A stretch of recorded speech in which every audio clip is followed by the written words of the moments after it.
nothing to it. Go ahead and bring Goliath on. Ain't no giant, I ain't gon' fire on. Catch a fade, you, I'm wrong, I'm gone. Y'all can catch the wave that I am on. I am icon, y'all are wide wrong. Think that I'm a reconcile bonds, so ain't nothing to it though. This is on me, ain't got much to do with who you know. Keeping it true to form 10 L's into a million. But they already knew that those for well to your opinions. Know that he is something. This is all me, ain't got much to do with who you know. Yeah, keeping it true to form, but they already knew that though. Here we go. I'ma show you who I am. I am unbreakable. I'm a big gun, just watch me escape.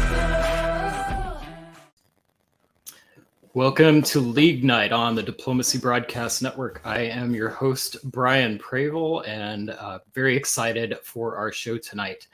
We are featuring, of course, the Virtual Diplomacy League games as always, and tonight's feature league is, we're actually covering BlitzCon. Blitz is a new format on web diplomacy that allows games of diplomacy to be played with 5-minute turns for negotiations. It moves very quickly and allows players to get in a lot of reps really, really fast.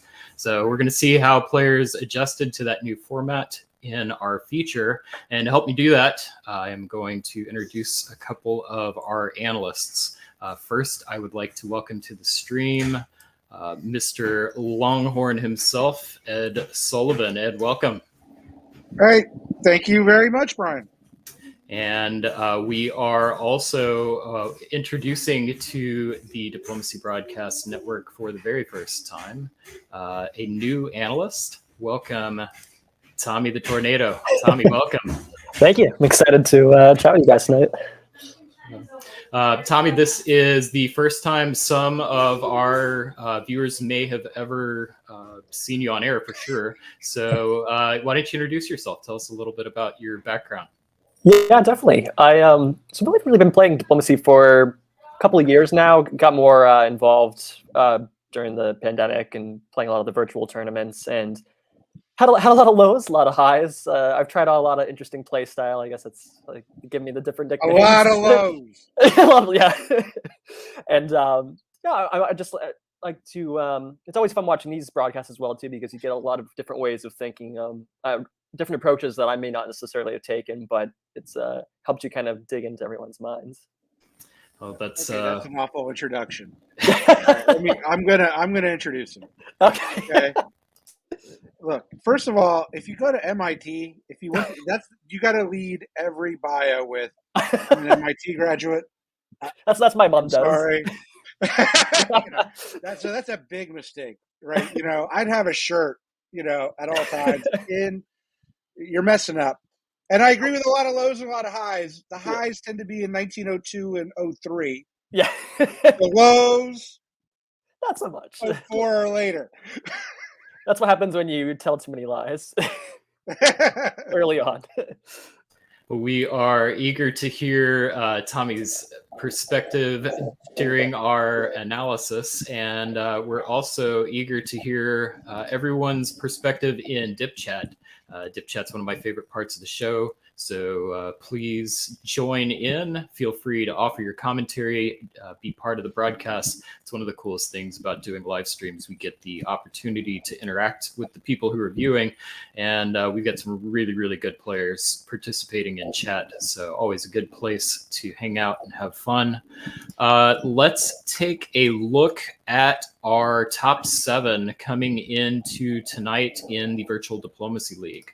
First, we have not a ton of movement in the top 7 overall, but that kind of hides the fact that players were increasing their points. So Tim Crosby was making a push and actually increased his score overall. That helped keep him in second place over Jackson Roberts, who did not play last month, but closed the gap with Nicola, but was unable to overtake that really, really large score. So Tim was a mover. The other big mover that I'd like to call out is Jason Massbaum. Jason moving off the bubble into 7th place for our last spot in the top 7. Of course, at the end of the season, the top 7 players will play a final championship game, and the winner of that game will be declared the Virtual Diplomacy League champion. Jason Bennett is the other player I would like to draw some attention to. Jason has had pretty consistent play, and it started out pretty early on in the top 7, and that play has managed to keep him there. Actually was tied previously with Farron Jane, and with the performance last month, managed to create some separation. The bubble watch is where most of the action is really taking place right now. John Anderson started out, was in our top 7 at from the very first games, and this is the first time that John's been knocked out of the top 7. What happens when you don't play games. Hopefully we'll see John get back in with only 2 scores. There is a good opportunity to increase that score because your top 4 scores count and the average of the rest. Then Brandon Fogel made a jump up 7 places into 9th place. Then Kelman also made a big move, tying with Wes Ketchum at 172 points. We also have a tie for 11th place between Karthik Konath and Liam Stokes. And I'd like to point out the difference between being in the top 7 and out of the top 7 is 3 points. So my big takeaway based off of these standings, this happens every year. We constantly say it. And once again, it's proving to be true. Every single center counts when you get to the end of the season.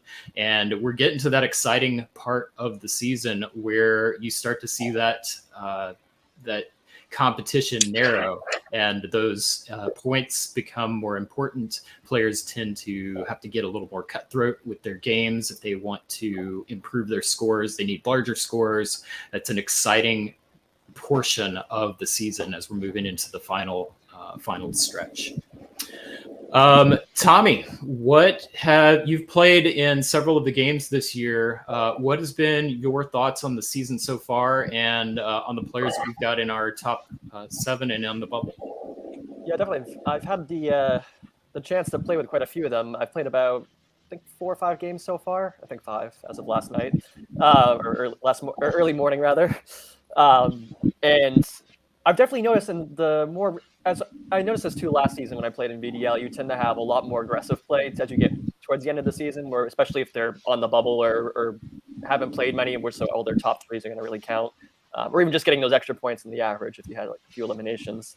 But you'll be going over one of the games I played this morning, and even then I noticed a difference in just people wanting to kind of be, non-committal in the beginning, but then when they're ready to make a move or commit, they really win for it. So it's been interesting to see, people being more care bears in the beginning and versus as we get further on.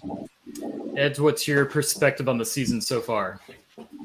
Yeah, I think if I picked 14 players, I would not have picked all of the 7 in the top 7 and the next 7 in the bubble.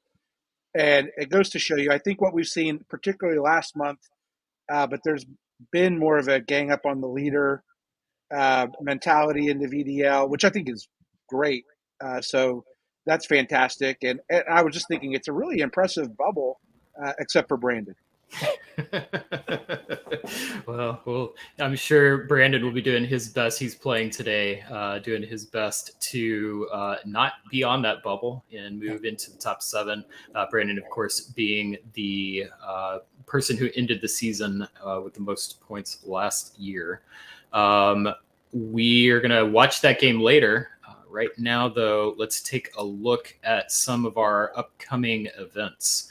Ed, would you mind talking us through our upcoming leagues? No. We have the Nexus Press League event on the Sysmatic Nexus League server.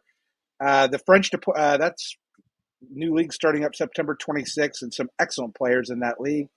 The French Diplomacy League starts up again virtually. I've really enjoyed watching those games highlighted on League Night. Then we go back to another wave of Nexus Press League, and continuing on, our next VDL, I guess League Night will be October 15th. Then the French Diplomacy League again on the 22nd. Nexus again, and the Tour of Britain. I think this is the final Tour of Britain for the year. I may be wrong, on October 29th. So a lot of opportunities to play, extended deadline. And if you're a French speaker, my understanding, by the way, is everyone speaks English. Look, just join the French, diplomacy. It'll be fine. They'll help you.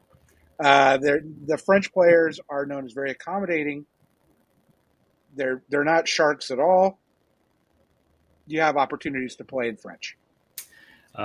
We will be covering some of those games in an upcoming broadcast. I think they may be our next feature league. I'll have to check the schedule. If they're not next, they'll be one of the next ones that we're covering. Always a fascinating play style. The games are short, and so they tend to be very aggressive, which makes for very entertaining, fun games to watch. And one of the things that I always try to do when I watch those games, there's a lot of experimentation that has come out of the French hobby. Several of the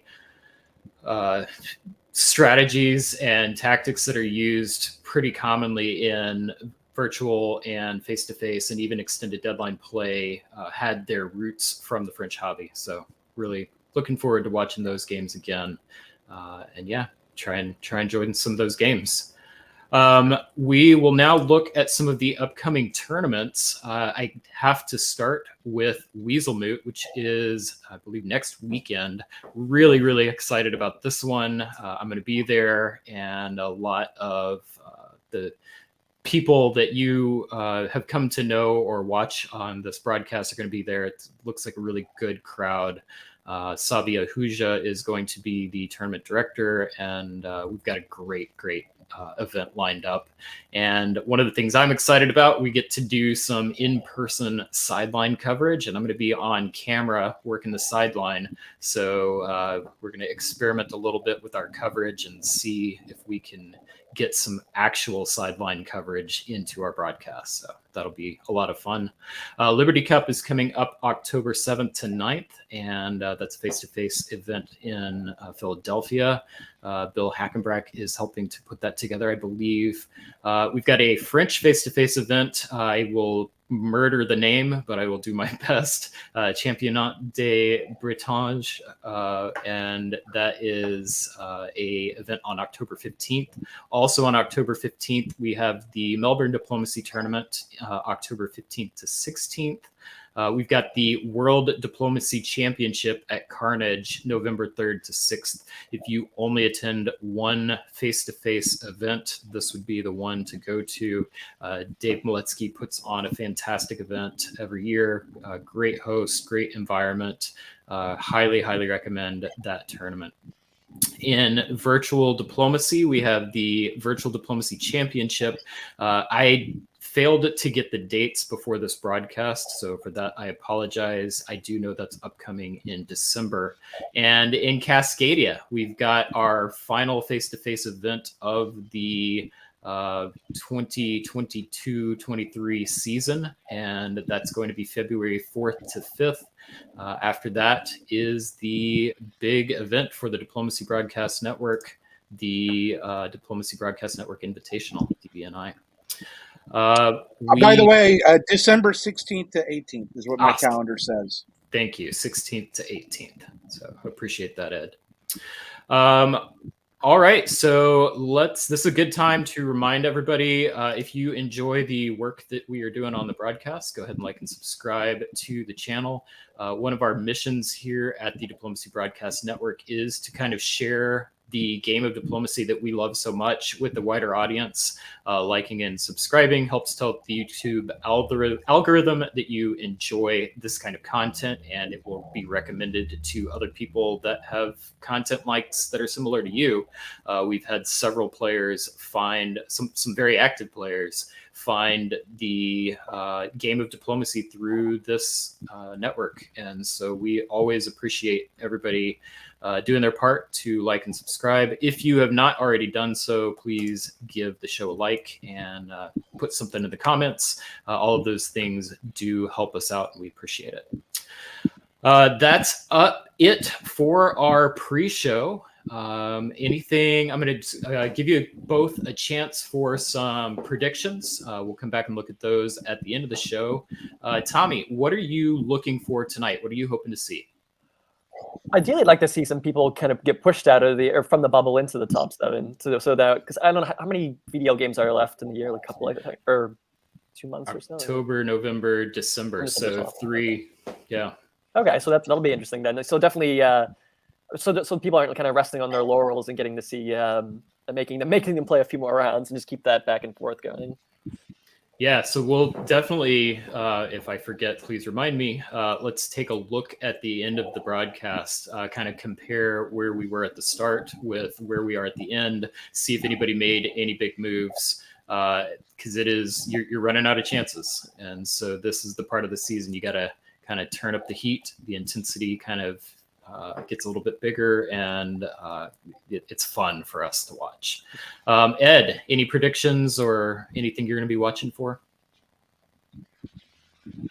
Well, kind of the opposite of Tommy, right? I'm hoping that some of the newcomers can fend off the peloton, behind them, and as we go forward, I honestly have played in VDL the first couple of seasons frequently, not this year, I think, but once or twice. And I'm convinced that to play well in a league, you have to have a consistent strategy.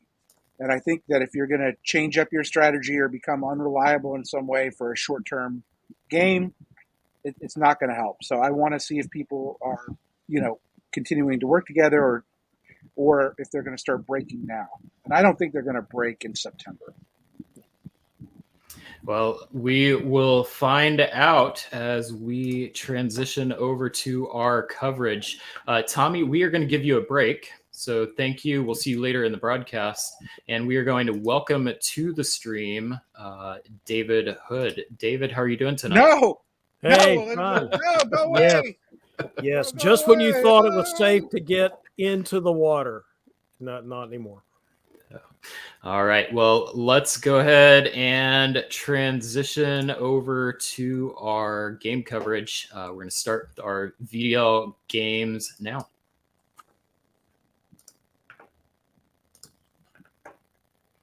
So tonight on the Virtual Diplomacy League, we've got 3 rounds of play, round 1 board in each round. So round 1s, 2, and 3. Round 3 is going on as we speak.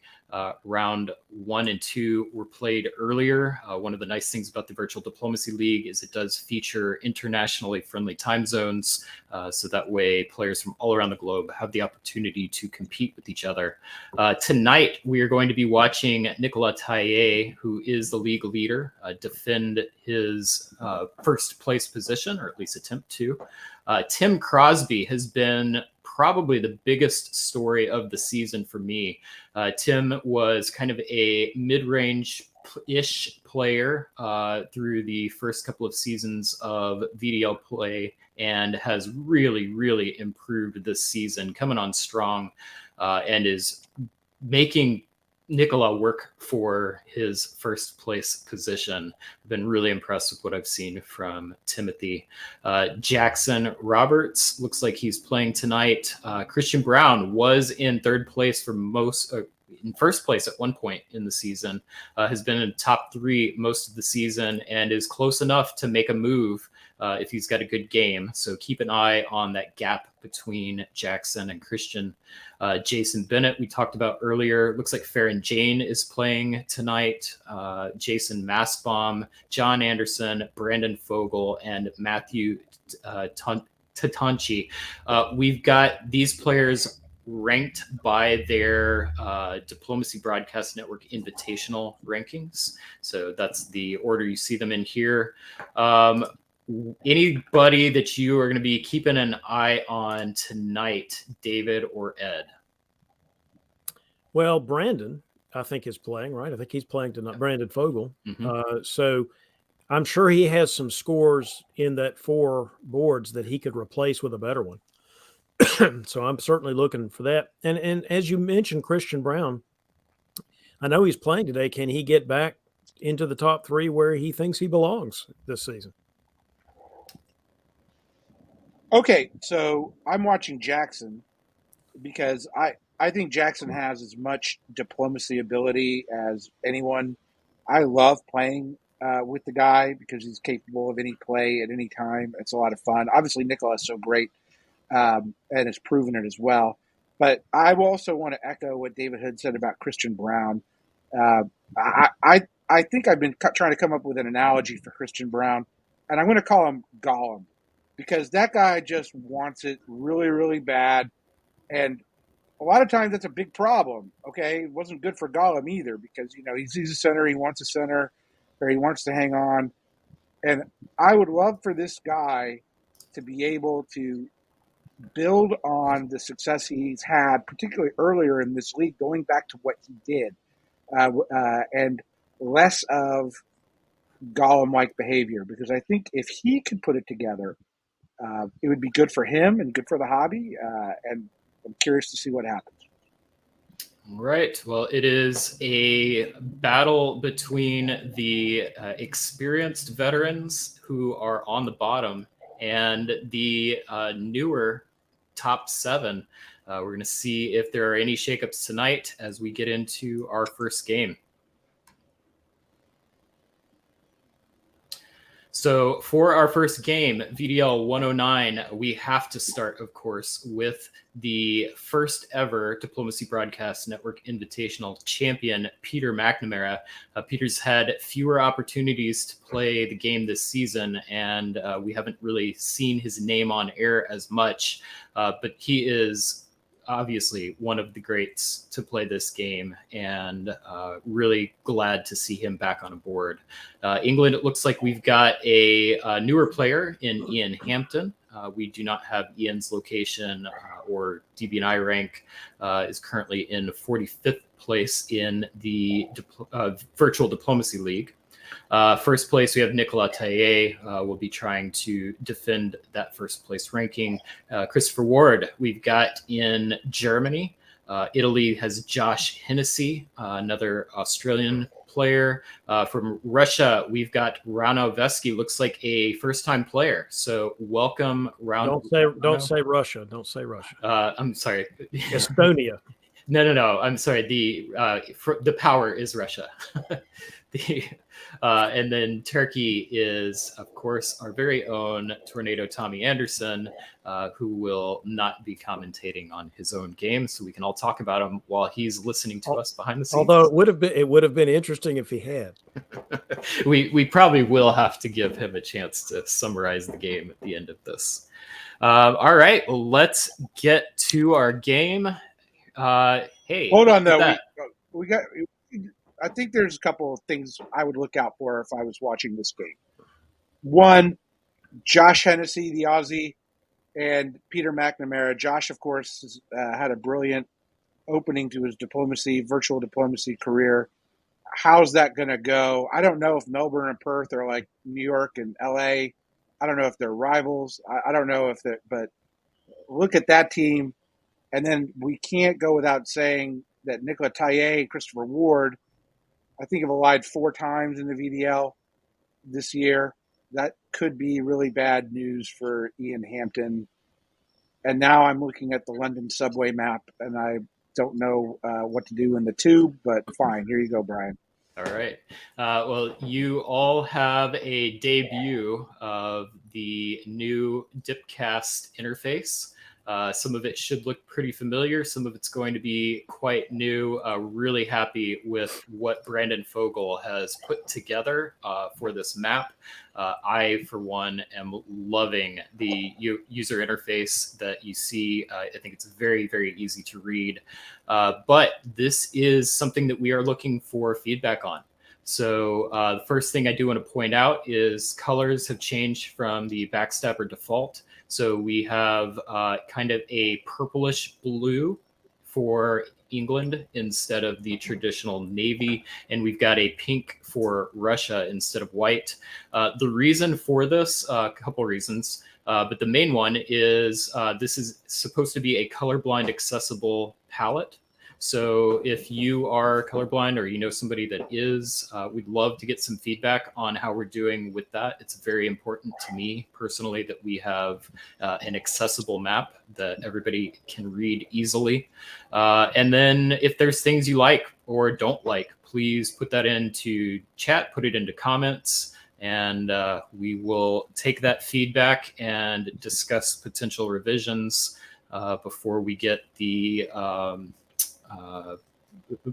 try and get it all finalized before the Diplomacy Broadcast Network. Thank you, Jack. That is good feedback. Thank you. So yes, this is also, it's saying the London Tube. That is correct. One of our inspirations was travel maps. So that means Brandon did his job in building this the right look. Before we get to the game, I'm going to just show you one more feature. This is not live yet, but it is going to be live very soon. And I had it, and I just closed it. I'm sorry about that. While he's looking for it, can you notice, everyone, that there are canals in Kiel and Constantinople? There's actual water canals. All right, I will have to come back to it. There is something cool that I will tease later in the broadcast when I have some time to pull it up that is related to this new map. But for now, enough messing around. Let's get to the game. That's what we're all here for. Spring of 1901. David, we are going to alternate every season. If you could be the start. Glad to. Look who's going to Armenia, the Turks. That's the thing that jumps out at me from the very beginning. You got the Italians going into Tyrolia, doing that little adventure. We'll see what happens in the fall. We have, looking at the East in general, we have the bounces you would normally see with the Russians bouncing in Galicia and the Russians bouncing in Black Sea. In the West, the English and the German openings are pretty normal. The French opening is actually one that I like a lot myself. Being the guy that always tries to put units on the line instead of going backwards to Iberia. He's got it where he's just got one guy going to Iberia. I personally love that because it allows you to have a good tempo with the French builds.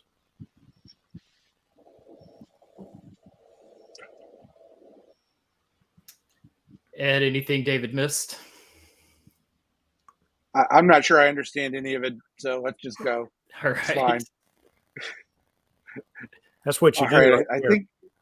Right. I think I have the fall. It looks like Nicolas Taillet went from 84 Charing Cross Station to Paddington Station by way of Belgium. He got it in there. Yeah, that was obvious with the move that this is much love between France and Germany and a little bit of chicanery. England thinking he was going to get Belgium. Maybe both told him that they would support, but that's obviously gone. In the East, I'm a little curious that Josh moves to Trieste in the fall. I assume Peter knew that, but maybe not. So that's something to keep your eye on. No supporting move of Peter's not supporting Albania to Greece, feeling very confident there.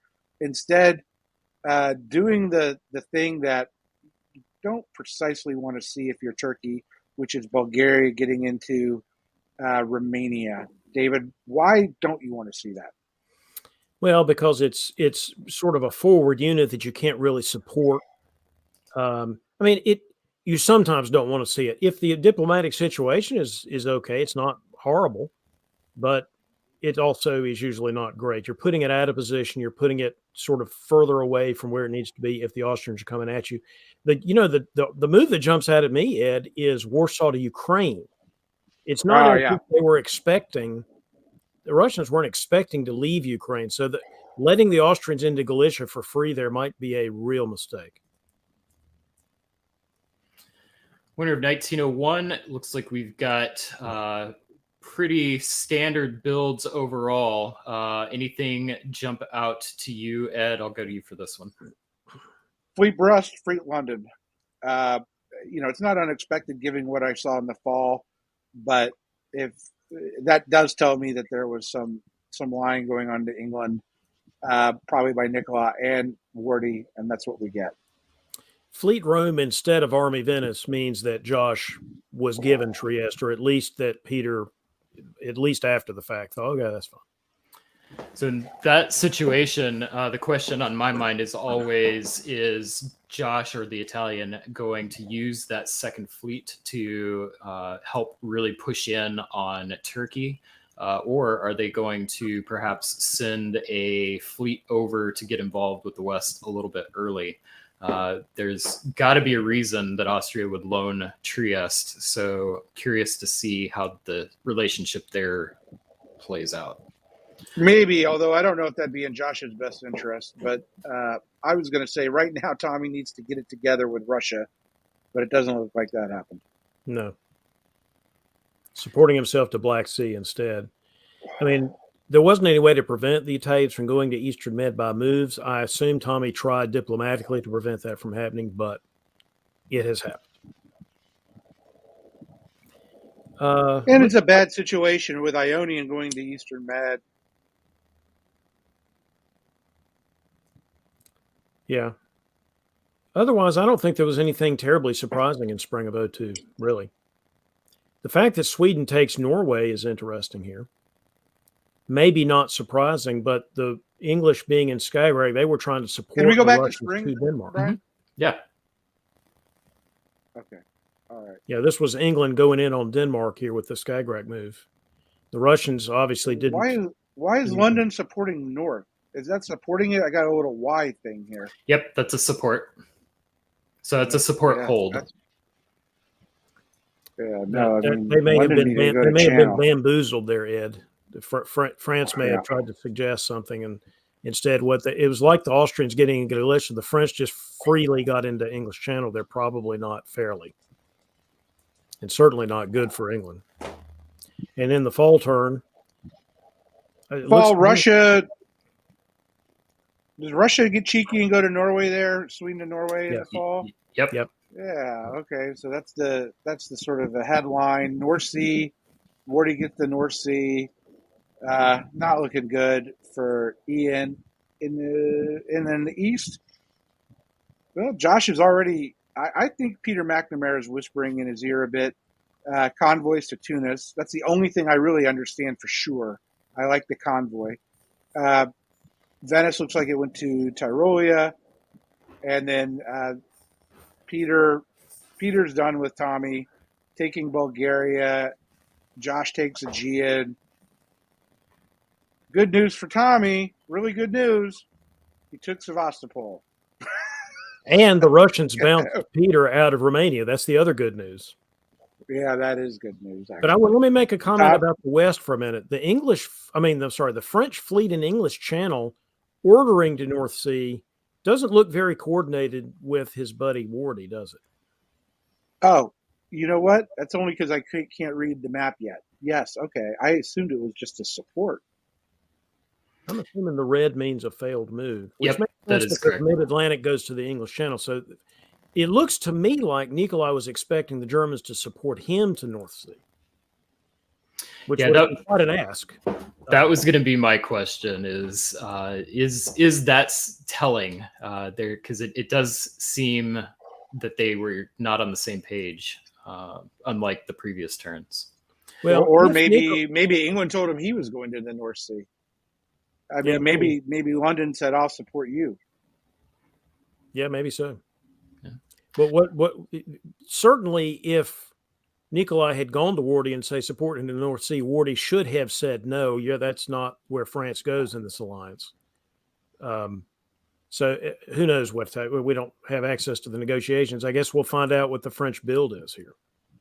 David, what is France build? That's the biggest call. Normally, you would build another fleet here.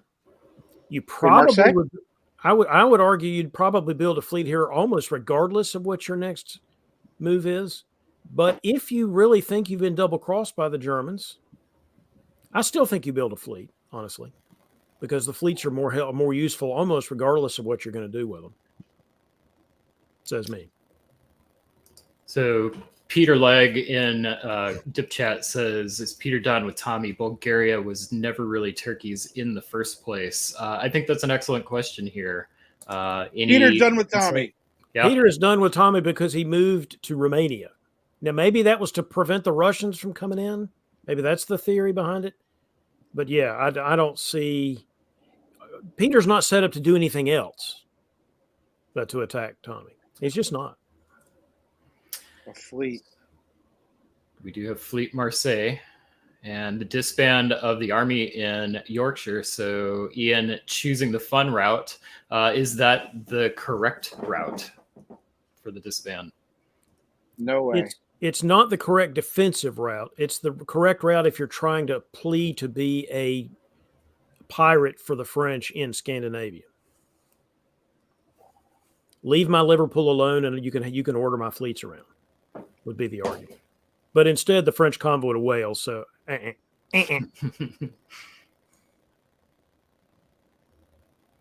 You're up, Dave. Piedmont. I see Piedmont. I see dead people. I see Piedmont. Peter is,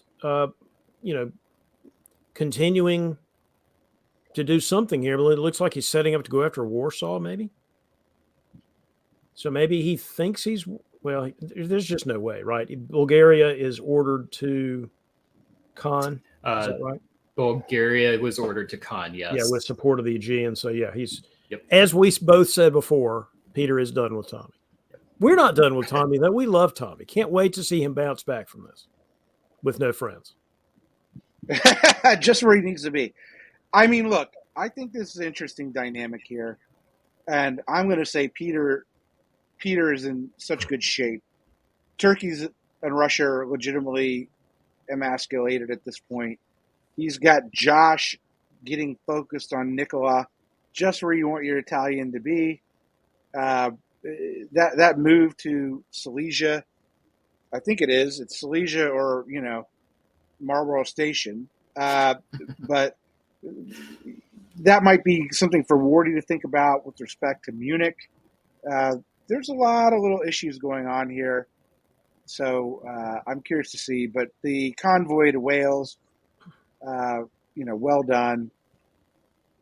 Wardy loses North Sea, but retreats to Norwegian, I think, is the other interesting play. Yeah, the Denmark and Norway moves to Sweden were probably arranged to defend against Skagerrak doing something screwy. Probably. Right. Fall 1903.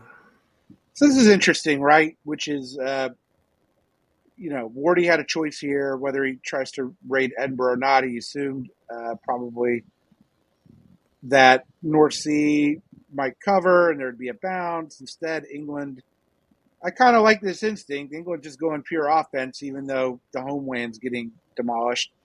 And Wardy cut Skagerrak, so no issues there for Russia.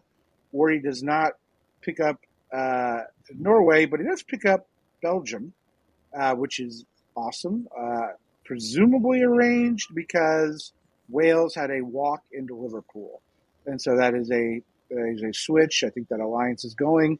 We're now seeing skirmishes in the east between France and Italy. Josh moving back to Tuscany. Why he supported himself to Piedmont, we can leave for a different day. But I have no idea if Eastern made it into Smyrna or not. I don't think so, but maybe. Who knows?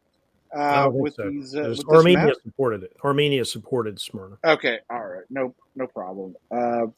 That's. I want to quibble with Nicolas Taillet for a minute, which is not something that I would do often, but I'm going to quibble. You can take Liverpool anytime. This would be the time to take London with support and move the especially if he knew North Sea. Even if he doesn't know that, it's extremely unlikely that North Sea was going to support London. They're almost completely zero chance of that. So you go ahead and take London, which moves your mid-Atlantic into position. The English fleet can't retreat anywhere interesting. Yorkshire's kind of blah. You still can take Liverpool next. So going to Liverpool, you've actually got yourself out of position now to take a shot at London. So that's my quibble with Nicola. It's a definite loss of tempo. We'll have to see what kind of impact that has. The other thing I was going to comment on, we actually just had Josh Hennessy mention in chat.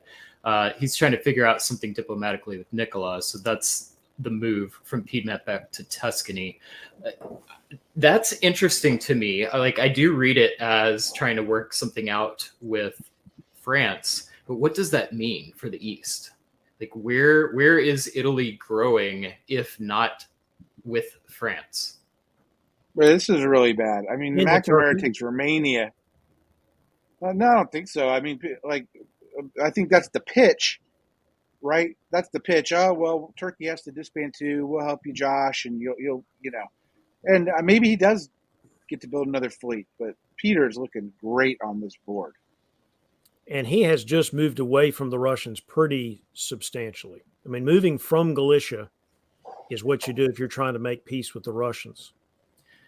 The other question that kind of stood out to me with this turn, this is a really good turn, by the way.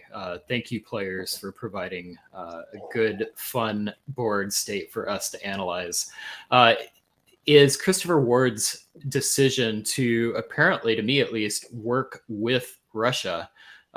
Where is Germany growing to, if not Russia? Would you not want England? Wouldn't it be better for England to pick up Norway and weaken Russia in this case? I think he's more worried about Nicola than he is about Rano. I don't know. I think he's probably committed with an alliance, but he doesn't want Russia messing up the slowish takedown of England. We'll see. I mean, I'm not sure what he's going to do. Winter of 1903, he's building in Belgium, and we've got Berlin. Or I'm sorry, Berlin. I will not blame the map for that. That's you can't build in Belgium anywhere. Then we've got looks like Tommy having to disband a couple more of those units, and Austria building one because he can't build anywhere else. Anything we can learn from these adjustments? I don't know why Tommy's. Yeah, I don't think so. They all seemed pretty obvious adjustments to me. All right. Spring of 04. This is what I was meaning about my quibble with Nikolai. It just slows him down here. He would already have London. There'd be different things going on. Now Austria does move off its units east. I mean, the other option there would be to try to make some kind of deal with the Russians and go after the Italians. But I agree with what Peter's doing here. He really needs the Italians to make sure that Nicola doesn't go crazy in France. The Italians do take Smyrna. I thought that was likely to be where Josh thought he was going to grow. The Russians and the Germans are still working together. The Russians are supporting the move to North Sea there. I guess the English are getting to retreat to Belgium, but that is a temporary thing at best. The English Channel to London is interesting. I assume the theory was either I can maybe take something or I can cut support or whatever, but London didn't even bother supporting North. I think, again, quibble with Nikolai here a little bit on tempo. I'd just go ahead and support yourself to Wales or something. Get in position to take London in the fall by yourself. Don't worry about Germans helping you do anything. Says me. I think I would have moved to York if I was the army. The army, yeah, that's okay too. But you could do both of those. You could do all of those things. I mean, I'm not one to criticize Nicola on tactics, but I'm not even being critical. He may be intentionally slowing his tempo. Mm-hmm. People do that. I don't typically do it, but people do that. So it could be that he did all of this very intentionally. But to me, I would have wanted the tempo. Because the situation here is, if I'm Nicola, I want to get the jump on my next target, whether that is Wardy or Italy. In this case, looks like it's maybe Italy. But I certainly want to get the jump on him as quickly as I can. Now, maybe this is exactly why he didn't care about tempo, because he wants to move Mid-Atlantic to North Africa. So if you've already moved it in the English Channel, you've committed to the Western Theater with that fleet instead of to the Mediterranean. Maybe that was the theory behind it. Okay. So Khan taking Ankara is interesting, isn't it, Ed? I mean, this whole thing about Tommy, I mean, I want to see Tommy's analyst hat on this because that's the whole thing is he should have disbanded Sev. He should have tried to make friends with Russia. Instead, I have no idea why this Estonian, as far as I know, they're peaceful people. And Tommy seems like a rather nice person. Why they're arguing at all? They needed to get it together. Peter just goes ahead and takes Khan. Instead, Ukraine's doing some candy cane thing I don't understand. And then there's a whole bunch of slap shots, but it looks like nothing really moves. And then the only other interesting real thing is, well, you know, Wardy, if you're not going to take Edinburgh, I guess I will. Going the long way round, so to speak. And now has 2 on Tunis, but it's a little deceptive because Josh will be building. Of course, he'll build a fleet, which is exactly what Peter McNamara would want. And we're back at Piedmont. Piedmont, the most interesting province so far. Man, I don't know. Josh, you're going to have to come up with a plan for Peter because if you don't, it's going to be red pretty soon. Yeah, Wardy was hoping to get London there, but what else was England going to do except hit English Channel to try to defend London? Right. And I'll just say, often we've seen some really, really good players play a very patient style and have that work out for them. Nikola is not a player that I would describe as patient, based on how I've observed his play over the past year. But it does seem to me like some of those moves that we were questioning may have been intentional. And I think we may be seeing some of that potentially pay off a little bit here. He's getting the advantage of the French-German relationship for sure, and is starting to maneuver in position to really hold back Josh.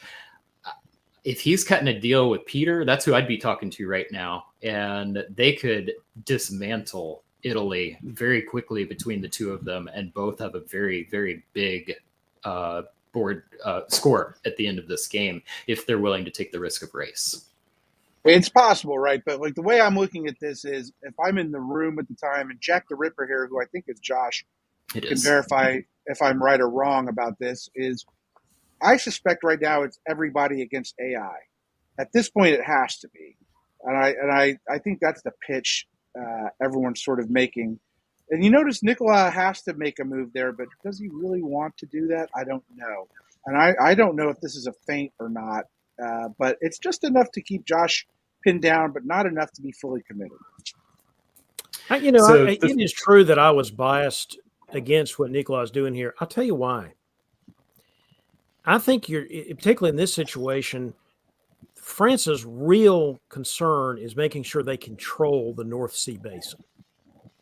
The Mediterranean is something that you do if you have the luxury of doing it. I don't think you have the luxury of doing it when you've got German-Russian friendship. If Germany had already turned on the Russians or vice versa, then maybe you figure that out. If I'm Nikola, and again, he could totally prove me wrong here, and that's fine. But if I'm Nikola, I would be wanting to make sure I have units. I would already want to own London.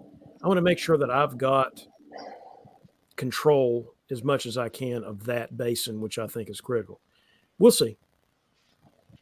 So this is the point of the game where we usually ask someone to make a prediction on who's got the best chance at topping the board, and we're going to do that.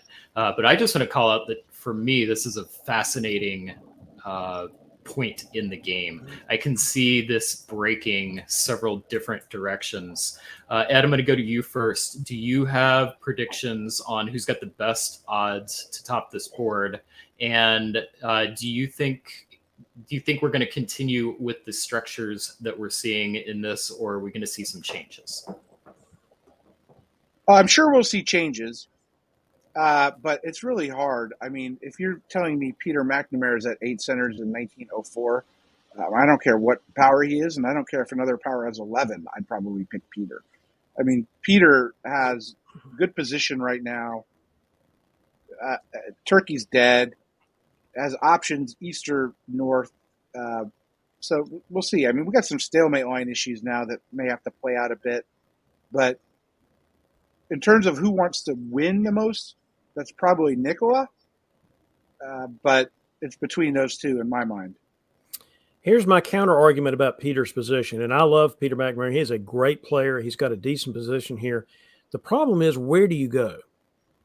Again, the fact that there's no German-Russian war here is really critical. Now, maybe there's getting ready to be, and that will change things if that's true. But if there's not going to be a Russian-German war, Austria's not going to make any progress against the Russians. They're going to have to attack the Italians. And that may be fine. That also may give the game to Nikolai. So if I were a betting man, which I am generally not, but if I was a betting man, I'd still bet on Nikolai here.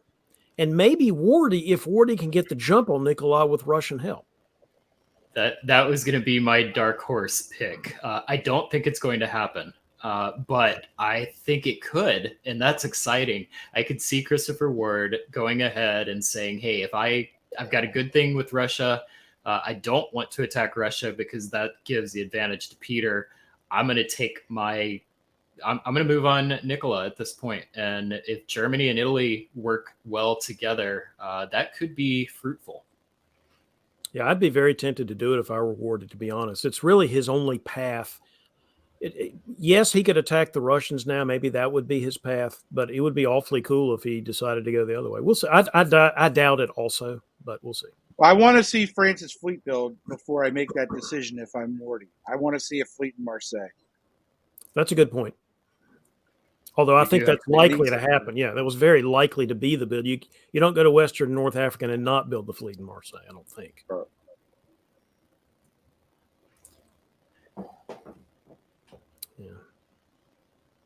All right, David, what are we looking at? We still have either miscommunication or something. Wardy is not taking London here. I guess they both ordered to London. The Russians ordered to the North Sea. That may be to keep the French from slipping in. I don't know what that is. It's interesting. So I don't know what that means in the West. The move to Tunis, of course, couldn't be stopped, so that's what was going to happen. Turks coming back. Austrians trying to sort of thread the needle here. It's being defensive while they, decide what they want to do. Supporting Sev from Romania to make sure the Russians don't take it, I guess. Lots of stasis here in spring 1905 is what I'm going to say. And frankly, very puzzling. I know I'm missing something, but I can't figure out what the whole North Sea, English Channel, London, Norwegian, Norway thing is about. I'm having a hard time figuring that one out. The only thing I understand why Peter did it. I'm sure it's a better reason than me. I probably just would have moved to black. He's trying to cut off the retreat or something. Right. But then he supported Sev. So it wasn't going to be a retreat. Yeah. I agree. It's a little goofy. I guess in theory now you can take Sev and Sev can't. Well, it couldn't have retreated anyway. It's the last center. I don't know. Not a lot happened, but movement-wise. But this is a point of the game. If I am in Christopher Ward's position, my heart rate starts to go up because I have a choice that I need to make. I feel like Christopher Ward is going to control what is going to happen with the next phase of this game. If he makes a move one way or the other, he's got opportunities, but he's got to make a move. Otherwise, other people are going to run away with it. So I get analysis paralysis sometimes and overwhelmed with those choices. And that really makes the intensity of this point in the game go up. So I'm watching to see what Wardy does here. Yeah, he may think that he has to move now. He doesn't move. He trades England. And takes Nicola. Norway. Yeah. And he takes Norway. And goes to Prussia. Right. It's FG's all along. I have to think that Wardy didn't expect to get into Norway. Made some deal with Nicola. I'll take Edinburgh. I'm not building otherwise. You're going to take London. Maybe he did think he was taking Norway so Russia could disband that fleet. I don't think he's attacking Russia. I think what they're doing is trying to set it up to push down further. But hard to say. Meanwhile, I mean, Nicola's going to take Tunis, and I'm assuming Peter knew that and said, "Okay, you can take Greece." And that was a bit of a exchange. Peter, I assume, will disband Bulgaria. Well, no, he was playing one short, so that's why he did that, because he can do that and he doesn't lose anything. See, David, you always forget. I always forget when another player is playing short, but Peter doesn't forget those things. So another interesting turn for the adjustments. David, what are your predictions for what we'll see here? 2 for Germany. Wow. He can justify a fleet kill by saying there's a rogue Russian in the North Sea. So he's got to build a fleet. Not just for that reason, but to make sure that he has flexibility if he needs it in the West. So we better see fleet kill. It's probably fleet kill Army Berlin. He can justify another army. I might actually be tempted to wave and wait, because because Wardy really does have to do something, but maybe not this minute. It's interesting. And Sullivan builds Army Kiel and wave. You think he will do an Army Kiel and wave? That's what I would do. I'm saying that's what I would do. I would build the fleet because I want the third fleet to be a viable power in the game, and I can justify it by saying I got to chase that Russian guy around. The French build's another interesting thing, Ed, don't you think? The French build. Yeah, I think it's time for an army, David. I'd probably build an army. No, in Marseille is what I. But Wow. I would have built 2 fleets. Yeah, I might have built fleets. Yeah, 2 fleets. See, Wardy, I like that myself. Now he can justify it. He can say, I can send the other fleet up into Baltic Bothnia, and I can send this other fleet to Holland because we got to deal with this rogue Russian. Or even maybe send the fleet to Kiel in Holland or something, or Denmark and Kiel, something like that. Yeah, there's a lot going on here. The 2 fleets is awesome. That really blows this thing open. It does. I mean, and you're right. He has deniability, but I don't think Nicola's going to buy it, and he doesn't. Yeah, he's pulling back, isn't he, from the Mediterranean? Or he's pausing the Mediterranean excursion while he deals with this. Okay. I think you have the spring, Dave. Okay, well, the Germans really do use the fleets in a way that you would expect if you were really just trying to contain the Russian. And Nikolai either overreacts or uses it as a reason to change tack a little bit, I think is what's going on. Meanwhile, the Austrians are poking at Germany also, because what else are they going to do? Now, they finally are going to take Tommy out, I think. It's also what's going to happen.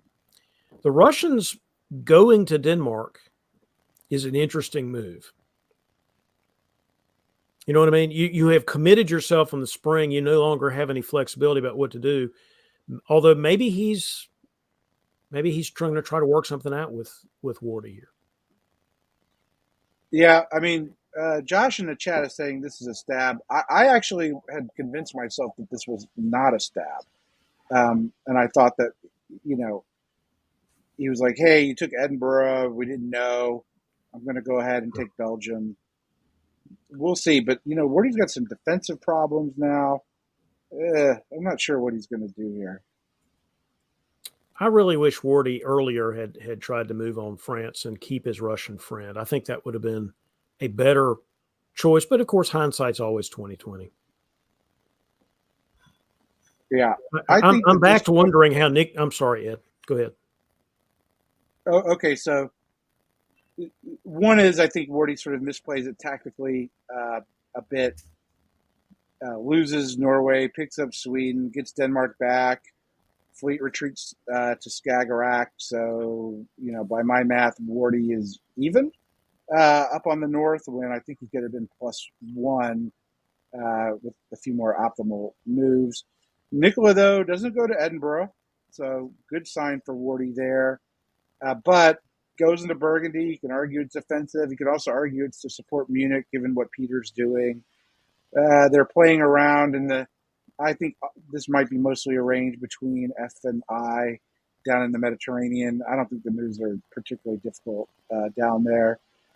Peter is sort of taking advantage of this German-Russian discord. Now he gets Warsaw because of it, and he gets Sevastopol. That's obviously really, really good for Peter. Now France and Germany have tension.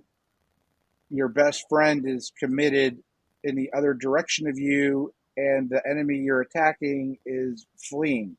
They're skedaddling. So I like this position even further now than I did at the end of 04 for Peter. Yeah, and I think I said at the time, if there's a Russia-German war, then things change in Peter's favor, and that has definitely happened here for sure.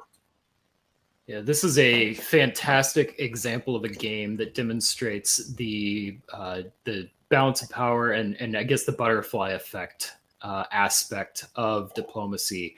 Anybody who's newer to the game, sometimes it's easy, I know I was this way, to focus in on how do I get my next dot, I need to grow.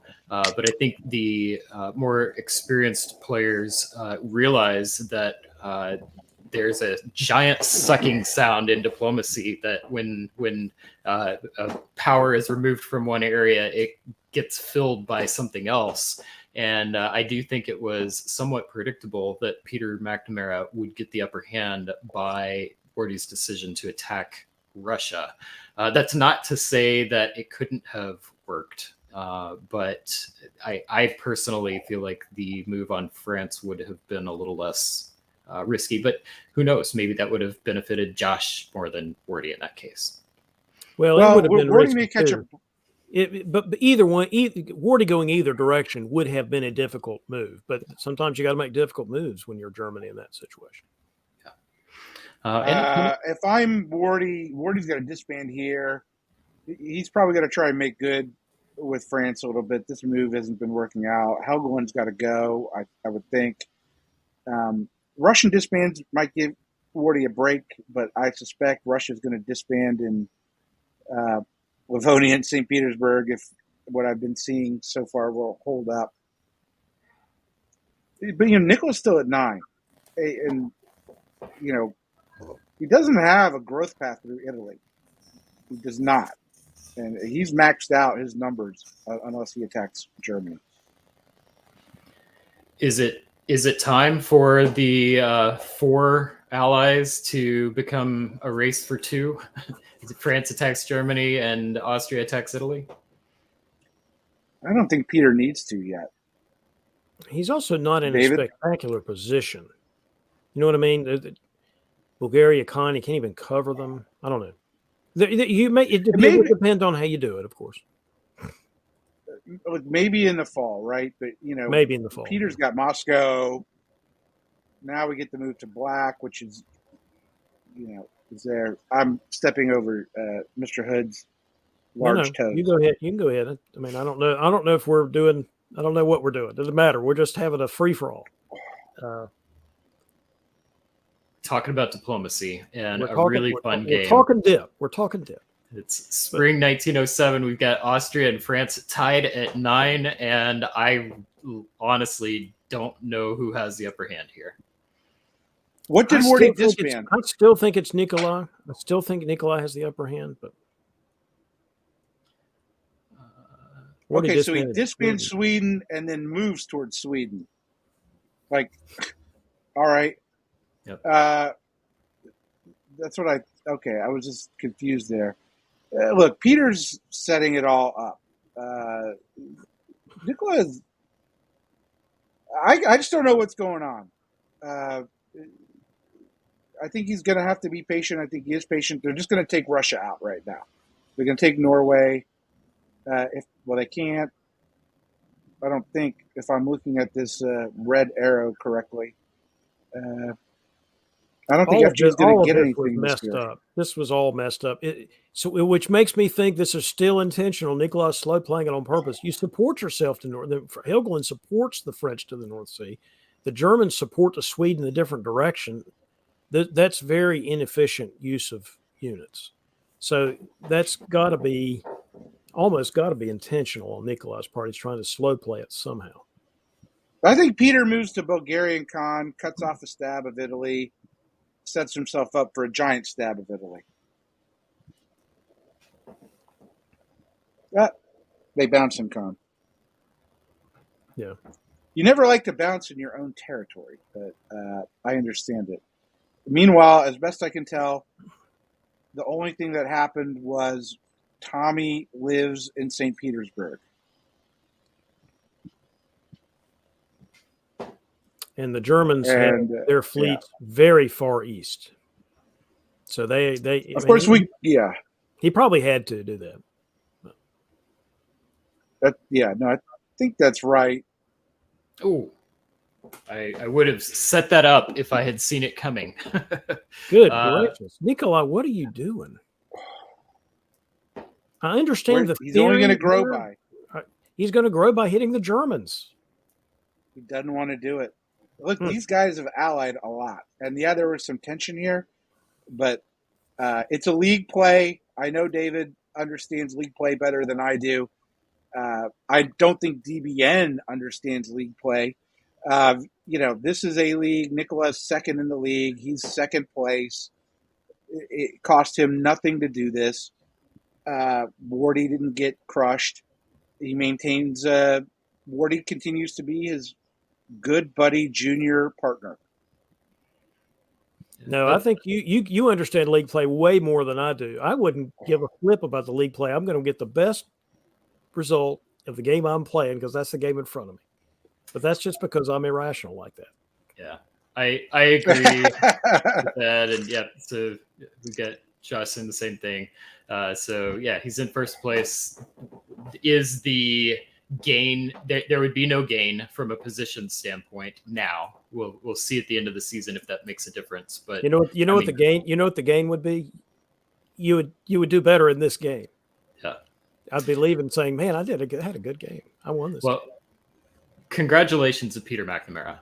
Peter, to me, was in control from every aspect of this game. I did not know whether or not Nicola or Peter would be the one to end up on top. But I have big shocker. I have nothing negative to say about Peter's play in this game. Oh, no. Peter played great. And my pick of Nicola was assuming you were actually trying to maximize your own score. Yeah. If you don't care whether Peter tops, then of course Peter's going to top this board. Yeah. My thought is, one, it's objectively good because the Aussies beat the Euros. So that's always a positive.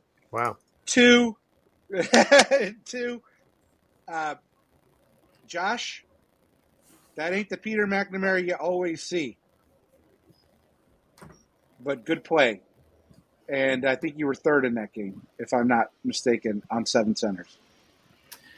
All right. Well, Ed, we're going to give you a break, and we are going to welcome onto the stream for first time in the analyst chair.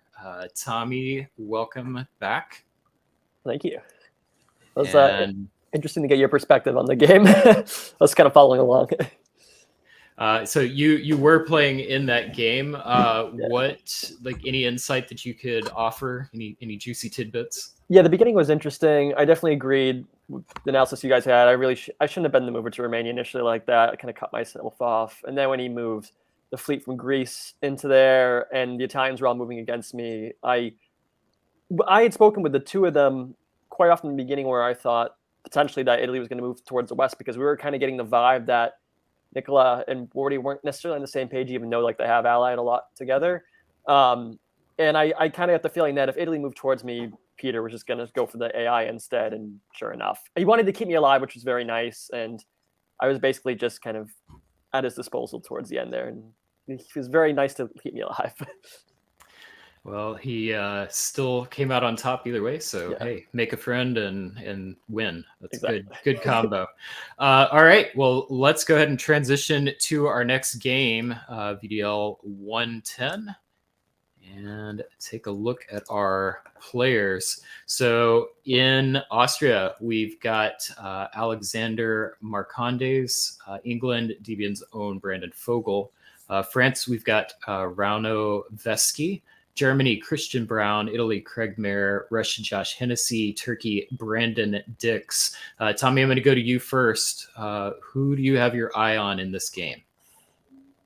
Just looking at the power arrangement, well, the two ones that I play with more so than the others, Brandon and Christian being England, Germany, to see what's going to happen there. The Christian's also from Chicago, right? I think, or yeah. Peoria, so just outside.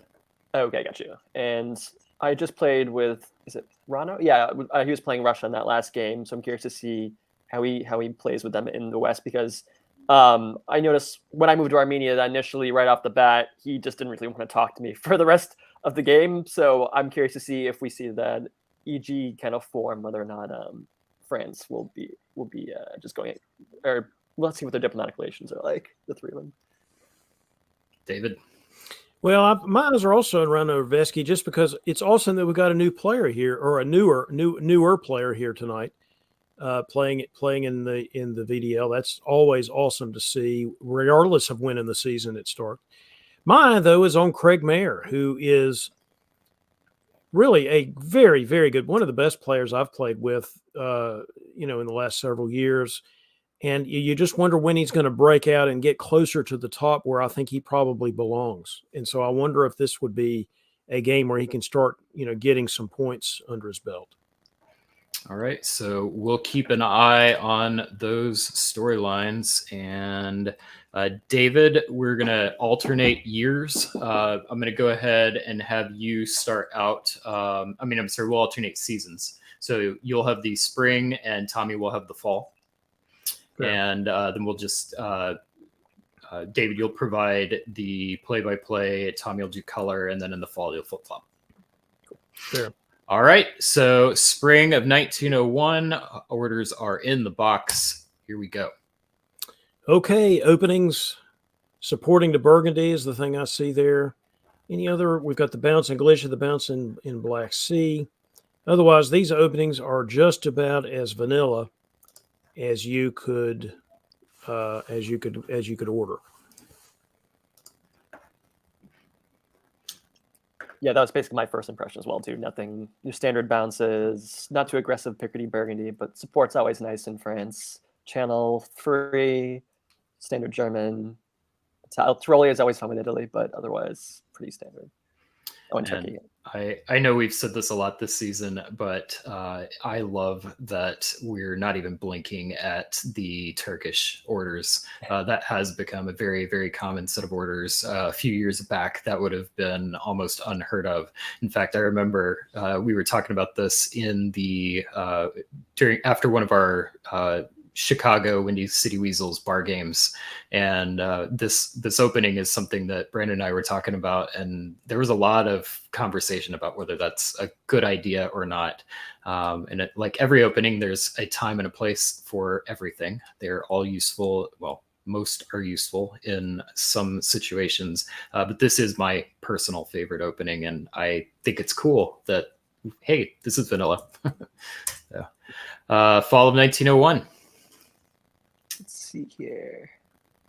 In the East, pretty friendly, keeping black open, supporting themselves into Romania. I guess Austria was not feeling too comfortable with Italy. I guess they're in Trieste. So I'm curious to see what happened there. And Bulgaria getting Greece, which is great. In the West, always trying to get into Munich. That's fun. And the supporting, so they, that's interesting. Oh, Burgundy supported Italy into Munich, going right for Iberia down below there. And Brandon's, I'm sure he's happy getting in Belgium for now. Gosh, you almost never see that anymore. And we used to see it a lot in the old days where the Italians would go to Munich with support of the French. So I think it's fun just to see that. Just it's a blast for the past for me, because I can't remember the last time I've seen that. And 20 years ago, you would see that much more regularly in the hobby. The really the thing that has to stand out for this season is Albania to Trieste with support. The support doesn't even really make sense. So if you're really worried about Trieste, then you don't care about Greece, then just bounce yourself in Trieste, for example. The supporting to Trieste is giving you virtually no options for 1902, Alex, I think. So I found that an interesting move. And the second game in a row where the Turks do not take Bulgaria in 1901. I don't believe I've said that sentence this season until now. All right, winner of 1901. The adjustment count is pretty typical. I think the one exception is the 2 builds for England. So how many predictions what we're going to see from Brandon? Ooh, I always struggle with when I get 2 builds as England. What's a build? Well, it's a little easier, I guess, if if France is in the channel or moving against you. But it depends on, I guess, his talks with Russia and Germany. If he was okay with Russia getting into Sweden, or I guess we could see. I would say maybe Fleet Eddie, maybe possibly. Yeah, I think under almost any circumstance here, you'd build Fleet Eddie, Fleet London. There are English players, though, that would say, well, I don't need to build an army. I got to get armies on the continent. And my theory about that is there's a time and a place for it, for everything. As Brian said, it is too early for England to be building armies. You're an island nation. You need fleets to get to where you need to go. Armies can come later.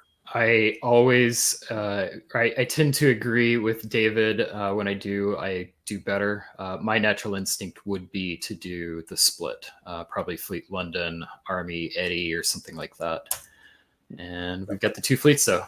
Brandon is probably he is a better player than I am, and I agree. Don't say that. Don't say that. it's not a high bar. We don't want to hear that. Nobody wants to hear that. And I do want to point out something that Ed mentioned in Dip Chat that I do want to call out is props to Christian for snuffing out that move in Munich. Ed, I'm sorry, David, I wanted to go back to you. I have been playing this game quite a while, over 30 years, and I don't think I've ever seen a meta where that move into Munich is common. What was the thought process behind that? That's very curious to me. Well, this whole business about borrowing Trieste and all that is very new.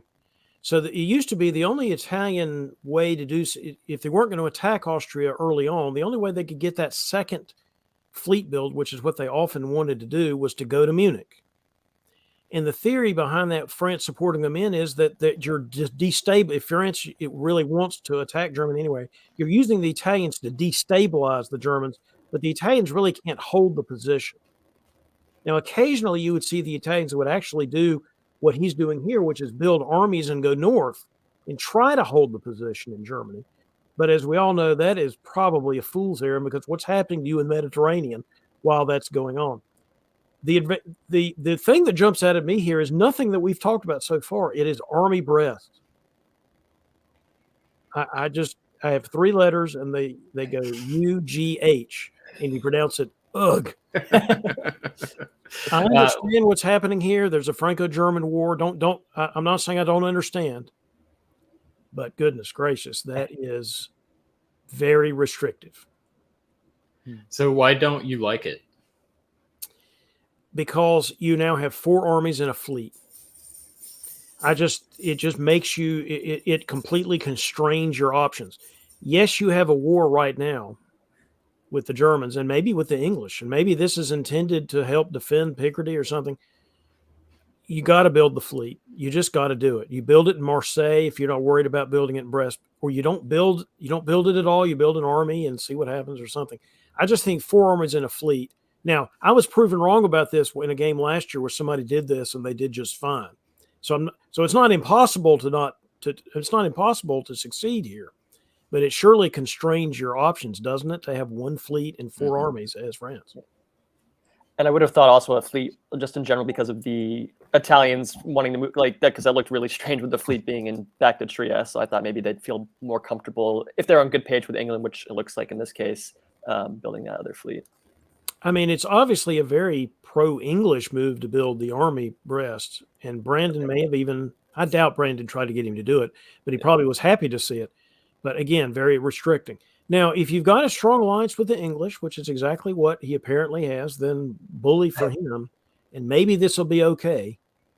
But we're going to leave the subject now. But to me, that's very restrictive. The Russians building the armies, instead of doing anything in the north, allows them to do this, which is basically redeploy. The question is that really what you want to do when the English are clearly coming after somebody? They were either going to come after the Russians or they were going to come after the Germans. Maybe he thought they were going after the French. But after you see the French builds, I don't know that you would think that. Well, I could see a situation where I might get talked into being too smart for my own good and say, oh, that's a really vulnerable French position and England could take advantage of that. And that there's a phrase Brandon introduced me to early in my face-to-face career playing diplomacy. He called a hopeful pleasant. And the idea is sometimes you see things on the board that you want to see, not what they are necessarily. So if I could have somebody come in and tell me, oh yeah, I'm going to take advantage of that because I want to believe that, I'm more likely to believe it. Well, let me be clear about something. I wasn't suggesting that France was vulnerable because they built an army. It's not that they were defensively vulnerable. Brandon really couldn't have done much there. What they are their offensive options are restricted. And if you don't even go to Picardy here to make sure that, I mean, Gascony doesn't even really do you very much good. I don't know. This is a very passive way to play. Let's focus on the East just a minute because there are some interesting things happening in the East. The convoy to Albania is something, and that's with support. I mean, Alex has nobody to blame here, but he basically forced Italy's hand by putting his fleet back into Trieste. There was really nothing else for Austria to do but face an Italian attack, because that's what else can Trieste do? So this is what was going to happen. The question is, how long is Italo-Turkish friendship going to last? Or as Florida man calls it, the garlic Thanksgiving. The IT calls it the garlic Thanksgiving. Nice. All right, Tommy, what are we looking at in fall of 02? Let's see. So, well, it seems friendly so far. I always like seeing that, what do we call it, into Bulgaria there. So he's getting his units up there. But we have 7 black, so we'll see how friendly they still are. I'm assuming they'll be fun. I see Austria. Yeah, Austria is just kind of falling apart now. Trieste, Budapest. Tried to do double support, cut in both. So no friends there anymore. So see, I'll be curious to see what the two Turkish fleets do, or what the Turkish fleets end up doing afterwards. I mean, they were friendly getting them to Albania, but that could have just been convenient just to get the Italians away from the boot and get in there eventually. And then in the West, what happened up here? So yeah, Brandon moving on. Oh, interesting. I guess the Germans and the Russians seemed a little bit friendly there. Sweden supporting Denmark, but that was cut. He's continuing to move progress there, so we'll probably see. Yeah, he's having it. So just full on, it looks like FG, which we kind of assume. Now he's going to Picardy, getting the fleet out there now. So they seem like they know what they're doing now. Well, Rano again is playing somewhat passively. Fleet mid-Atlantic to Spain, as opposed to Western Mid, or frankly even holding it at mid-Atlantic as a defensive move. That's the one. He's being a one-trick pony here. I am allied to England, and that is it. Yeah. And my fleet in Spain is not really ready to go anywhere yet. Maybe it's the right answer. I'm not saying playing passively is necessarily wrong, but I think in terms of analyzing it, it's definitely a passive move. The moment of truth in the East is about to arrive because Austria is just about dead. So we will see what happens as between the remaining powers. I don't like Italy's chances, though. Come on, Craig. You can prove me wrong. Prove me wrong, Craig. You can do it. All right. Winter of 1902. We've got a couple of adjustments for the growing powers. Anything we're looking for in our adjustments, Tommy? Anything you're curious about? I'd be curious to see how friendly Turkey and Italy are here. I don't know if that black was arranged or if he's going to put something in Ankara, or if we'll just do fleet Smyrna maybe. I'm assuming they're still friendly. They seem like they're working fine together. Italy, I'm assuming another fleet's got 3 armies already there. Got the French kind of moving down. Oh, I guess Craig was saying he meant to move to, or asked him to move to Portugal instead. Interesting. And then the Germans, I'm guessing Army Berlin. And then I think Brandon at this point may need an army if he's really friendly with France at this point. And then Russia, maybe I'm imagining something in St. Petersburg, maybe. Oh yeah, army, never mind. Craig, I don't like your chances here, man. Yeah, fleet. We'll see. We'll see. Craig's telling me that he's going to get. He's telling me something bad. So, David, you would have preferred an army from Italy? No, I think the fleet is fine. You almost had to do the fleet just in case. What I don't like if I'm Italy is fleet Smyrna, and not. Got it. But I think the more interesting build question here was England's, because sometimes people would have been tempted at this point again to say, I've got a bunch of centers. I need an army. And the reason I think Brandon is right to build the fleet is, of course, he doesn't have anywhere to convoy the army in the spring turn, and he can still go a lot of places with his fleets. Now, assuming that he makes progress this year, which sure looks like he's going to, then he can start building armies, maybe. That makes sense. Yeah. And then, yeah, because he gets Sweden, he can block St. Petersburg. You get out in the north, yeah, and then that makes smart.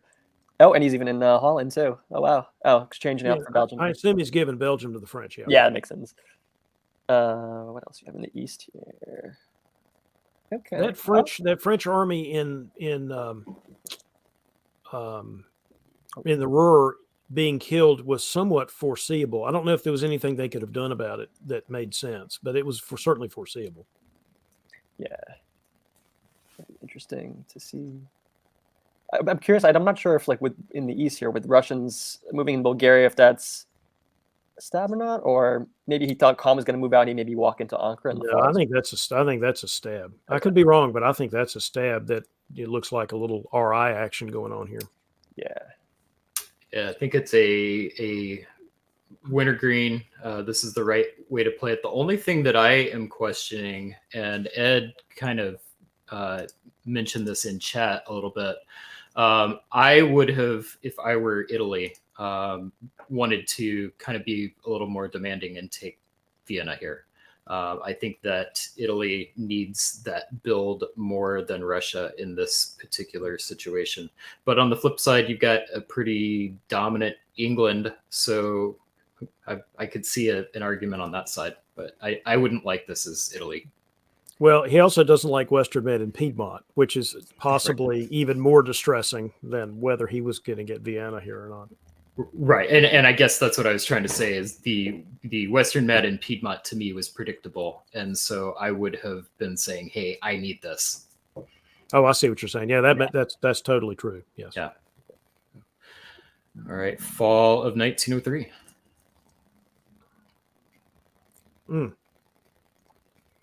Again, somewhat predictable that Craig would lose the Ionian here if Brandon has decided that he's going to go after Craig regardless of what the Russians do.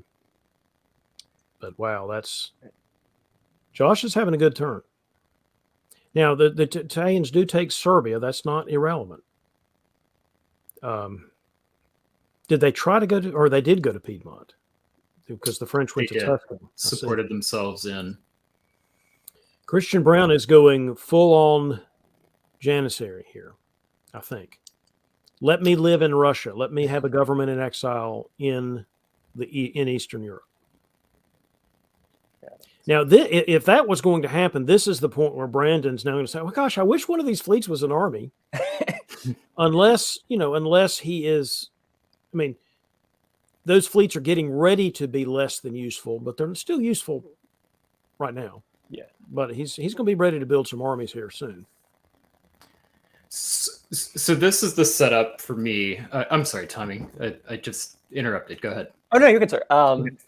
Yeah, I'm just curious about the fleet movements as well. Like, I mean, if he's so friendly with France right now, I think that's perfectly fine. And just he has position on Germany too, so that's a good for good setup for him in that sense.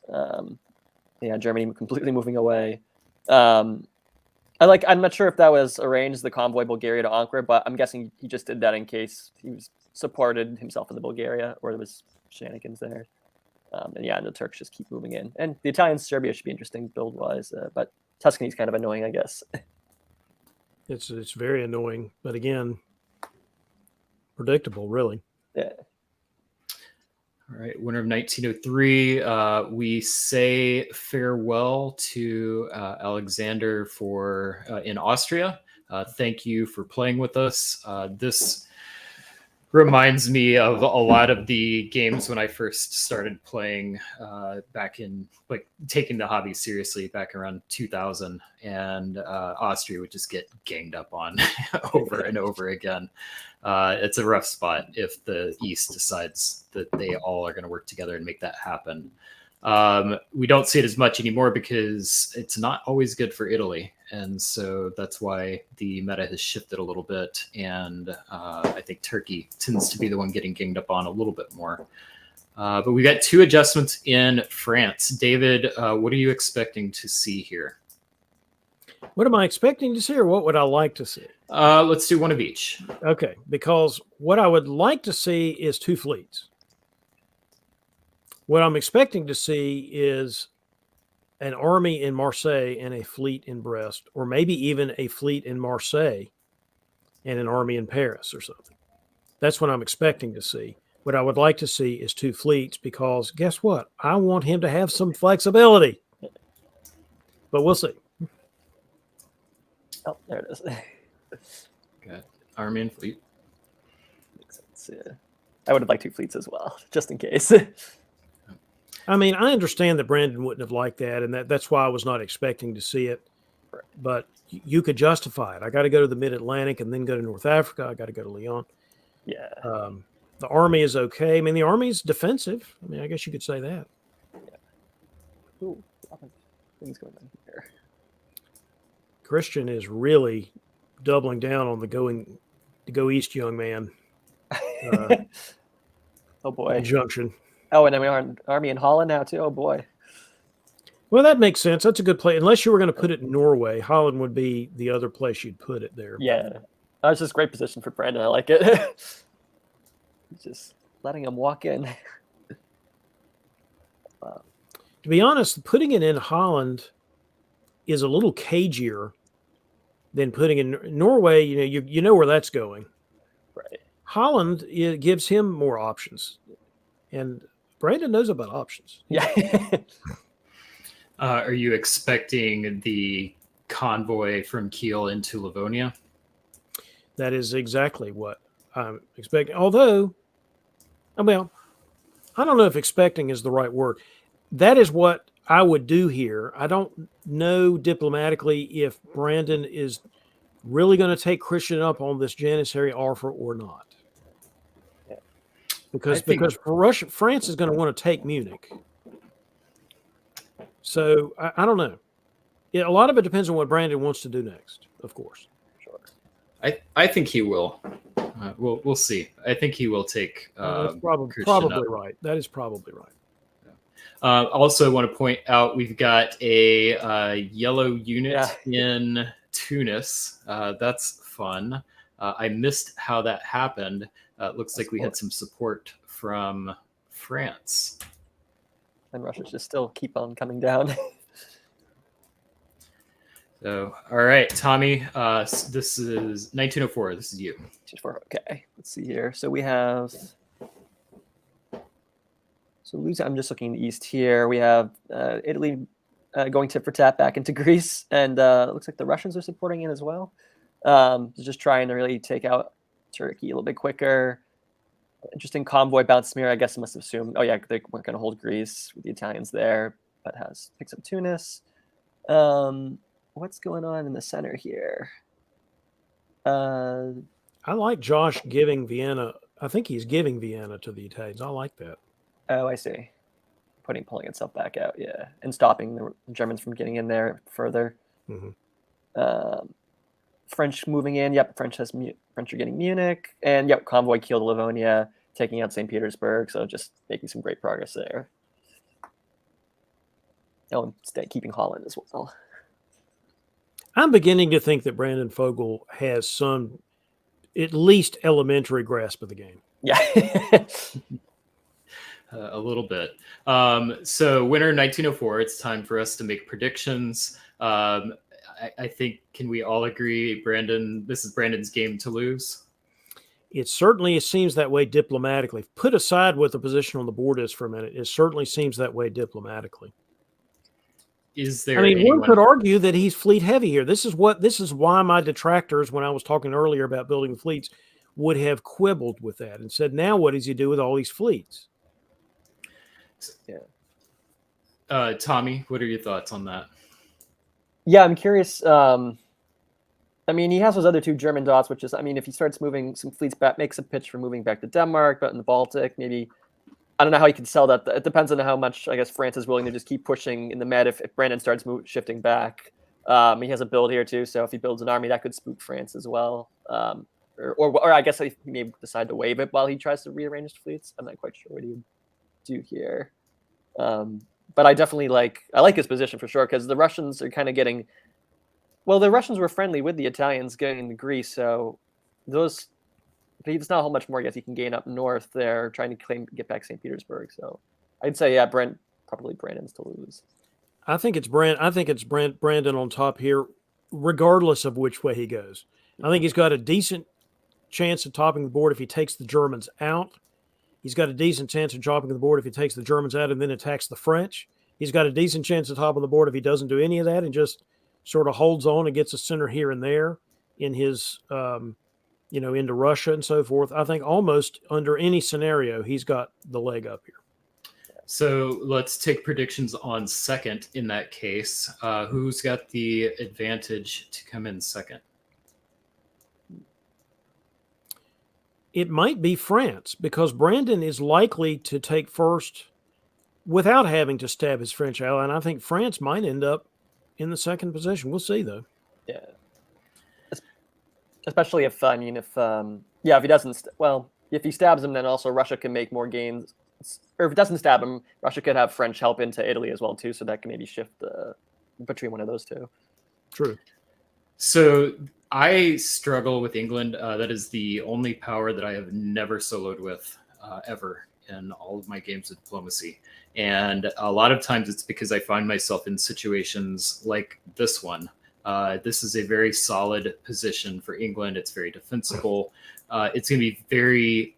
I feel like England is a very good power to top the board with. And I think we've seen that in as long as we've been doing DBN coverage, because so many of our games, topping is the main way. Statistically, it's the most likely way that you're going to improve your score. But I struggle from this position to go past that. I think when I'm reading this board state, I'm giving up on any thought of a solo, and I'm going to just be looking for a top. And so then the question is going to be, how do I want to get that top, and how big of a top am I looking for? And my prediction is that Brandon's probably going through maybe a not easy choice for him. And am I going to stay loyal to my French partner and just try and squeeze out what I can and push for an early draw? Or am I going to go ahead? I've got time. There will be enough time to make a move on France. I think that's going to be a hard choice. So that's going to be the main story that I'm watching for the rest of this game.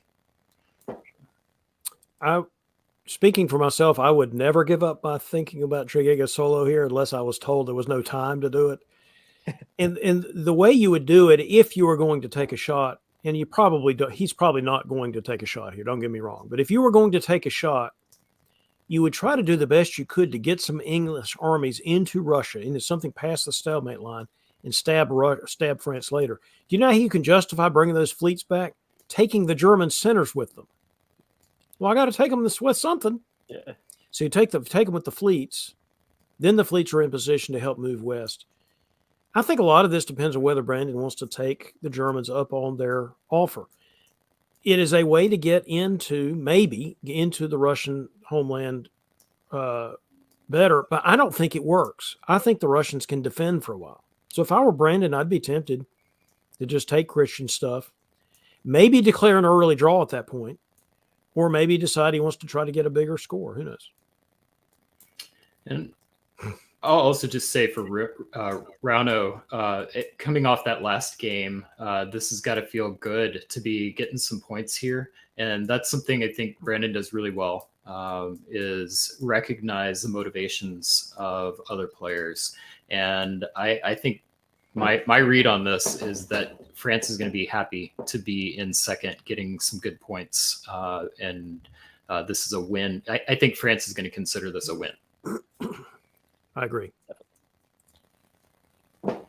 Convoy to Norway, yes. Moving to Finland so the army can go to St. Pete, yes. Defending himself in Livonia, yes. Otherwise, trying to help the Germans into Russian Warsaw, yes. Italians and Russians continuing to work together against the Turks and their ultimate French enemy, yes. Any no's, Tommy? The Budapest to Vienna is interesting. Instead of because I could have supported Vienna into Trieste, possibly, right? Or trying to defend against the French coming, I think maybe. Oh, I see. Oh, right. Yeah, I see. And then I'm trying to think. Oh, I see now why that didn't work, because of the French supported the Turkish move. Now I see that. Yes, right. Mm-hmm. I missed that at first, but that's why. They're trying to set up a line here against the evil Frenchmen.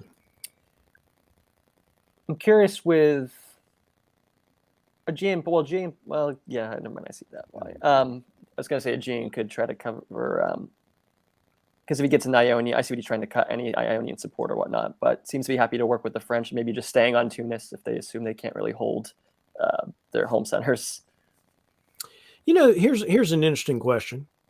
Josh supports Black Sea to Khan with Ankara. You support that because you think maybe the Turks might block you? I don't know. If you're going to attack them anyway, just go after both centers. Yeah. Now, if this is all just so that he could pass through Khan and keep the Turkish fleets alive, that's fine. I just find it interesting that he had to support it. Yeah, we'll see.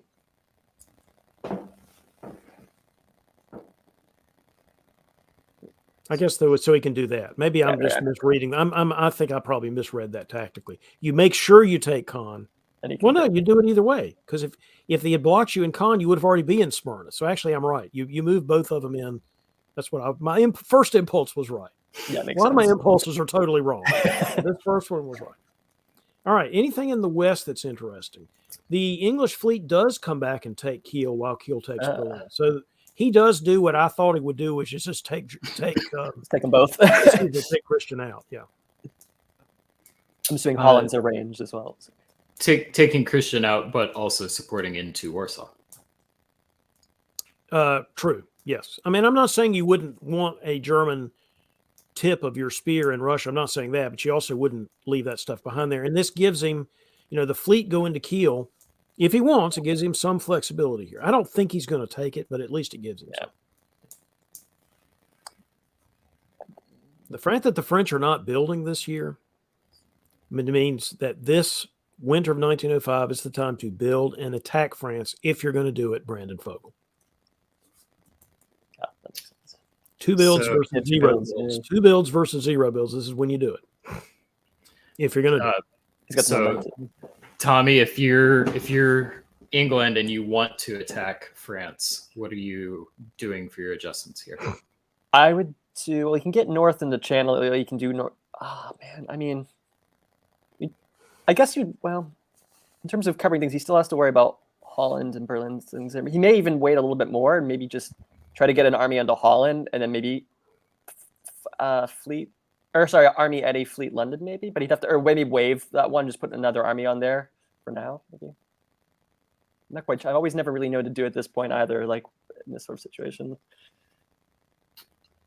In chat, Peter's saying 2 armies either way. David, would you agree with that? Yeah, because you can hide what you're doing with the armies. I do not As usual, I agree with Peter McNamara. That makes sense. So the other question that's interesting to me is on the in the East, does Russia and Italy have units to hold back the West? Can they defend the traditional line? Or are they going to have to fall back to a like Sev or something like that? In a non-time limited game, they do not have a line. It's kind of hard to know what it means with a time limited game. Do they have a line? They don't have ultimately a line. You don't have a line if the French are in Bohemia and essentially in Tyrrhenian Sea with a Turkish fleet that's helping you. That's not a line. Mm-hmm. Yeah. So, I mean, do they have a temporary line? Maybe. I mean, you can guess and do well for a while, I think. Yeah. Have 2 armies, yeah. This is totally up to Brandon what he wants to do. To be honest, Brandon may be saying, let's end this game. I'm ahead. He doesn't, though, does he? Yeah. Okay. It's good. And again, regardless, it's just to follow along Peter's earlier comment, regardless of what you're going to do in the fall, you would convoy to Holland, convoy to Norway here, regardless of what you're going to do in the fall. The fall, what you would do is you would probably take Belgium. Yeah. Or move units around, put a fleet in English Channel or something. Depends on how you want to play it. He did move them back, which is nice for him, as he can keep going with those. And you just can keep playing around with Germany and dealing with Russia there. It's fun. So this is my question for the other powers is: are they not saying let's declare Brandon? Let's declare victory and I'll go home for declare victory for Brandon and go home. Because what else is going to happen here, really? Brandon's score gets bigger. Yeah, unless Rano actually makes some kind of deal and relieves the Mediterranean, but I just think that is very unlikely. So we've got Brandon. It will be eliminated this year, barring something very unexpected. And so is this a moment of truth for Brandon? For Brandon Fogel? Yes. Let's see. We are getting ready to do the fall. We're getting ready to fall. Yep. Now, here's where I might say you might do the Belgium thing regardless and say, I'm doing this so that I can say, let's declare this victory. Let's declare this game over. Not to, quote, stab you, but just to make sure that nobody thinks there's any other alternative here but this. Right. Or you say, hey, I'm going to put you, loyal ally, up to tie for second place. Would be another way to play it. But I'm going to expect you to build in a way that is to my advantage. So I don't know. I mean, this is the only time he could do it because otherwise there's going to be a build from the French and then the French could build a defensive unit. What does he do here? He convoys from Norway. Yeah. I guess. Yeah. And so tell me, what do we back? He moves his fleets back to hell and kill. Brandon is doing. Well, wait a minute. No, he's not doing it. Norwegian doesn't go anywhere. Oh, right. Didn't go to North Atlantic, which you would do if you were really, really doing this. So, Tommy, what's your read? What are we looking at here? He's still doing it. He's still doing it. You don't leave Livonia. Yeah, you put that to kill. Yeah. Yeah, I have a feeling he's probably just getting his armies ready to start moving. And he's already got Kiel, Holland, and Belgium. Oh, yeah, he just got Belgium. Yeah, I think he's going to do it. Why would you not move to I may be missing something. I know I'm missing something here. Yeah, I don't know why Norwegian holds. Oh, maybe if he's worried because he doesn't have to worry about St. Petersburg. So this is one way that, David, you were saying, hey, I'm going to force this game to end by taking Belgium and saying, hey, this is it. That now he's making a statement of accept this draw or I'm going to keep getting bigger. Yeah, maybe somebody was vetoing it. I don't know. And maybe he's trying to say, hey, guys, this is actually how this game's going to end, right? I mean. Oh, I see why the Italians shuffled. I forgot they had builds. I was wondering why they moved the fleets around.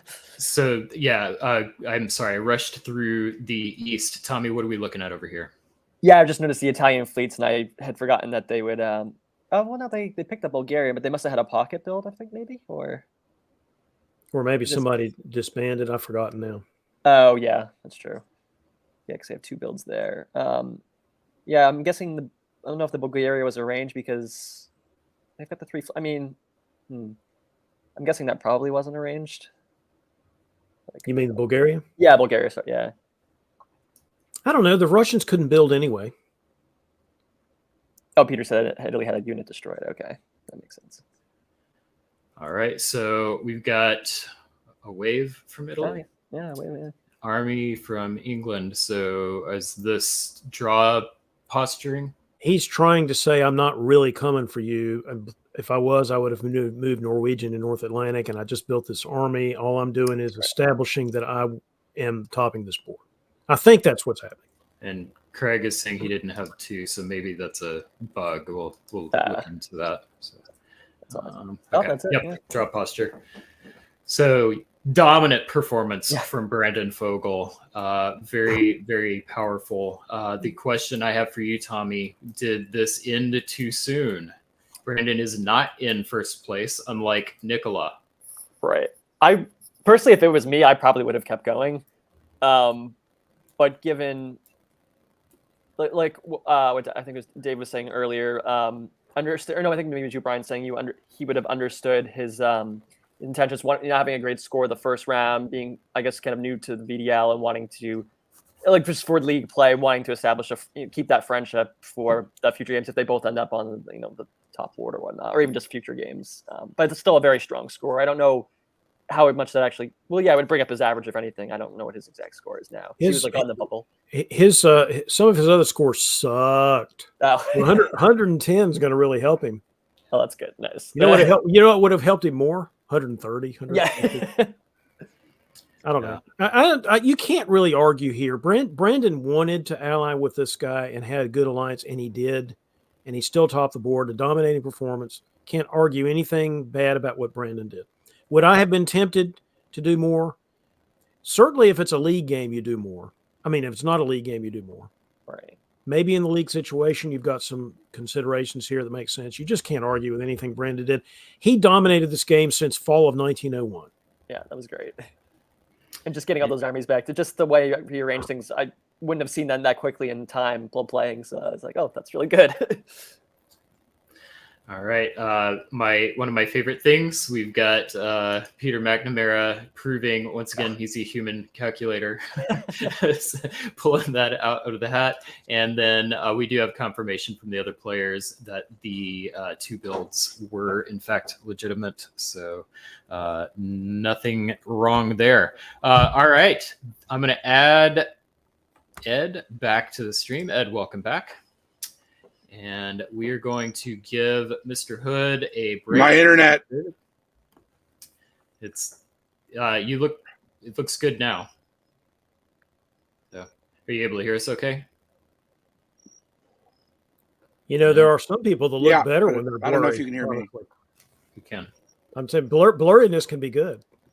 It's a feature. It's not a bug.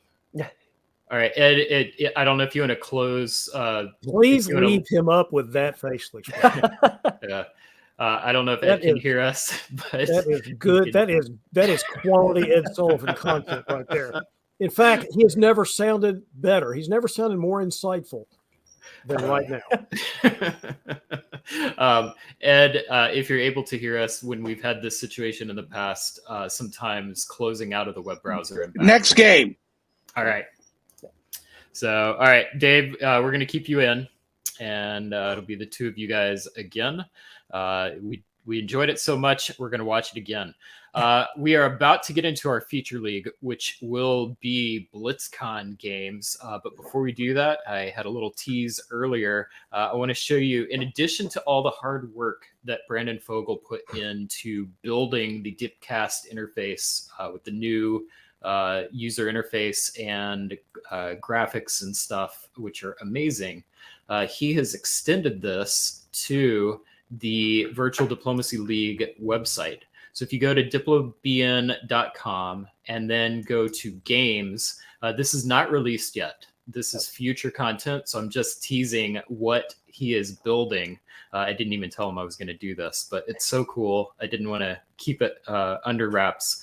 Click on the game map, and now you've got an interface where you can go through and view all of the moves from all of the games. We've got some dev stuff in here that'll all be going away. But yeah, this is so slick, so cool. I love it. So that is a piece of work that he's put a lot of time into. Really, really cool to see that rolled out very soon. So keep an eye for that.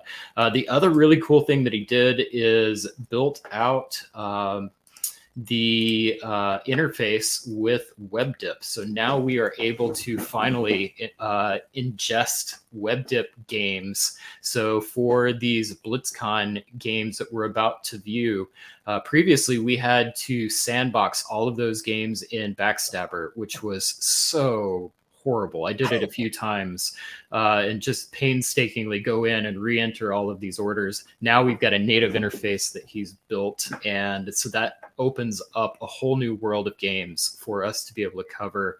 So grateful for the work that Brandon's put into the development of this. DBN would, obviously he founded it, so wouldn't exist without him, but without the enhancements that Brandon's made to Dipcast, this channel would not be what it is. So definitely give Brandon a shout out in chat, put some positive comments in there, thanking him for the work that he did. And I will remind everyone, we are looking for feedback on the new interface. We will not necessarily take everyone's suggestions.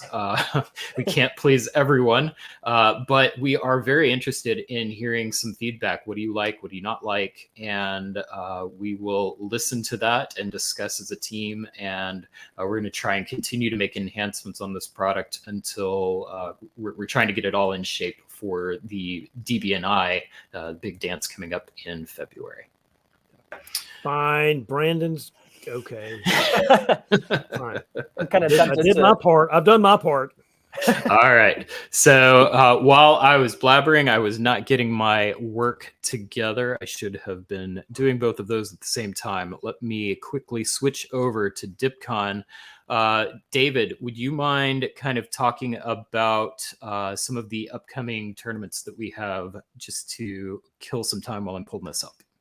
Well, I'm not going to kill time. I'm going to talk about cool stuff, because next weekend there are tournaments happening in Chicago and in the United Kingdom. I think it's Chesterfield, the United Kingdom, for SpireCon and Weaselmoot next weekend. So it's going to be quite a weekend of diplomacy. DBN's going to have a show on Sunday covering Weaselmoot. Will be Brian and others, I think, will be live there doing content on site at Weaselmoot in Chicago. So it's going to be quite a thing. Tune in next Sunday afternoon. Don't know the exact time yet, but tune in next Sunday afternoon for that show, which is going to be awesome. And then, of course, we're all counting down the days to early November when we're going to have World DipCon in Carnage. It's going to be quite an event. A large number of people already signed up to play, and I'm sure we'll get some more additions between now and then. Just really a great fall in the diplomacy season. And this is a good time to remind everyone, if you haven't already done so, please give the video a thumbs up. That really does help the algorithm promote this to other diplomacy players. And it's a good way to say thanks for all of the work that the DBN team has been putting in, including work from David Hood, who, if you have not seen, released a new edition of Deadline News earlier today. So when you're done watching this broadcast, go check it out, or if it's too late, check it out tomorrow. It is the best place to get a monthly dose of video news content for diplomacy, and there are some unexpected things in this particular broadcast that kind of surprised me a little bit. All right, that is enough chat. Let's get to why we're here, and we're going to look at BlitzCon. So BlitzCon, again, as a reminder, there's a new format on web diplomacy. and these are 5-minute turns, so play extremely fast. But unlike Gunboat, negotiation does take place. So this is a full virtual game, just with really, really fast deadlines. So it's a fun kind of casual way to get in some reps. You'll see some scenarios that you wouldn't necessarily see. And one of the things I like about the format is it really helps you focus in on what is the most efficient way for me to manage my negotiation time resource. That's an often overlooked resource in the game of diplomacy, particularly face-to-face. I think this is a great format to really focus on what is it important that I talk about and who do I need to talk about. And I think that this is a great way to develop and grow that skill.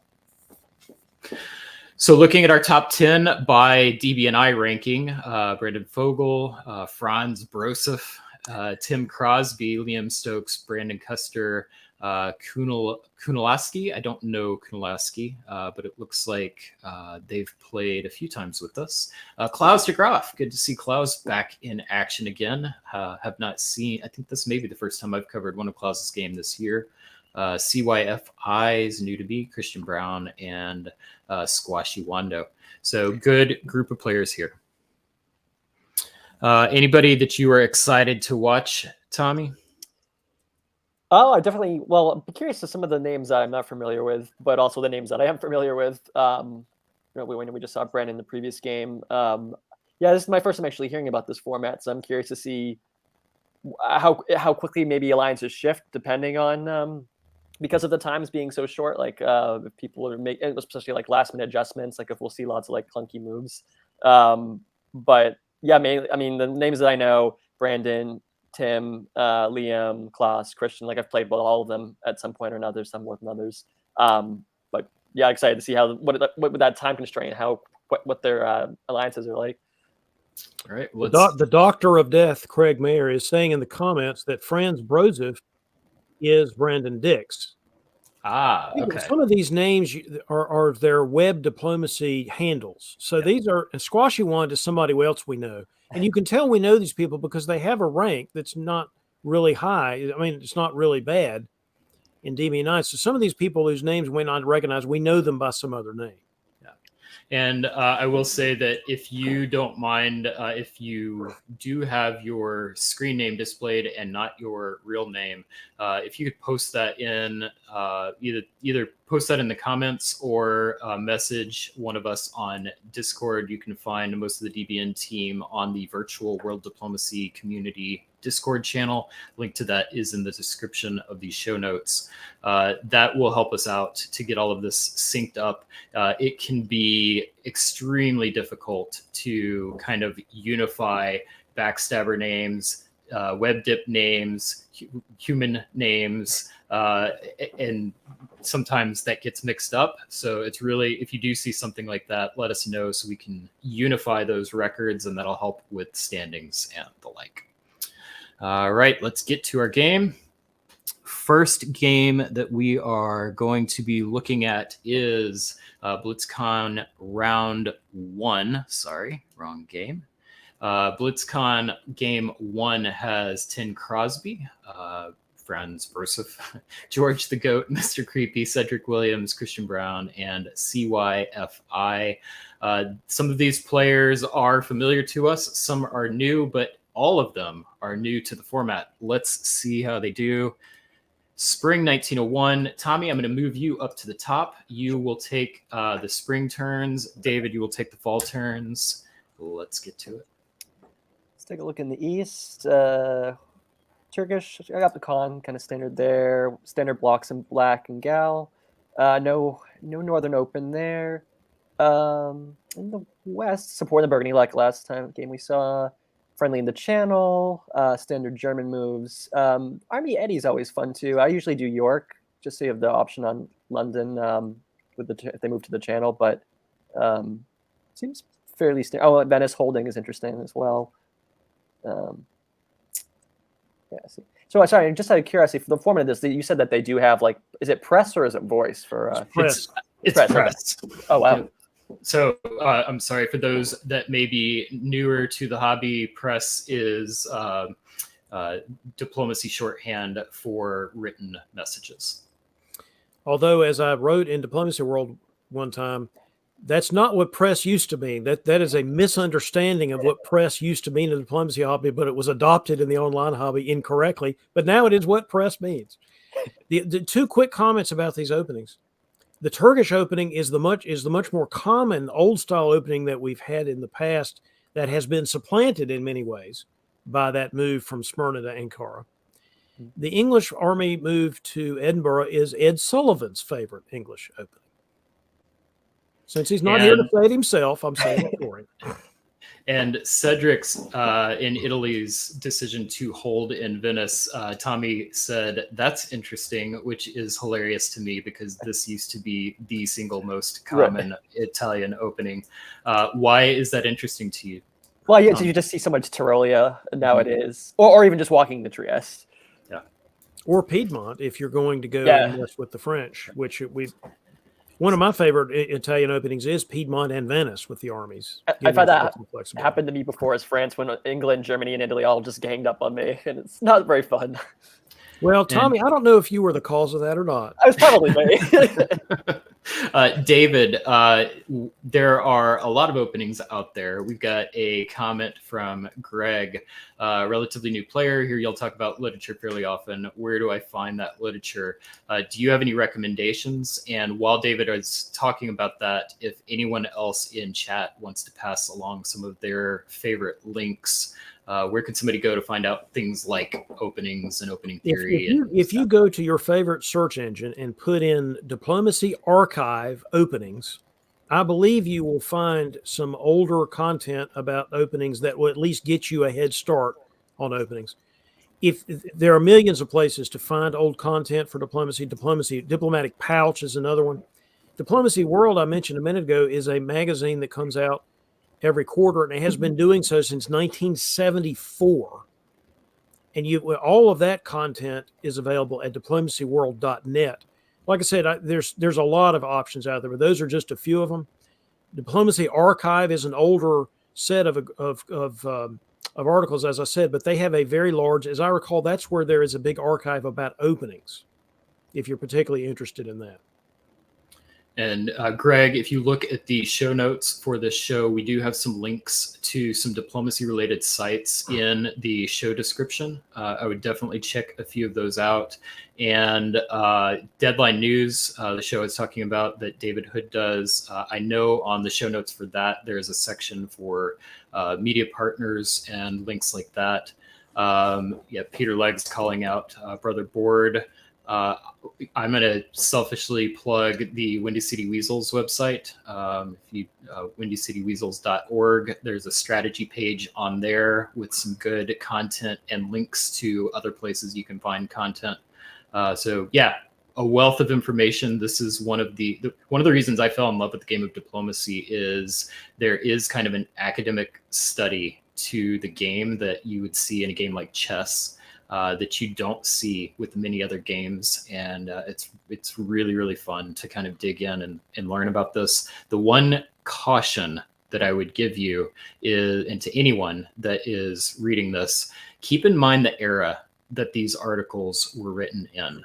A lot of times people will look at advice that was given from the 60s and 70s about the postal hobby and assume that it would work in today's games. And some of it's great. That was the foundation of a lot of the advice and analysis that many of us use today. But just do understand that the meta was different. The game has evolved in that time. And I would just balance anything that is older with something like DVN. Like, watch the other games. You'll get a really good sense for how some of the top players are playing right now by combining those two, and then eventually you'll form your own opinions.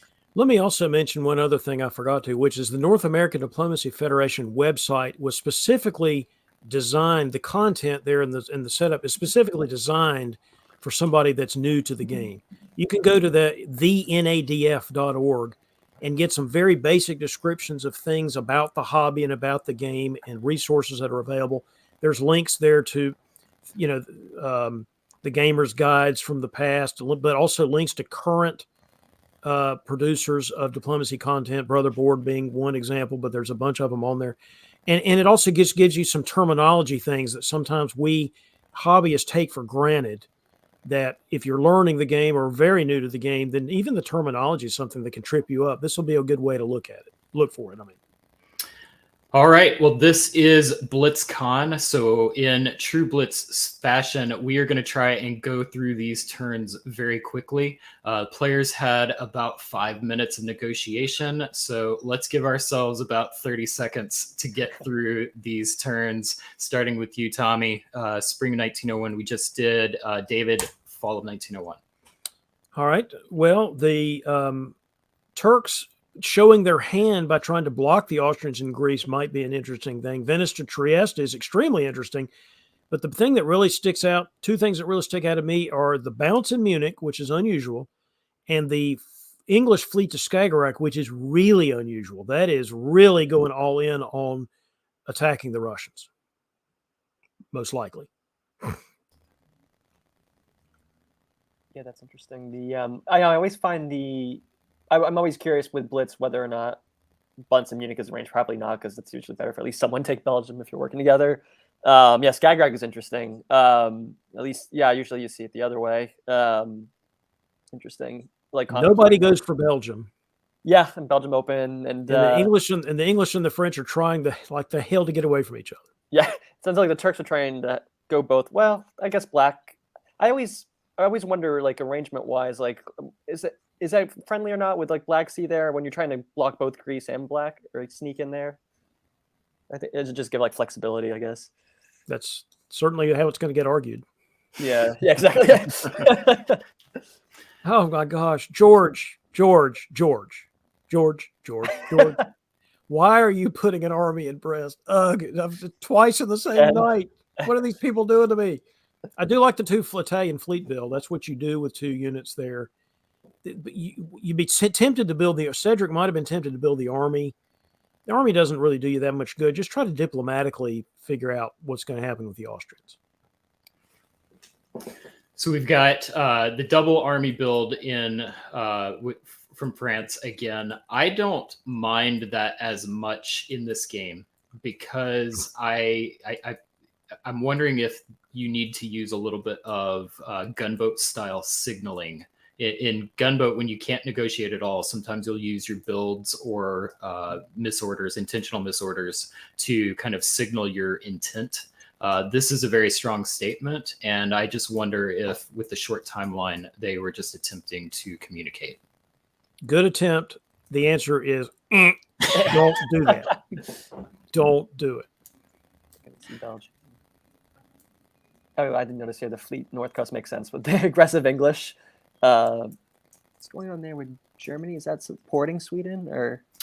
Germany is supporting Sweden. Okay. Yep. But it looks like Sweden was supporting Denmark and it got cut. Right, that makes sense. Or Skag. Skag, yeah. Sweden, yeah. Denmark supports Skag. Okay, yep. So it looks like Sweden moved. Sorry. Oh, I see. Okay. The East. Italians moving away. The French deciding to trying to make peace. It looks like moving to mid-Atlantic. Now with Picardy and Marseille just being defensive. It's interesting. I guess the Germans in the front. I guess that wasn't arranged in Munich, considering the build there. Yeah, the Germans assume they're dealing with an EF, and he's right. Yeah. So he's doing his best to counter that, and I think, as well as you can do in that situation. Okay, fall turn. What have you got for us? Let's see. Sweden falling is what you got, which was that was probably going to happen. The only way to stop that would have been Denmark to Skagerrak, assuming that was not going to put Denmark at risk. Let's look at the East just a minute. The Russians going to Silesia and Bohemia definitely means something. You know, when you looks like you're trying to work together, I guess he's trying to help defend the Germans. I don't know, but it's certainly Christian's putting himself a little out of position vis-a-vis the Austrian now in Galicia. Right. Italians continue. It looks like they're going, and I'm not sure with. I guess with Albania. I guess they're working with the Australian. Sorry, not the Australians. The Austrians. And yeah, with the Austrians being Gal now, I'm kind of curious as to why the Russians just completely moved in that direction. That's interesting. I guess in the West, they're just still fighting. Yeah, fleet army. Oh, army's interesting now. Berlin. English fleet in London. What is that telling you, David? Well, unlike the last game, I could have made an argument here for another army, convoy to Norway. I don't know. The difference this time being that the army has somewhere that it could go this year. Yes, and the fact that you've already got 3 fleets versus 2 German fleets. I guess maybe because there's a Russian fleet. I don't know. The position is just a different position, it seems to me. Although, again, you've got France with a bunch of armies and not really any fleet power, and their fleet stuck in Spain. This is a rerun of last game. The Italians are in Eastern Med again early. That's exactly what happened last game. Piedmont and Western Med. That's what the French did last game, was Piedmont and Western Med. So now the Italians do it. Russians sneaking into Berlin. Interesting. Yeah, I thought something goofy was Christian was up to something with that move. He's actually attacking German centers. Yeah, Munich, Berlin. Made a deal with the English. Yeah, the English are laying off up there. That's a good read. Like to get Munich. Yeah. Okay. Good. But to pick up Berlin also. Turkey just trying to stay alive. Well, I think he was cutting. He was at least cutting Berlin's support for Munich at least, and it's just lucky that he also slips right in. Yeah. I think you're playing with fire there if you're Christian, but maybe he didn't have any choice. Well, that's been Christian's upside as we've seen him play. He does take risks that other people don't always take, and sometimes that pays off. So who knows? We'll see. Wait, English Channel. Yeah, I'm curious to see what the channel will do there. English Channel alert. Yeah, and it's a spring turn. Combined with the move from Italy into the Med. Yeah, that's going to be interesting. Maybe he was going to try to justify that by saying he needed to go to the Mao. But he doesn't. He supports Belgium. Germany's just getting dismantled. Oh, no, back in Munich, I guess. That's a good read by Christian to block Sevastopol, convoy to Sevastopol. Oh, yeah. And he cannot oh no, he does defend Berlin, doesn't he? Because you've got Silesia supporting it. And he cuts Prussia anyway. Right. Interesting. So he gets one of them off there. English fleet to North Sea. Gosh, I hate to say this again, but this is another game where the English position is pretty good. Yeah. I'd be kind of worried as well. It's nice that Italy's moving back, gives France some breathing room to at least go mid-Atlantic. I agree with that, but fine. Build your 2 fleets and go after the French then.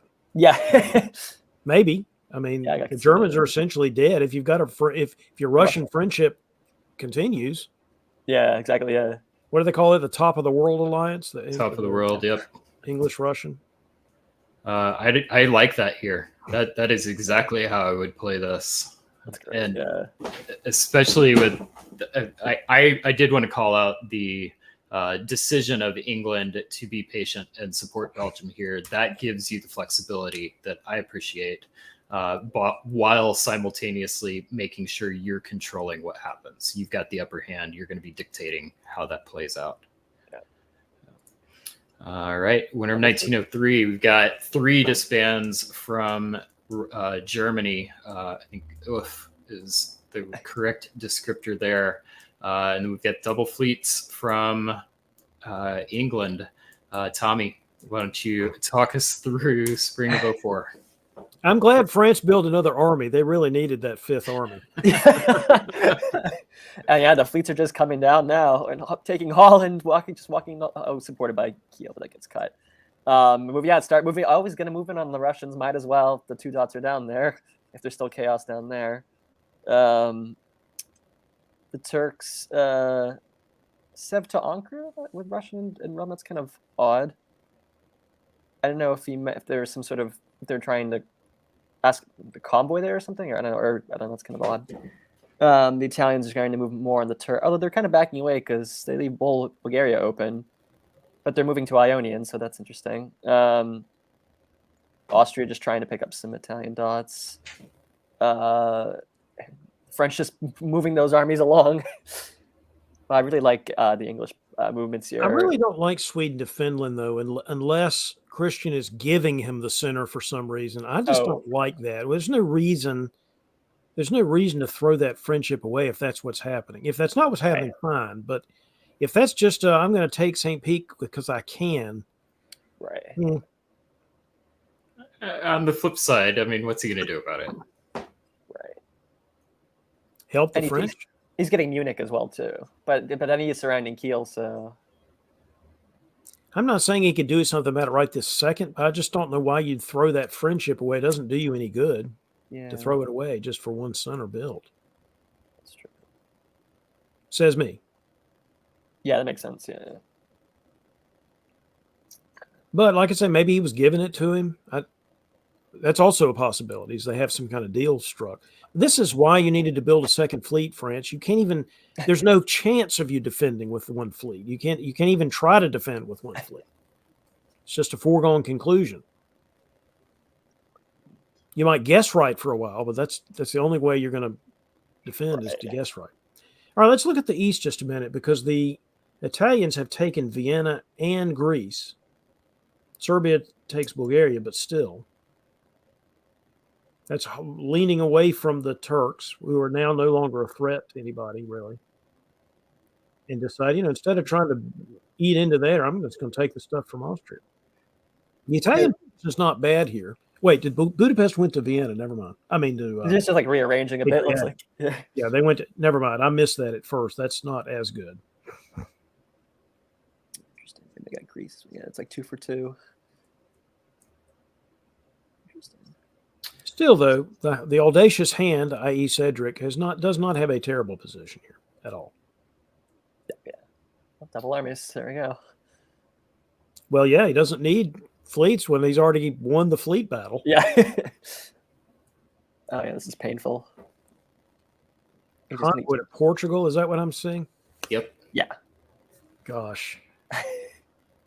Nicely done, Brandon Dix. And we saw this last time. I don't think that was agreed upon. I don't think that was between England and Russia because we saw some movement of Berlin trying to go to Kiel. And here I think we've got that again. So, yeah. It might just be that he is playing this a little more gunboaty, 5-minute moves. I'm just going to sort of grab and get big and then say that I win. Yeah. And I'm not going to worry as much about the diplomatic niceties of trying to set up what's going to happen in a future turn when I have plenty of time to figure it out. I got 5-minute turns. Yep. Turkey must feel a little better now with the Italians moving away and getting into Bulgaria. Yeah, he's got some life again. Yeah. Or she. I don't know who FI is, but. Yeah. Tim Crosby is moving against Cedric in Italy, and I just want to say a quick shout out to Tim. Tim's been one of the highlights of this season for me. Really enjoyed watching Tim grow as a player and the success that they've been having. Tim's been extremely active in multiple formats, and I don't know if this is going to pay off this game or not, but it's fun to see the move either way. You know what's also fun? Burgundy taking Munich because it's not like the Russians have done him any favors. So by God, I'll take Munich. I need the build. Italian support is nice too in Spain. That's a plus. It's not a great turn for Christian's German possessions.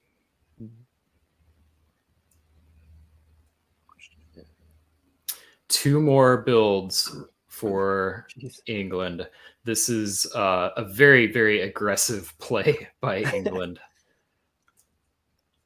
You know, again, just to say earlier, I didn't like that move to St. Pete, but maybe all of this is making sense. How long, with 5-minute turns, can you really even put together a stop the leader coalition?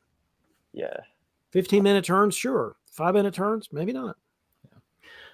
Also worth pointing out, they're using some squares scoring. And so Sum of Squares is a scoring system that rewards distancing yourselves from your competition. The bigger that you get, your score multiplies larger and larger. So if this does end up as a large score with a large gap, that could result in a lot of points for England.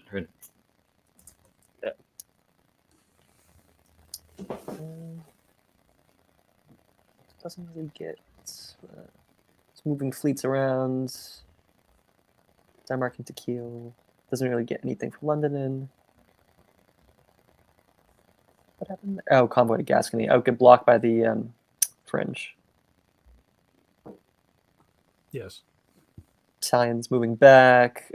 Maybe they made some niceness with Austria so they can go back and try to help the French. Turkey's just happy with just staying in there, I guess, for now, getting blackout. Oh, now there's 2 on whatchamacallit. I would argue that all of this is very interesting, but why not just call the game? Yeah. There is no way that England doesn't. Well, there is a way England doesn't get bigger, maybe. That's a possibility. So you got Gosh, Belgium. look at France taking Warsaw. In for a penny, in for a penny.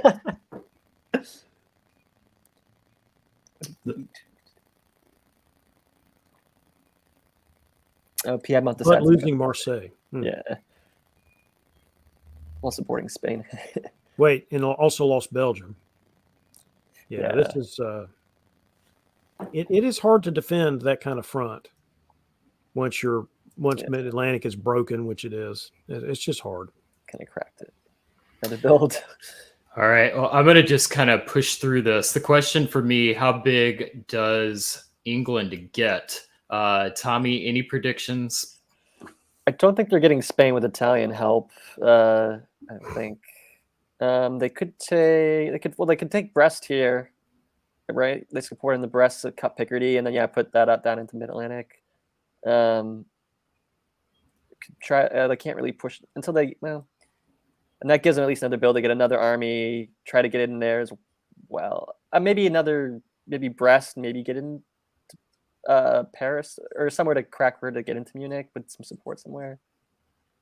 At least Brest, I would say, I guess. David? Unless you got Cedric helping you, which I don't think you do as England, I'd be going around the French and going into the freaking Mediterranean. Yeah. There's 1 fleet. Oh, that's true. I'd be going to North Africa and put myself. Of course, this is me. I'm Mr. Aggressive. I'd be trying to say, I'm the game. As far as I'm concerned, the rule book says 18 is what your goal is. It's not 12. It's not 14. It's not 16. It's not 17. It's 18 or more. Brandon is building, or I'm sorry, has been very aggressive all game. So let's see if that happens. Got an army.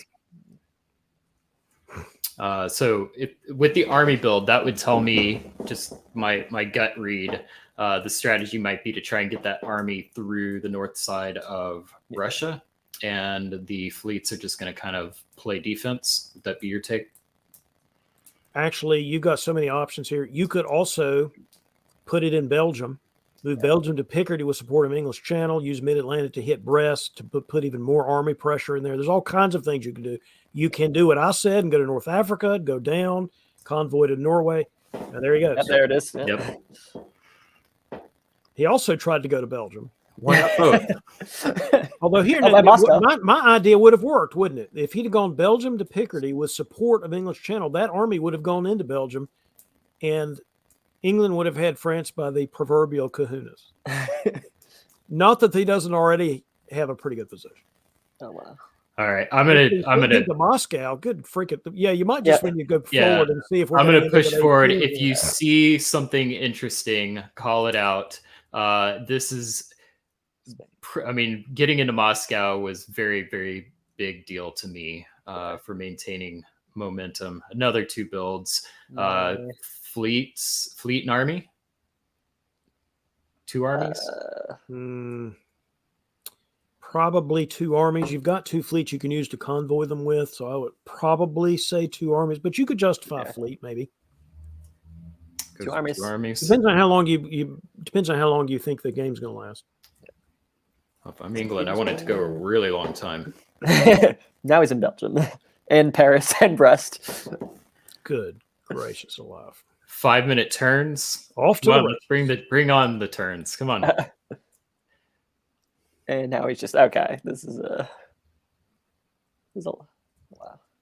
Yeah, Okay. just 16. There we go. all right. So 16. That's impressive. Is there a solo here? Or I'm sorry, there's always a chance, but should there be a forced solo here? Forced is a strong word. There is a good solo shot here. Yeah. There really is. You've got Warsaw, Very, very good solo shot. Tunis, Marseille, Warsaw. Until Yes. defendings cover Belgium. Yes, all of the above. All of these. There is no clear line of defense here. I don't even know that the French tried to defend there at the end, did they? I mean, 74 points is a great score. 100 points is even better.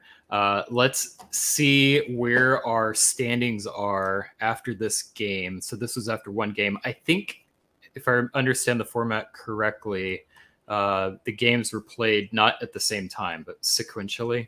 So you're going to see 111.4. Yeah. So anyway, next up we've got our. yeah, this must be more than 1 game into the Yeah, standings. I think so. So here we've got round 8. So we've got Austria is Kunlowski, Yogurt Monster.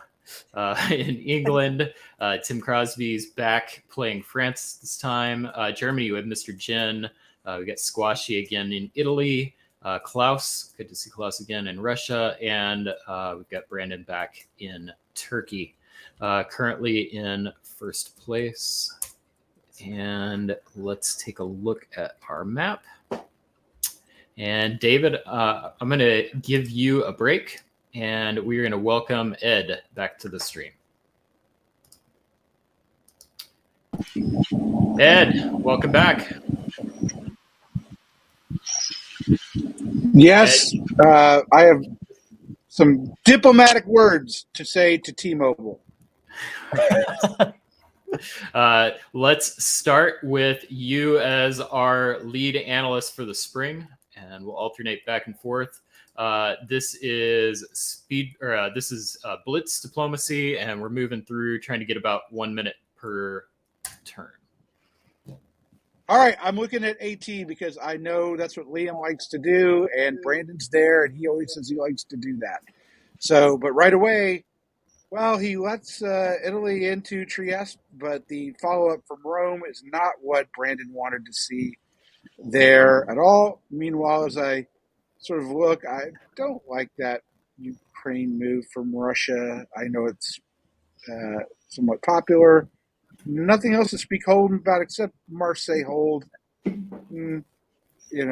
Okay. I tend to only like to do that Marseille hold if I'm really friendly with a German player and I just don't want to deal with Burgundy, but it's fun. Ed, you said you don't like the move to Ukraine. Why is that?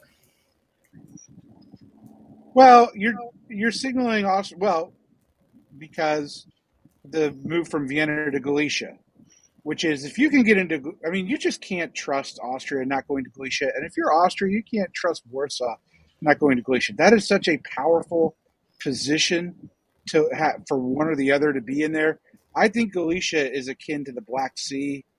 It's just one of those things that you just have to bounce. Experience has taught me that, and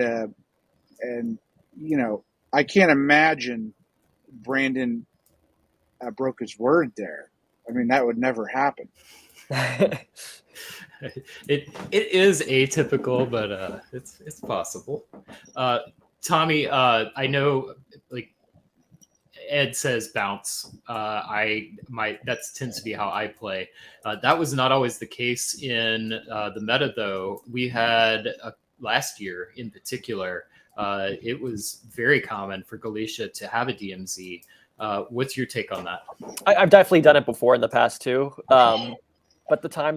But most of the, like I'd say 90% of the time I'd get burned with it. If I was one or the other side, mainly when I was Austria, if I let Russia into there, it was just begging to kind of start an RT if they were friendly enough. If they don't go to like Armenia or something. I mean, this is also. I'll go ahead. No, I played it both also, ways. Tommy, I didn't mean to step over you, but I was going to make a point. Like watching DBN is a really good exercise for people to do, because I've seen Brandon always move to Galicia. He's in Galicia if he's Russia. He's in Galicia if he's Austria. He's going there, no matter what he may say.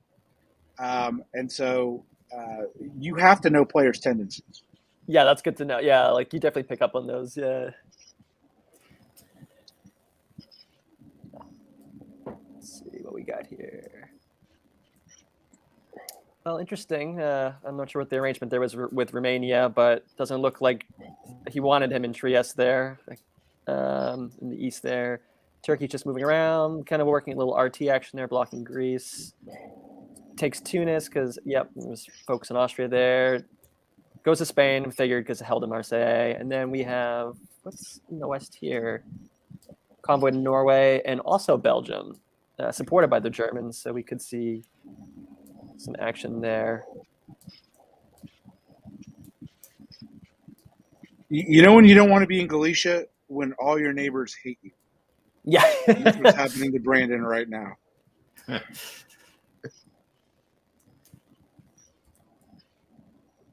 Winter of 1901. We've got double fleet build from England. We've got the standard fleet and army in Germany. I am a huge proponent of that. I think any other build there's no 100% truism in diplomacy. It is always going to be dictated by the other players that you're playing with and the board state that you're in. That's what keeps this game fresh and fun every single time. But if there was a truism for builds, I would say army and fleet for Germany in 1901 is about as close to true as you can come. We've got fleet breast. That is oftentimes a signal. Tommy, what does that tell you? Potentially wanting to, I forget someone supported the English and the Belgians, was the Germans, I think. Mm-hmm. So maybe trying to signal to Germany, like, hey, he's in there now, but maybe you'd be willing to work with me, depending on your builds, possibly. And until obviously anticipating probably the two fleets in this case, which I kind of figured England would do. And Ed, we've got a army build from Italy. That's the first time we've seen we've seen several two build Italys in 1901, but this is the first time we've got the army. What does that say to you? The attack on Brandon will continue, and I mean, I think he had to build that. Actually, he's got no war with France. And he gets a friendly Turkish build. So I'm really liking the Italian situation here. I am drawn to the fleet Liverpool. Obviously, it's trying to signal some war with France, but now you got a fleet build North Coast, and Sweden's vulnerable, so maybe it goes away. But there are issues right now for an EG. So looking at the map here, I do like this German play, by the way. I know it's called something, but in a game where you want to maximize your options, I love that move. I can go east, I can go west, I can do whatever I want. And signaling to England, hey, we'll attack France with you. Meanwhile, I think the big play here is poor tactics, I would suggest, on the part of Italy, letting Brandon get back into Trieste. It's only going to empower Turkey. which is now what's happening. Turkey's in great spot. Liam's in a great spot. Keep your eye on Turkey, except for the move to the black. But I've played Russia a lot where Liam's like, he is so unfazed about a Russia going in the black. So it may have well been invited. Yeah. I'll be curious to see what's going to happen with Greece there as well. Probably take, well, it depends what the Italians do, I guess. You start moving to Ionian. I don't think Turkey expected to be in Serbia. Yeah.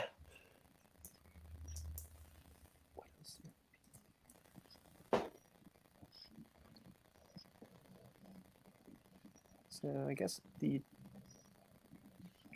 Germans are in the North Sea, which is interesting. I thought they were going to make some play on Sweden here that helped the English. Well, they took Sweden, or they didn't? I think where it got cut, or not cut, but whatever you call it. It bounced. Yeah. The French. Candy cane means bounce. I'm figuring this out now. So the candy cane is a support. And if it's red, that means it was not successful. If it's white, it means it was successful. Right. So the French were just trying to support themselves somehow, it looks like, and it gets cut.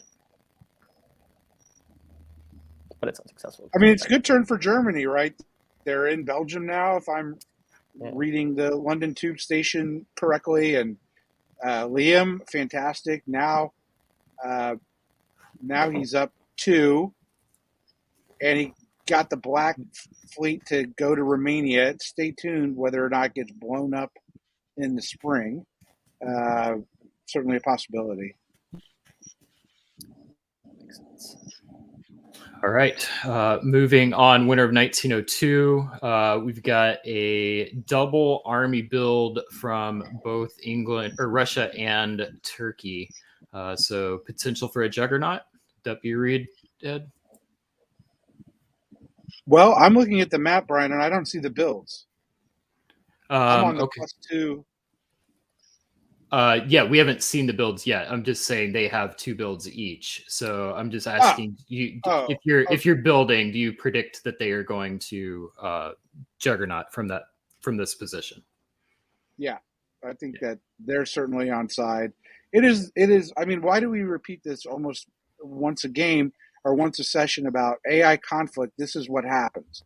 And if you have to get it together for as long as you can. And if you can't, if Italy doesn't have one of the 2 on side, it's a problem. So Liam's going to build a fleet now. I would suspect he's not building 2 armies, but maybe I'm wrong about that. 2 fleets. Ugh, I wouldn't want to be Italy. And do we have a wave from Russia? Looks like Yeah, we do. We do. Yeah, that's ultimate sign to Liam that he didn't want to build in Sevastopol. Yep. All right, picking up the pace again. Spring of 03. Spring 1903. Oh well, Russia's back in black. Little ACDC. All right. Russia's in Norway, if I'm reading that correctly. England's playing D. England's got all this, like a billion problems right now. And Norway's not one of them. And, props to Brandon for continuing to hang on in 1903. This is another thing. Like, look, Turkey's coming. He built 2 fleets, all right? And now Italy's still, messing around with Brandon, trying to go to Adriatic. I mean, this is the part of diplomacy where I just want to bang my head against the wall, with some players. Because I don't think Brandon's engendering this conflict. Yeah. The Marseille sorry. Just add your advice to an Italian in this position is a double fleet build from Turkey can only come your direction. Make up with Austria. yes, and I'd be willing to bet Brandon may have pointed that out to the guy. Or lady. I don't know who Elia is. So, yeah. The Marseille, the Spain was kind of interesting. I'm guessing to potentially open up for a build there, maybe? Or they want to recover Portugal if the Mid-Atlantic gets... No, they want a convoy to Wales. Oh, that makes sense. That's Sure. fun. Yeah. And Or just go back. it's a tour.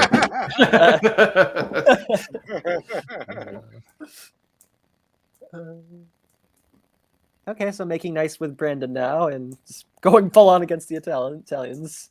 And also getting hit in Vienna, though, unfortunately. But and going back from Black Sea to Romania. The Germans. Oh, what's going on? There's a lot of arrows there.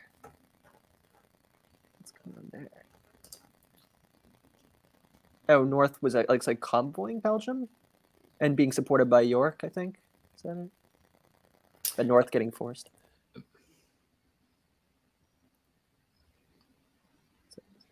Belgium to London, yeah, supported by York. All right. Winter of 1903. We've got both builds because of the wave last time. We got double build from Brandon in Russia. Brandon keeping the fun option with the fleet, disbanding the army. I would assume, based off of the last move, Ed, would you say that means he's janissarying for Turkey? Yeah, I can see that, but Russia has to turn right now. I mean, right now against Turkey. We've got the units to do it. Turkey has no builds, has no growth without Russia. This is the time. Yeah, for sure. But it doesn't happen. Nope. Instead, we're going to go up to the line. That's what Russia decides to do. Certainly an Ed Sullivan move, but what do I know?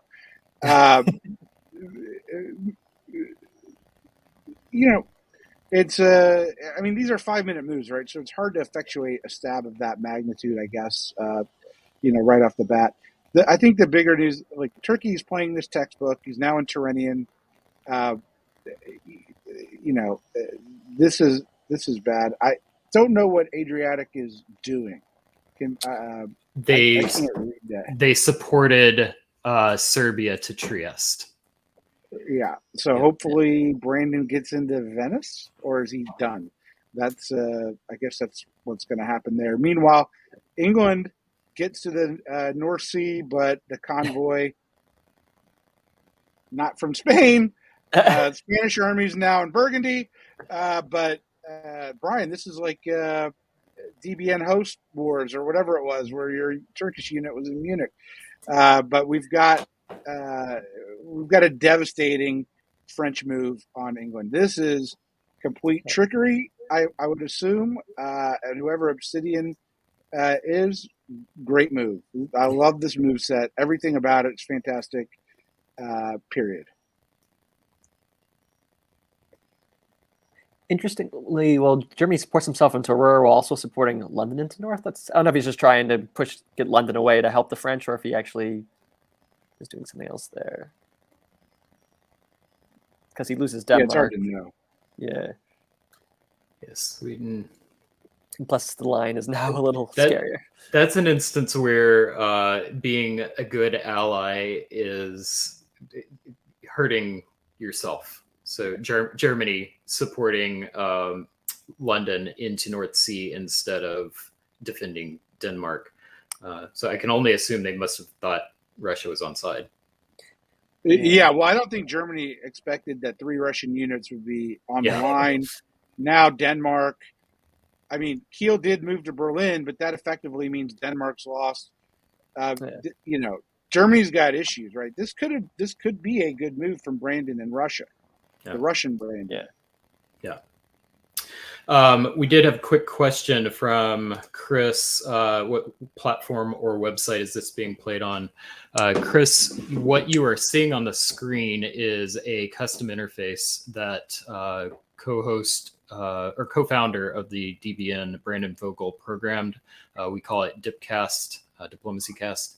And the games that we're watching were played on Web Diplomacy. So the Dipcast interface can read currently from Backstabber, WebDip, and a couple of other sites, and then ingest all of that order data and display on the screen for us to cover. So thank you, Brandon, for putting all that hard work in to build this. Really happy to have that and to be able to ingest all of these new games from WebDip. Brandon saved me from having to read WebDip, which I find to be almost impossible without a Rosetta Stone. I took a look at it once and I'm like, yeah, no, hard pass on this. They did update the interface recently, so it is easier to read. But yes, now, Ed, you just need to learn to read candy cane lines and you'll be good. Yeah, give me a year. Not good for Germany as predicted. Yeah. But Brandon got into Venice. He got his Venice. Yeah. That's not forced. It's like that didn't have to happen, right? No, I think Trieste supported it, right? Yes, Trieste supported it, but I'm saying that could have been defended by Italy if they had supported Venice. Yeah, what did Apulia actually Right, do? I don't know what Apulia was doing. Oh, it moved to Rome, I guess. Yeah. So why would it do that? All right. Well, anyways, good for Brandon. Yep. Yeah. No, we got Mid-Atlantic though. That's funny. And Western Med. All right, winner of 1904. It is the point in the game where we like to ask, who do you like? Tommy, who do you want to? You have to take over a position in this game, and you want to win, or you want to at least top. What do you do? Who do you like? I mean, I do like Russia just at first glance, but yeah, because now France is in a little bit of danger with Mid-Atlantic, Western Med. That's just gonna be a pain to deal with. I mean, I guess what can the Russians pick up? I mean, they got dots on the line here now. They took Berlin. Did Munich get popped or something? Like, yeah, they can pick up some more dots there. They could get more builds and potentially stab Turkey a little bit more depending on how far the Turkish armies move away. But I would probably say Russia, honestly. Ed, anybody but Russia? I think we've got a chance in Turkey. I think France has a chance. I don't think anyone else has a chance. All right, so it's a 3-horse race going in towards the back half of this game, or at least to the mid-game, depending on how quickly they decide to draw. We've got a double army build from Russia, an army build in Marseille from France, and another fleet from Liam. I feel like all of those are saying something diplomatically. Ed, what's your take on what we just saw? RT friendliness, continues.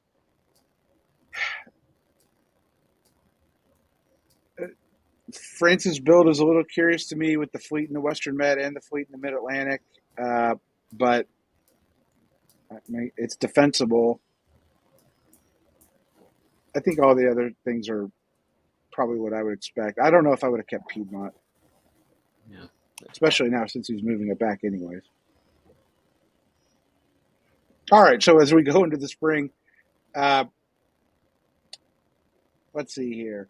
England gets popped in Mid-Atlantic and retreats to Portugal. Turkey's Western Med army, he's going to continue the attack on Italy, which I think is the right thing to do. Russia continues to improve its position. Turkey gets into Venice, which is good for Liam. I'm very worried for Liam's chances of board topping with this continued comedy with Russia. We have 3 northern fleets, and if you remember, Brother Board on DBN said when you get to 4 northern fleets, that's when you have to think that there's time Russian solo.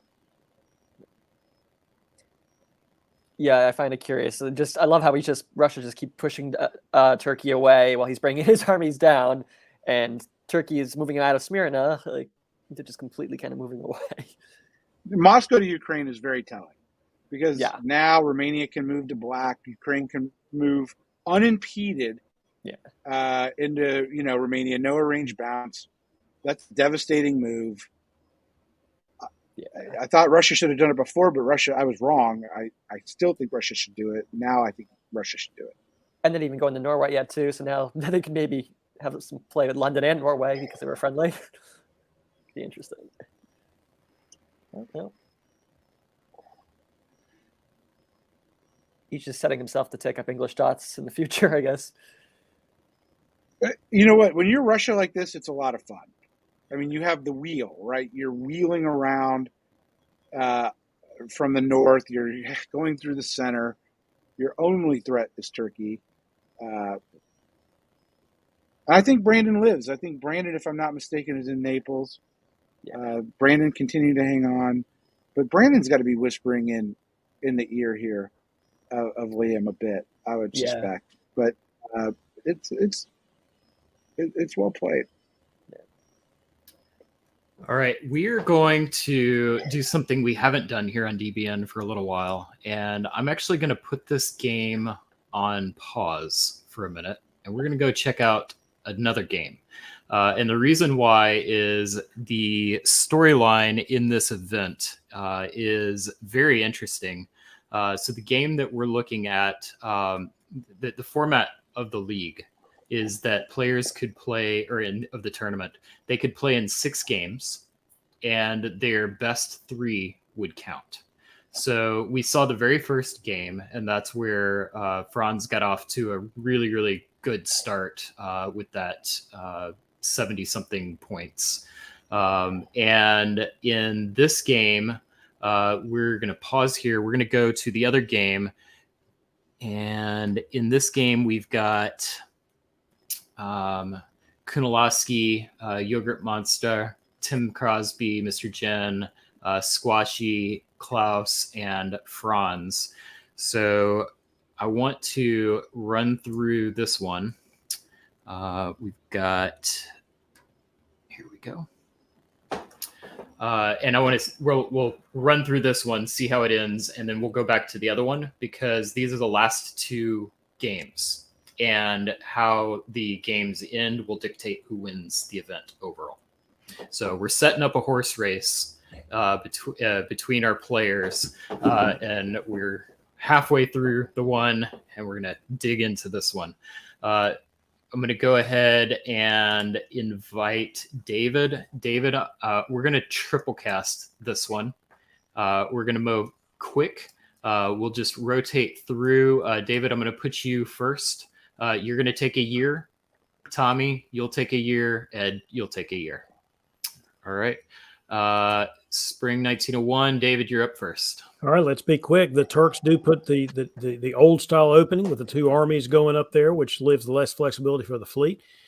The support to Burgundy is there. Anything else? Venice holding again, we're seeing. Yeah. But otherwise, I would say, other than the Yorkshire variant of the Churchill opening there, moving to Yorkshire, I don't see anything other else of note.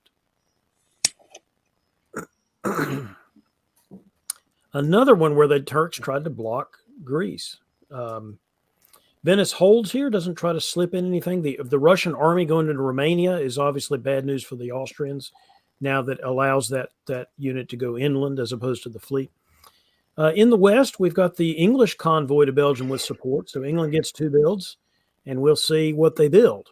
We saw two build England really work out well for Brandon Fogel earlier this evening.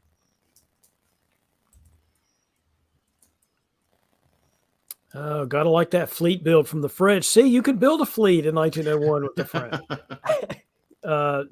However, I'm going to say a similar thing about the German builds. Come on, Mirror Jen. Give yourself some flexibility. 4 armies ain't it.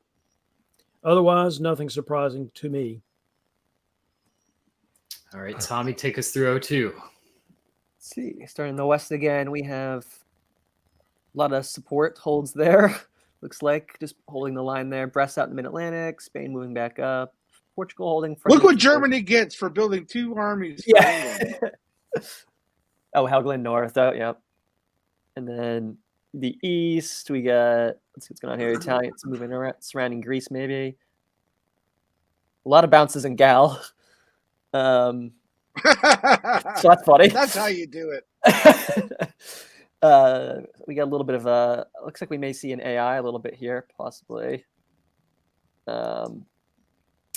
Italy moving to Piedmont, that's fun as well, while still moving Ionian Aegean. So that's could be a bit of an AI action there, just trying to be nice, moving away from Trieste. But that can be covered, I guess. Yeah, I'm curious. It looks like we may probably in the West have a. I'm not sure what Germany's doing going to Silesia. Well, he's going to have to move back to Kiel, I guess, but we'll see what happens there. By going to Silesia, Germany is losing. Yes. Yeah.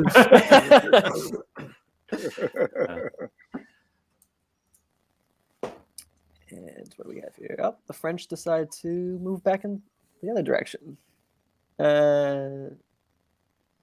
Tries to convoy to Caen. That's interesting.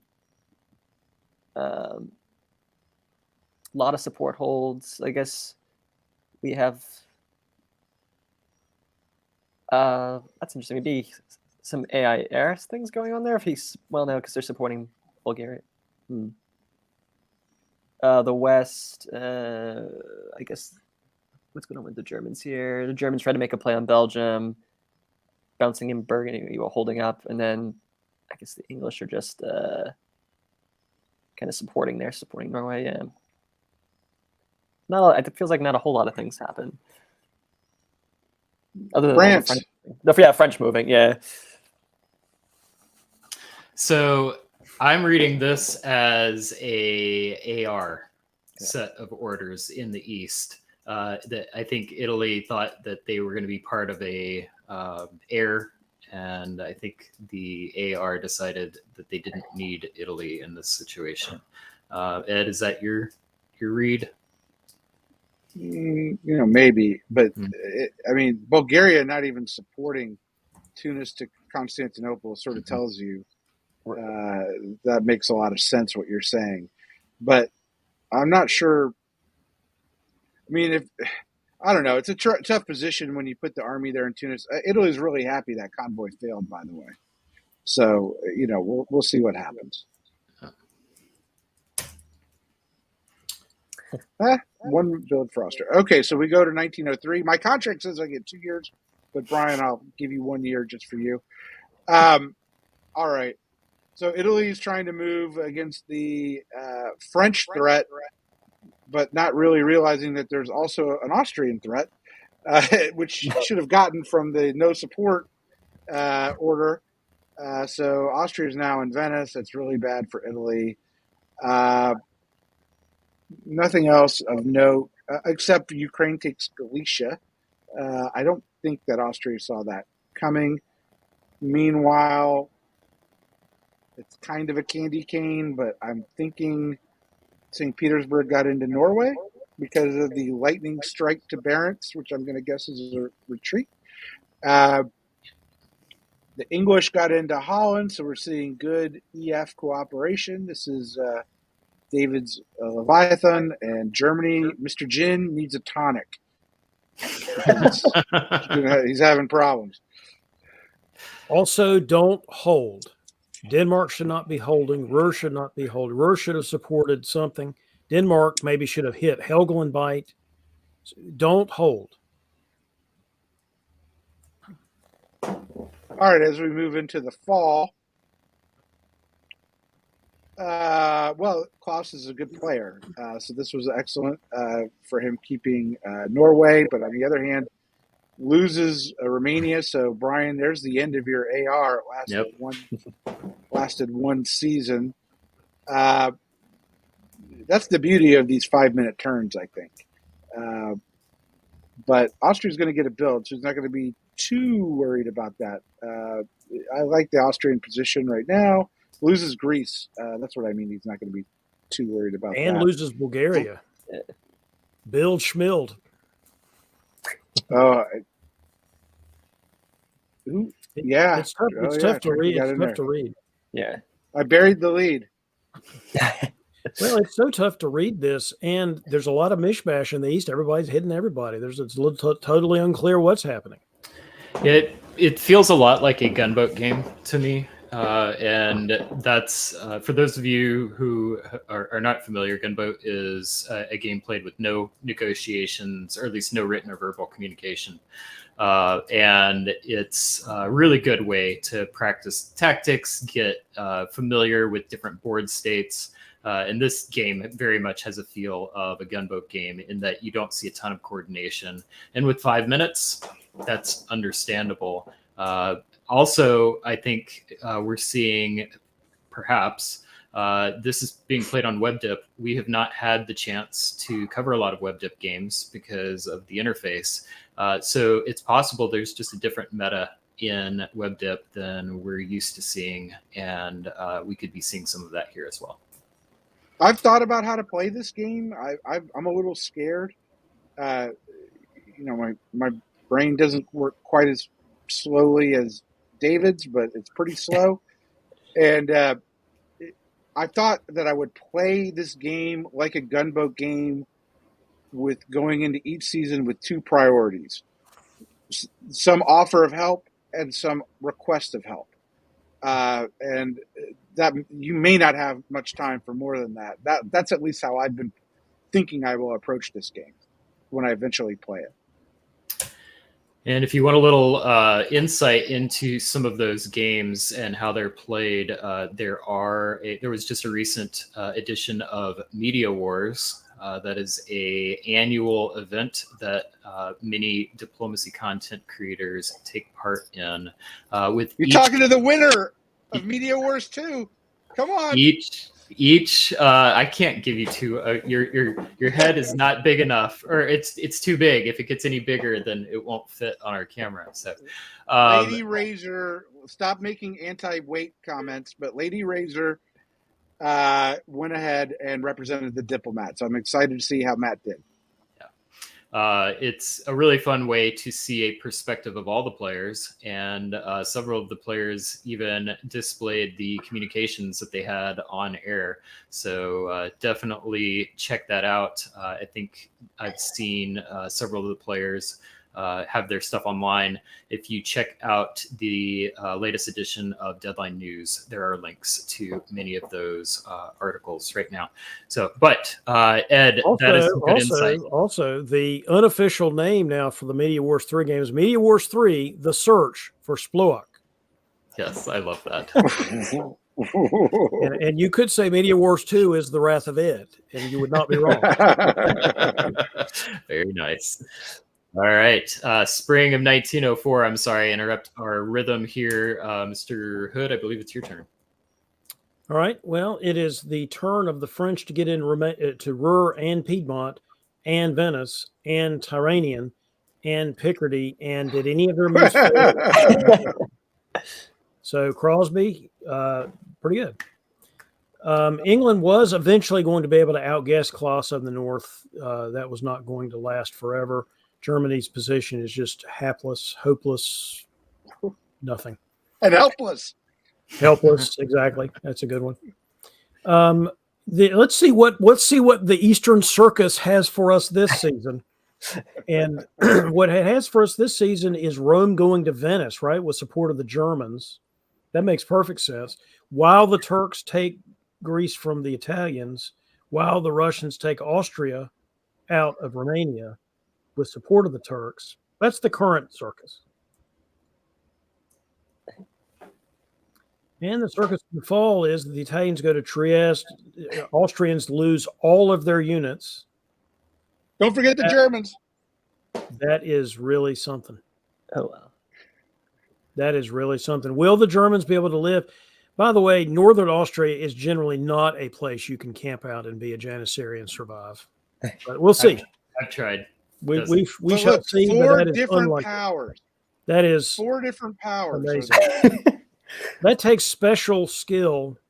But honestly, who wins in this scenario? None of those people, the French, are winning in this scenario. Not only are they taking Munich, they're taking Rome, they're taking Naples, they're taking position, which is way more important than individual centers. Wow. That's all I got to say to the East.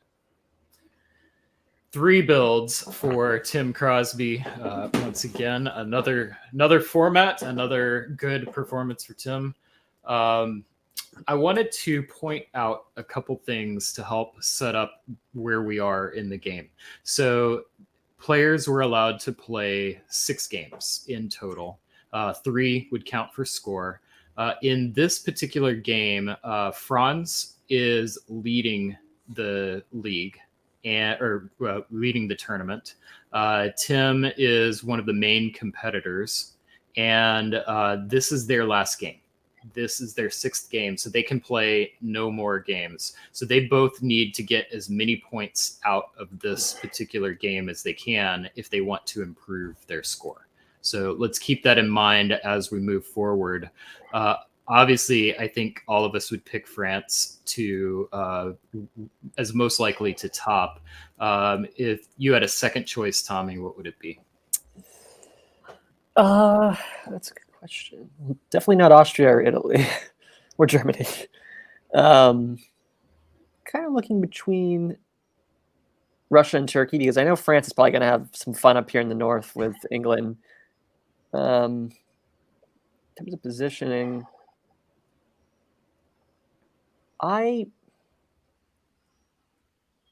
if Russia can get to the line with Turkey a little more. I don't know. I would maybe say Russia. I don't really have a good reason why. I feel like I just feel like maybe they could gain more than Turkey or before Turkey. Yeah, I agree.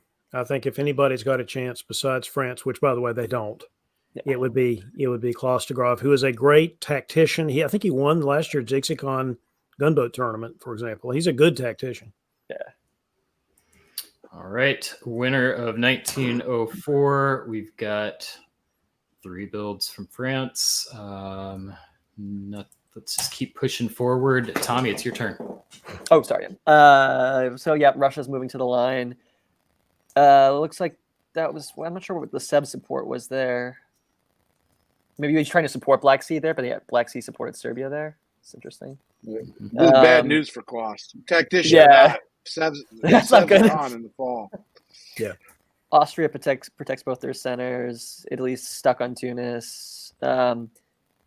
France is getting position with the fleets, moving armies along. What happened kind of in the center there? Just protecting Munich. Seems to be playing nice with England for now. England just is moving in on Germany. And Russia's getting into position a little bit there. We'll see how long they coordinate with the English.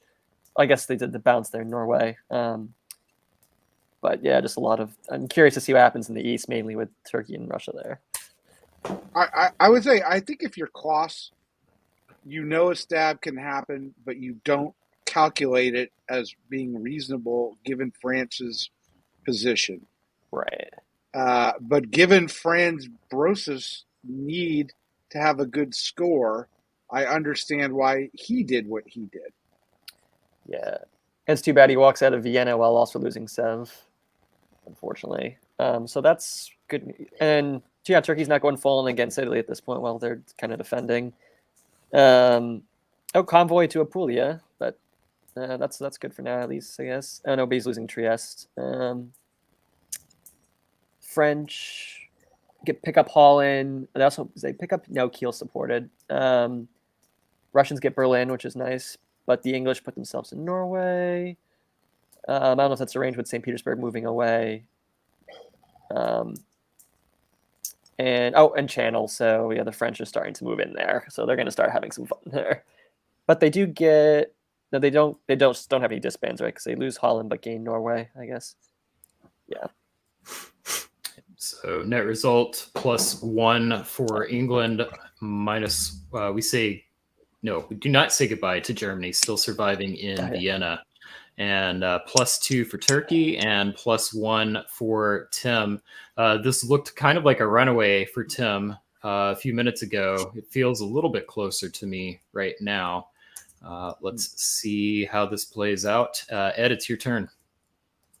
Yeah. I would say that you would generally not want to anger Klaus. And he will, I think, eventually help France if it comes to that, based on this stab. And he has work to do that. All right. So as we're here, the East, each side just trying to improve their position a little bit, but nothing much really happens except Tim gets into Venice. It's fantastic.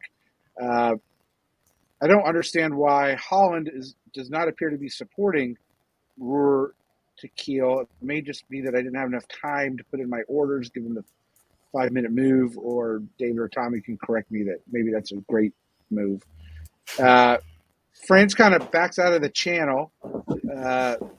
Understandable, because North was going to cover London anyways, and the Liverpool build, you can't have Mid-Atlantic under threat. But and then he was worried about a move to Brest, and that's why a move to Belgium, which is why Brest goes to Picardy. But playing a little safe, but he's in fine shape.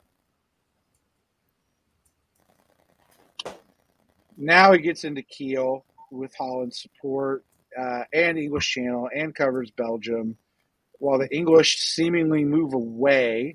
So Tim bought goodwill with those spring moves, only to solidify where he's at. Poor Klaus, he's got to worry about the French and the Turks. I'm surprised he just hasn't, thrown his lot in and tried to help. He's supporting England here, where England's taking St. Petersburg and Sweden from him. Too bad, so sad. Thank you for playing Russia. Meanwhile, Franz's move in Turkey is looking better. Well, it's hard to say, right? Because these moves in the north may be a consequence of the Turkish stab. So, Tim is being empowered that way, but Franz is no longer third; he's second, and that might actually count for his score. Yeah, and unfortunately, I don't know exactly how many points they need. I believe that at this point, Franz is in first place, and I think Tim may be in second place. I know if that's not the case, I know they're close.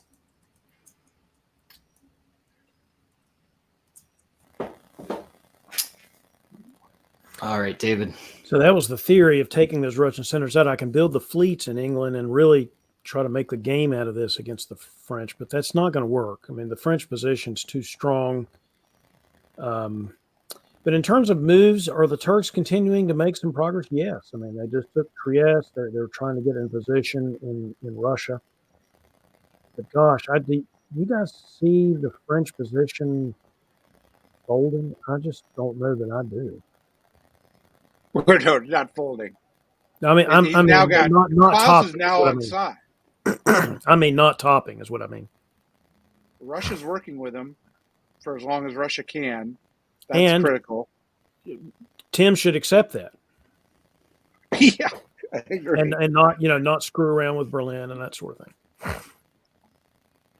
So, as a consequence of Turkey pushing in against Russia, you're saying Klaus has had enough. He's like, I'm going to actively do everything I can to slow the East down. I'm going to make my choice and not going to do anything to slow Tim down. That was the first pin to drop. That's the only thing he can do and still survive, is try to slow the Turks down.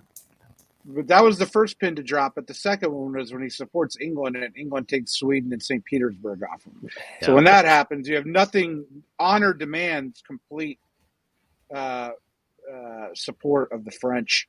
That's why he's leaving Berlin open. That's what's happening.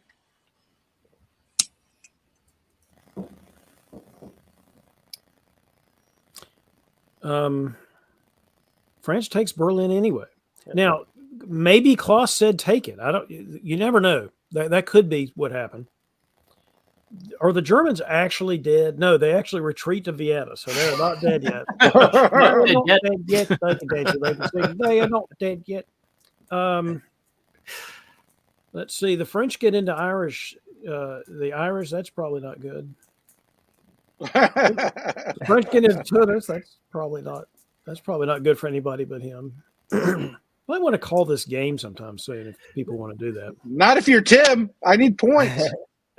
Yeah, so I think the question is, Tim's probably going to top. Is Tim going to be able to have a large enough gap between Turkey to overtake the lead? I really wish I knew the exact amount of points. Yeah. But When's it the last feels game here? close. I don't know. I don't. If this is time limited, I suspect it's pretty long. Yeah, because it's 5-minute turn, so there wouldn't be any reason to artificially limit it that early. Maybe they do, but it'd be pretty. Well, maybe they do. Maybe it is an early stop. I'm trying to remember how the BlitzCon thing's set up. I watched some of the coverage. If anyone knows in chat, if you could let us know. Shame on your host for not doing their homework on that question. That was be good to know. All right, Tommy, it is your turn. 1908. Oh, okay. So Brandon says games end in 1908. Oh, okay. Wow. That is All great. Let's see. A lot of defense. So Turks are picking up Trieste, picking up Moscow, just putting more position in there. French are moving slowly into Turanian. Not going to breach. Can't really. Well, I guess theoretically can't breach Ionian because you got Adriatic and Albania there. Unless you move to Apulia and whatnot, get another one in down there. A lot of support holds in the German territory, the lowlands, islands, what do we call them? Doesn't break the channel, doesn't lose Irish. So not a whole lot happens again with English versus the French, and the French really just. Oh, sorry. Tim will lose Kiel. Oh yeah. But, he's still way ahead. Doesn't matter. I was supported by Tyrolia. Not even trying on Ionian, which is too bad. If they did, they would have made it. Mid-Atlantic breaks the channel now. Does that Belgium and Holland are still fine. Loses Kiel, though. Has to retreat. It's over now, right? Basically, yeah. Oh, right, because 1908, yeah. I thought you went to MIT. Sorry. All right.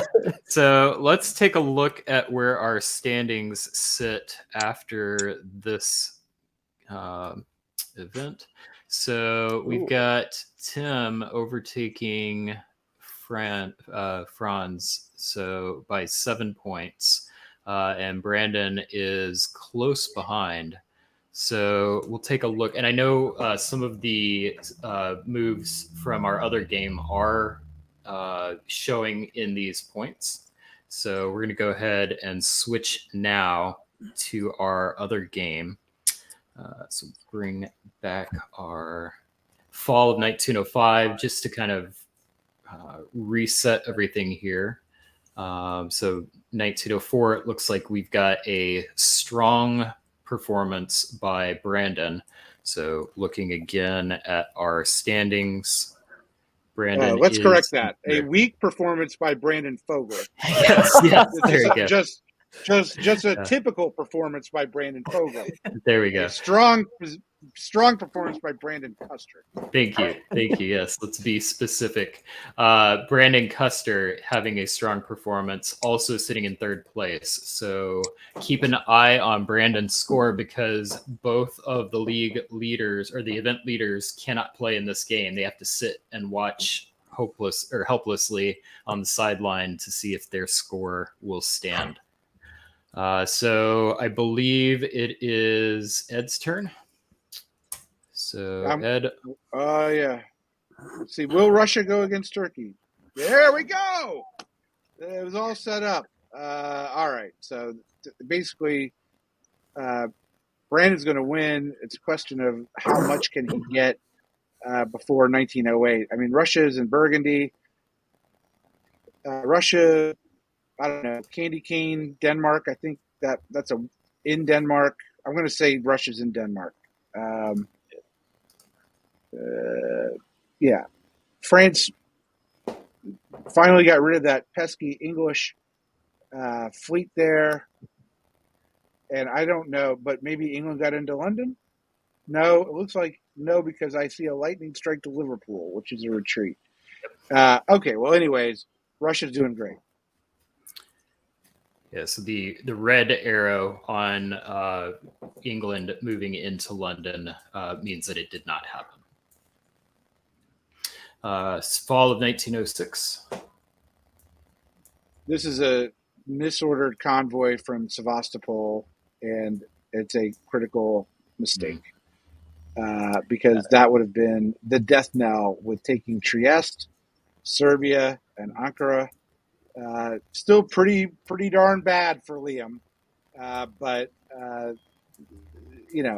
maybe solo doesn't happen now. That's Russia at 14. Correct, because Red Arrow's in Norway. Doesn't he loses Kiel, but he gets Belgium. I don't know. Seems like he's getting a lot. He's go Russia, go Brandon, showing Brandon's how to play. So we've got winner of 1906, 3 more builds from Brandon. Let's see how far he can go with this. David, let's do 1907. All right, Custer. So decides to do the Armenia thing since they can't be stopped. That makes sense to me. I mean, as with any big Russian position, it's actually precarious. So you have to make a lot of good guesses or have a lot of people on side. And he's trying. He's doing pretty well. The Turks, I don't know. I don't know if they're going to be able to come back in time to make any difference here, but we shall see. The Wales guy's dead, right? The English kicked somebody out of Wales. That's good. And convoy to Holland. Russian convoys. That's what you want to see. That is what you want to see if you're Custer. Yeah, let's go to the fall. All right. He's not going to be able to take Munich back. Does not lose Belgium, which is good. Does go to Kiel. Does take Bulgaria. Loses Trieste. Takes Ankara. So a little bit of progress here, which is probably sensible. It doesn't look like anybody else is really doing anything creative. So we're just looking here to see if Russia can get to 18. Yeah. So 3 centers, 1 year. I think he can get to Edinburgh. Take Munich. Con. Maybe. All right, let's see what happens. And he's got guesses. That's the thing. He's got guesses. Because you're Russia, there is no stalemate line. If you're big Russia means there is no stalemate line, which means there's all kinds of guesses that could work out. Let's see. So 3 scores. We're going to be watching for the solo, but let's also look at the event score overall. So if we look at the standings here, Brandon is up to 110.8. So would need, I'm bad at math, so Mr. MIT, please help me out here. Is that 27 points? Or was it 26.5 or something? Is that right? 26.5 points. So we've got that misorder. Yeah. I mean, that's for the tournament. I mean, oh God. Yep. So yeah, all those centers all of a sudden became English. Sorry, that's me clicking on the wrong map. So yeah, here we are. He's it's gonna be close. Because he loses Belgium, it looks like. I think he lost it in the fall turn. So we're going into the spring turn now, aren't we? For Custer's last stand in 1908. All right. Who's up? It's all you, big boy Tommy. Oh, sorry. So he's got Con. He's got Munich. London, it looks like, too. And I don't think, has he lost anything? I don't think so. He's in Armenia now. He's going to take Edinburgh. Yeah, and he get Edinburgh for sure. Against Smyrna, too, I think, potentially, right? Cut it flat, or I think. Picardy's blown up. He's going to get it. Yeah, he's going to get it, I think, yeah. Took Munich already. Yeah, Munich, yeah. And cover Kiel. Support Munich. Oh, well, there's 3 there. I don't understand how long it takes to write all these orders in 5 That minutes. is absolutely right. Yeah. A lot of thinking. Yeah. So we got Smyrna. But he loses, what's that one called? I always forget what I don't have it memorized, sorry. The one next to Bulgaria. What is that? Not Vienna. Serbia, sorry. I always forget that one. He picks up Munich. Oh, he's kicked out of London, but he gets Eddie. It's not going to solo. Nope. Nope. Yeah. It would be just He short. had to do a lot of guesses had to go right. 17. All right, so ends at 75 points. That will probably not be enough. Let's see our final score. Tim Crosby wins BlitzCon, and Franz Brandon comes in second with 130. Brandon, despite that very impressive run, comes up just short with 116. Oh, what it could have been without that misordered convoy. Well, not just that, but Franz's stab of Klaus may have gotten Timothy the extra points, there as well. I mean, it that's And diplomacy, Crosby man. knows how to move. And Crosby knows how to move some units around. It's not just the stab. No, That no, clearly no. was part of it. That clearly was part of it. So that was a lot of fun. I'm really glad we've got this format. I think more ways to play diplomacy is nothing but good for the hobby. Really glad to see this. I know Blitz Chess is a very popular way to play the game. Maybe we'll see Blitz Diplomacy take off as well. If nothing else, it feels like a really good way to get in the reps that you would get with a gunboat or speedboat game while having just enough diplomacy that you can flex another muscle and practice another skill with your time management and prioritizing what are the important things for me to really talk about. So, thank you to Marcus Zylstra, Captain Meme from the Diplostrats channel and frequent guest commentator on DBN for putting that event together. If you want to see more coverage, definitely check out the Diplostrats YouTube channel. They've got some really good content there. They also have, they're one of those sites that has the Media Wars up. So you can watch that there. This would be a good time for us to remind you to like the video if you are enjoying what you're watching. Say thanks to everybody putting in the hard work for the broadcast, and please subscribe if you haven't already. That will help the YouTube algorithm recommend this broadcast to other people who will probably also like diplomacy. That is all of our coverage for BlitzCon. David, I'm going to give you a choice. We can let you get some much needed rest, or you can hang out with us for the last broadcast. What would you like? I will defer to my friends Ed and Tommy, but I will say to Tommy, welcome Thank you. to the DBN chair.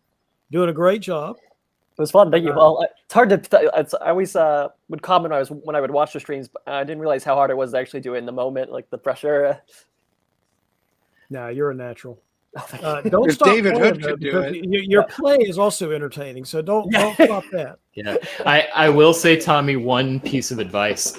Serbia is an important territory to remember. So that might help your game. Those names I always forget. And that the set, I don't know why that region. I don't know. It's like the one I always forget. I don't know why. Well, to be fair, the Balkans have confused most of us for several centuries at this point. Yeah. All right, I got to get a David. cigar for the last game, so I'll be back in 30 seconds. All right, go for it. The patented DBN cigar break. Yes. This segment brought to you by whatever cigars Ed is smoking. David, why don't you talk to us about what we just saw, close us out, and Ed can get the cigar and I'll bring up our next games. Well, one thing I want to be a little philosophical here. What we just saw was exactly what makes the diplomacy hobby resilient after all these years. You would think that a game that was from 1959 had already been figured out. All the ways of doing it has already been figured out. We just had a new way of playing the game created again. Just like we did with virtual a couple of years ago when the pandemic started, virtual face-to-face was essentially created. Now we've got a new form of diplomacy created. I'm not saying we haven't had some previous forms of very fast diplomacy play. That has been done before. But in terms of calling it Blitz Press, having particular mode of play set up for doing it on web diplomacy, and then having Marcus really publish it a lot and publicize it a lot through Diplostrats, and he's also created a Blitz Press Discord channel that you can go and join, or Discord server, I mean, that you can go join and play Brits as much as you want. So it just goes to show you that we've got lots of new things happening in diplomacy, and that's part of why this hobby is so exciting. That's my point. Absolutely. Well, David, thank you as always for joining us. It was a pleasure. Hope you get some good rest. We'll see you soon. And we are going to move on to, we're going to return to the Virtual Diplomacy League, and we're going to see the final games of the night.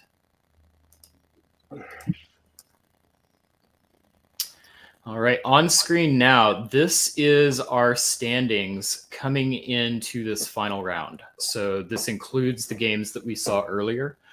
Nicola is maintaining position in first, Tim in second, Brandon in third.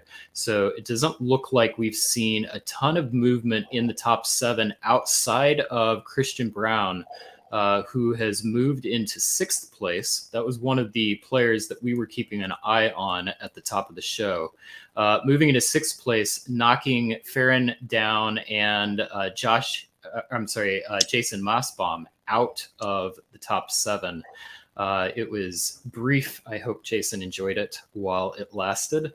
And then we also see some movement from some of the bubble players, Craig Mayer and Josh Hennessy, moving up in the standings closer to that top 7. Scores continue to be really close. This is going to make for a really fun finish to this season if we're already this close at this point. We've got one more game to play tonight, and go ahead and pull that up right now.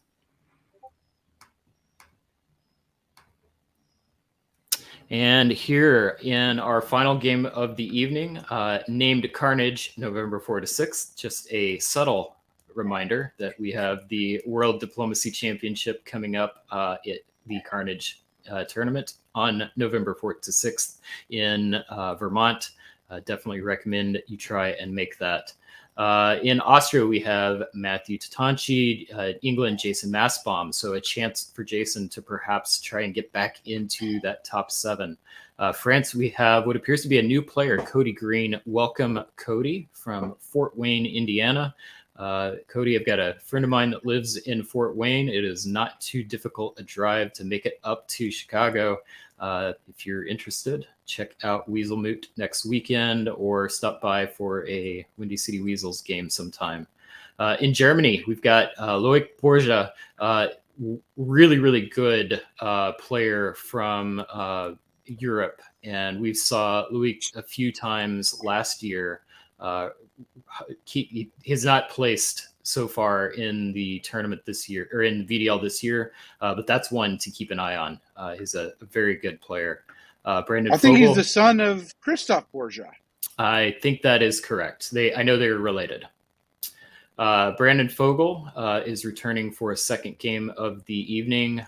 Russia, we have Brandon Dix. And in Turkey, we have Christian Brown returning again. So some players to keep your eye on. Final game of the night. Tommy, you will be lead for this. We're going to go back to the one season at a time. So you'll be primary. Ed will do color, and we'll go from there. Sounds good. Hey, just one note. Brandon Fogel obliterated Christian Brown in the last game, and now they're both together in the East. So we'll see how that goes. Good shout out, Ed. I like it. Let's see. We got Brandon didn't like the walking the Trieste the last one, but now we have him walking the Trieste this time. We have the Turks moving to Caen instead of Ankh. No Northern Open with the Russians. Munich to Burgundy. That's fun. While Marseille is going right to Spain, so that should be interesting. And Channel and York opening of English. That's interesting in the West. Ed, anything stand out to you? I really wasn't paying attention. It's late, but the move to Burgundy is the only thing that I'm noting as somewhat different from the meta. But I think As David Hood would say, that was a big thing in the hobby for 40 years. In the 70s, that was every move. Well, in the 2020s, we don't see that very much, David. David, you never left us. All right, so it's season by season. So because Jason has to cover London with York, he can't convoy into Belgium and instead gets Loic support. Loic gets everything he wants here, by the way, which is Spain having to cover Marseille, Picardy having to cover Paris. Man, damn, maybe that move to Burgundy is good after all. Look how great Germany's turning out with this, you know. And meanwhile, Brandon, interesting, sir. I'm going to go to Trieste, but I'm going to move it back to that. I didn't mean it. I guess because he's not going to Aegean. I'd love to know what the situation was there. But if you went a little uninvited and Austria got hot about it, this is the right move, by the way, because I've continually stressed you need not to have AI strife. And boy, Brandon knows that from playing Austria before. And so he did not want to create that tension. Meanwhile, an odd set of Turkish moves okay, so look, Christian, I don't know what you're thinking here, but you needed to move to Romania to make sure Sevastopol supports Ukraine into Romania so you can get the black if that's what you wanted to do. Maybe that's not what you wanted to do, and instead you thought this was a better set of orders, but I'm not sure. You either want the fleet out or you want it in the black. But keeping it in Ankara, probably not what I'd want.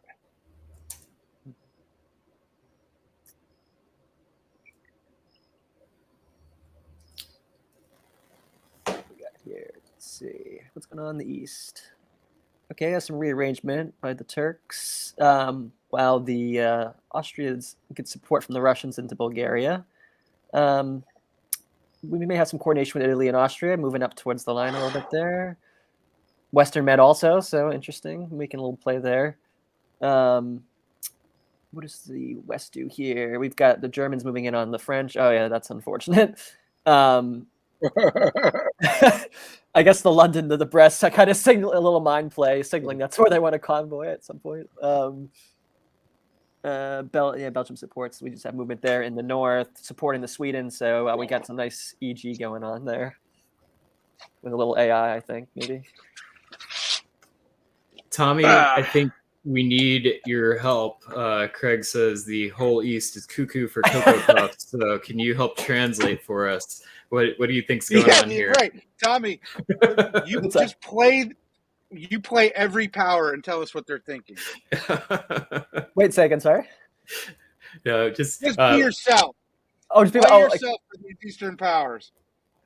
Oh, as if what I would do, or yes. Oh, got you. Okay. Yeah, that would make more sense. I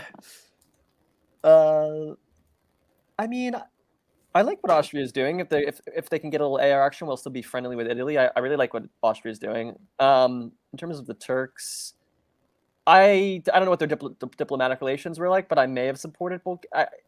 If they had any semblance that Russia was going to do that, I would have went black and supported Bulgaria just because of what they were trying to do last season. So I would have been a little more defensive there in Bulgaria, but I guess it doesn't matter because there's two supports. But and then I like what Italy's doing. I'm not sure about Western Med, but if they feel comfortable, I would have maybe done Piedmont, Venice, maybe. I don't know. If I'm moving Western Med, I'd like to go Piedmont as well. But I guess it's good to be defensive if Trieste was going to try and walk in there.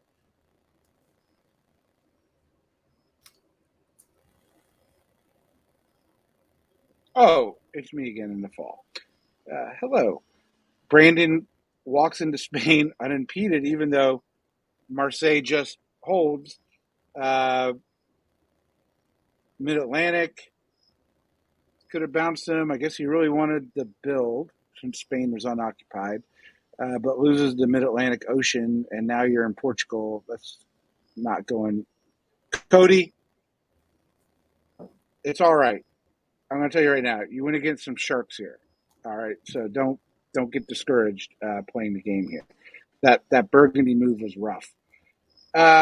Meanwhile, Brandon self bounces in Piedmont. I guess didn't want Marseille to go there, and yeah, we definitely see AI cooperation right now. Serbia wisely understands Brandon Fogel's heart, his cold heart of stab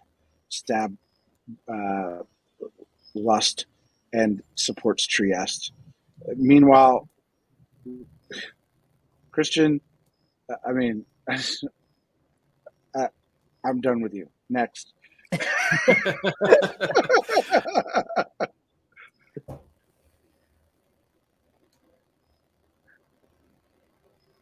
Those seem pretty reasonable to me. Well, yes and no. There's a lot of love that Germany is giving to England. Yeah. I mean, yeah. And Yeah. Jason is a solid ally, but he may take advantage of this at some point. Yeah.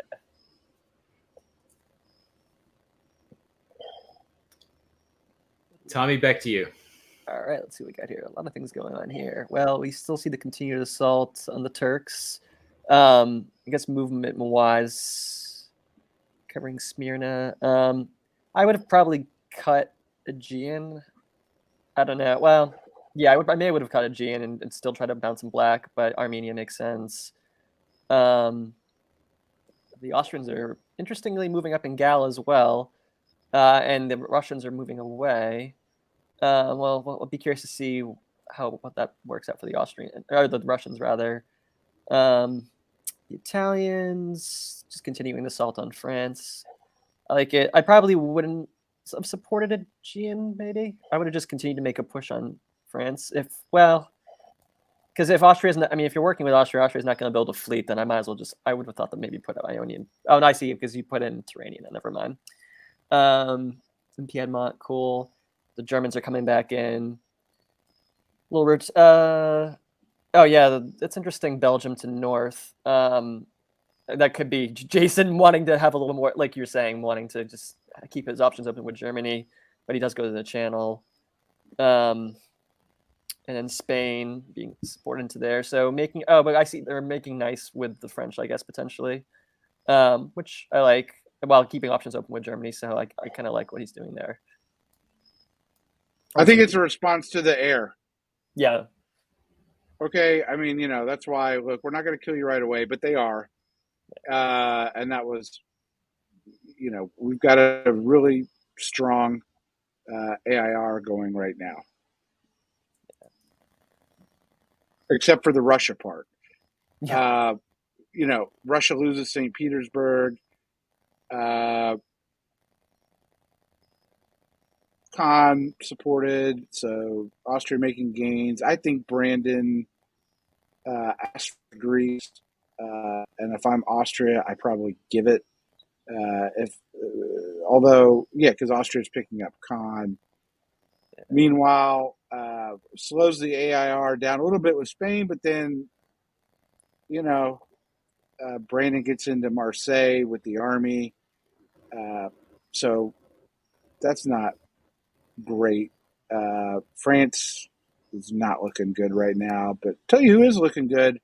That nice little move into Denmark and Brest tells me that Jason Mastbaum came here to get a good score, and he's going to get one. He may not have any friends because he's currently at war with Russia, Germany, and France, but he's gonna go up. Yeah, Brandon mentioned, I was wondering this too. It looks like there was a failed support into Spain. He did. It looks like he meant to move North Coast instead of South Coast. That's unfortunate. Yeah, that's unfortunate. The one time you want to be in the North Coast. Yeah, exactly. Is this time. +4. Oh wow! For England. Jason Mastbaum showing that his skill as the current reigning diplomat of the year. Gotta love it. And Tommy, I'm going to ask you to pause here for a minute. I have a mea culpa that I want to acknowledge. I was just informed that I clicked something wrong in our Dipcast software. So it failed during the BlitzCon event. It failed to record one of the game's scores. The net result of that is the standings that I reported at the end were not accurate. So this is like the Academy Award. We already gave the Academy Award out. The winner was Franz Brosif. So Brandon did win. I will, at the end of the broadcast, please remind me, pull that broadcast back up and show the updated score. But wanted to acknowledge La La Land didn't win? What happened here? La La Land did not win. Always in my heart forever. I guess that makes... Tim Crosby is La La Land. So. All right. So sorry to interrupt. Tommy, go on talking about how great Jason Mastbaum is, please. So painful to have to do. No, I'm kidding. Let's see here. Oh boy, yeah, this is he is just dominating here. Just great, getting great position. I mean, all the fleets out, and might as well retreat to Portugal while we're at it. Why not? Brandon trying to slow him down, getting in that position there. Germany interested. Well, Germany's going back up to try to defend them, so it makes sense.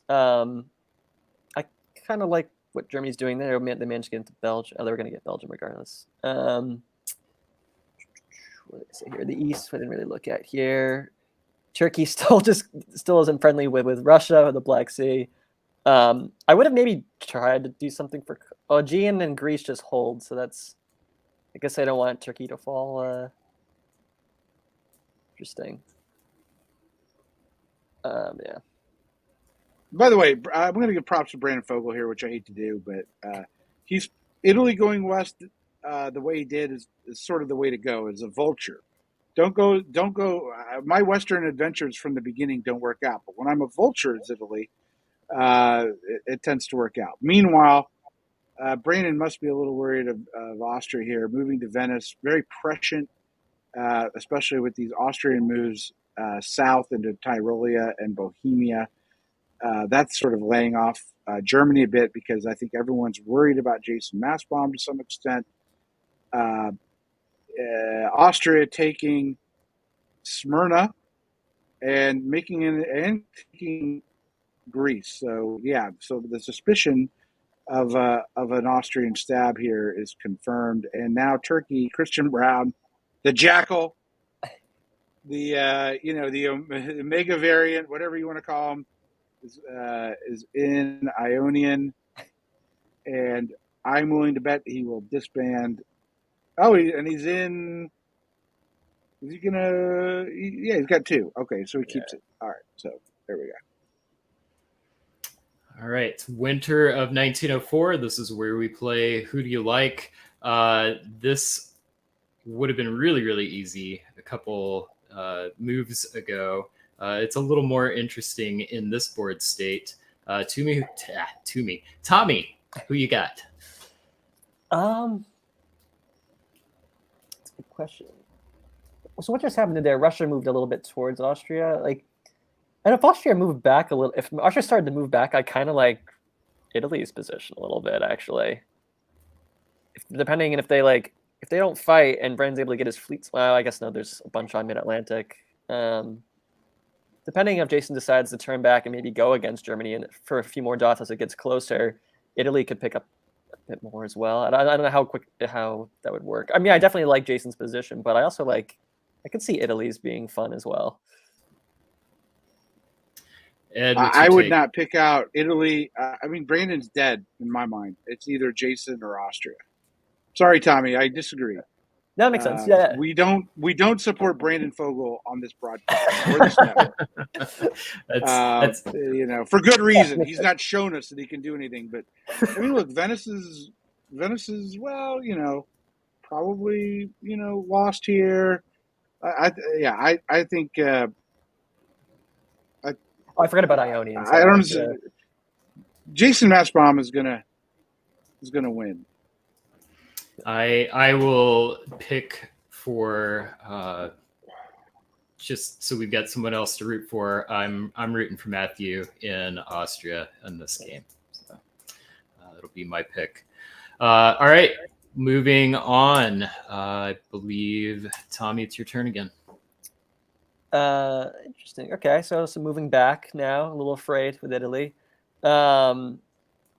Interesting that Austria just holds that. Or double holds, rather. Interesting. While moving back to, yeah, well, that's what I was wondering, if they would move back because the Russians moved to Romania. And okay, it looks like Austria and Russia are back working together because they support Black into Ankara, and he's moving back away. We got Gal right now, so we're seeing the AR kind of fight again. So I guess it makes sense if Italy's moving back, if they were able to talk about that. And then what happens in the West here? Jason continuing to make progress in Mid-Atlantic. He's in Gascony. Pops that. Oh, he's also in Brest. Does he move into? Oh, is it a convoy from Belgium? Okay, yeah. And yeah, I guess it's agreed upon bounce in Denmark, I'm guessing. So I like how Jason's playing it, just still keeping the option open with Germany's odds, but getting him to coordinate as well, while still picking up position. And with the Italy moving back away, I like Jason's position even better. So I think this is interesting for Jason before you hit the orders, right? Like, to me, it's, Germany will be in Paris and France is done. Cody, again, I mean, it's a tough spot for you. So, please play more virtual diplomacy. My instinct here is maybe different than Jason's, but I would definitely lay off of Brandon Fogel right now. And I would chill with my one build here and see if we can get the two of them fighting. I think Brandon's probably pitching that to Jason, saying, look, I'm helping you. Don't take away builds from me right now. But the patience of Jason will be tested because Spain is looking mighty tasty. Yeah, I will say we've seen some good. Jason and Brandon are two of the best players in diplomacy right now. And I think we've seen them coordinate well in this kind of situation before. So I definitely think that conversation was going on, Ed. I completely agree with you. Now, whether Jason feels like he needs it, I think it's his choice. I'm curious to see what he decides. Brian, I think you mean Brandon Cook. Yes, Brandon Fogel. Brandon Cook, Brandon Dukes. Right. Brandon Cook is one of the best diplomacy players out there. Well, we're still trying to figure that one out. Jason does not exercise patience. He wants his two builds. He wants to score. Germany gets into Paris. Jason gets into Spain. Jason takes Brest. Arrange bounce in Denmark. Meanwhile, sort of AI strife. Austria's got it tough, right? Because Austria stabs Italy, and now there's a war with Turkey, Russia, and Italy. That's why I wouldn't have, necessarily picked Matthew, but I don't blame him for going for it. He was really worried about where they were going to grow. But look, this continued. This is where disasters happen with EG working so well together. For the East not to be coordinating when they were coordinating so well in the beginning, when people can get over the line, if EG can get over the line, and they're already in Silesia,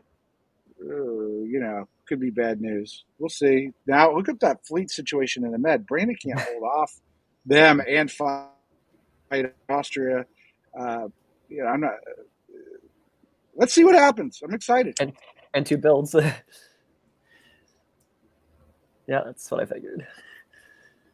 Double army. You like that one, Tommy? I kind of do, yeah, at this point. Yeah, he's got all those. I mean, especially, Brandon did come back a little bit, but if he had kept going the other way, that would have been really fun. Plus, those he can just get those over so quickly for those German centers eventually. So I like him getting him somehow in there. I don't know how he's going to pitch it to Germany, but.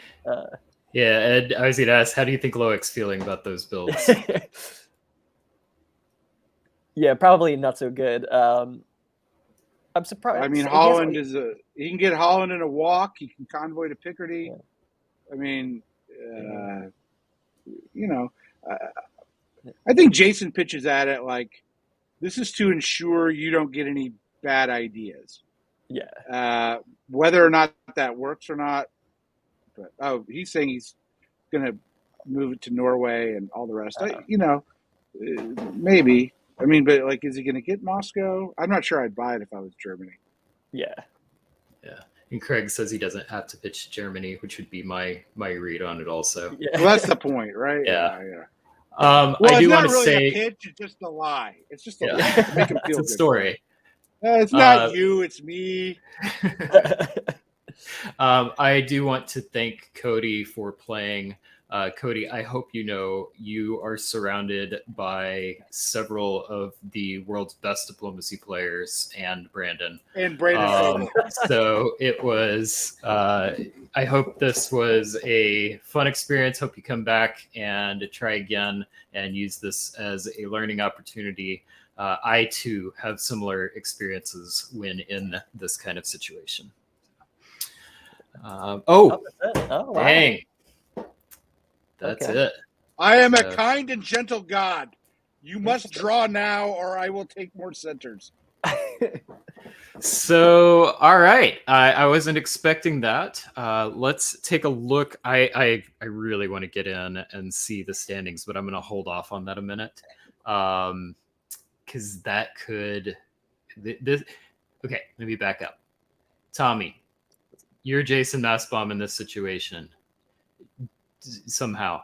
Do you take this draw? I would secretly veto it, and I would never tell them at the end that it was me, probably. But you feel like you've got more growth? I mean, all those fleets down below are kind of tempting. And now he's got the 2 armies he can get. It all depends on if he can get Germany to just keep going a little bit further. If they start the fight again over there and Germany just moves away, like, I don't know. There's Sweden, there's Kiel, there's Holland. It just looks so good, and he can get his fleets down there. If there's only 2 there, and he's got all those ones there. Oh, he proposed it apparently. Okay. Yeah. Ed? Well, yeah. So, no, this is 100% the correct move from Jason. It's a league game. He was on the bubble or in the bottom part of the top 7. I couldn't quite remember. He improves up. He worked well with a person in the league. It's there's 3 more months to go. People remember stuff like that, and he's not Michaelis, right? He's gonna. This was discretion, I think. You're right. He didn't want to stab him, right? He worked well together. I mean, I totally see this. This is what I mean. He's got a massive win here. He's 4 ahead of his competitors. No brainer. League play. I wouldn't. I would accept the draw, like knowing league play, but just like in like a tournament game, like depending on the format, I would be very tempted to keep going. Well, we always say here on DBN, and by we, I say me, that league diplomacy is a variant. Tournament diplomacy is a variant. You play the event. It's not one game. You're playing an event over time.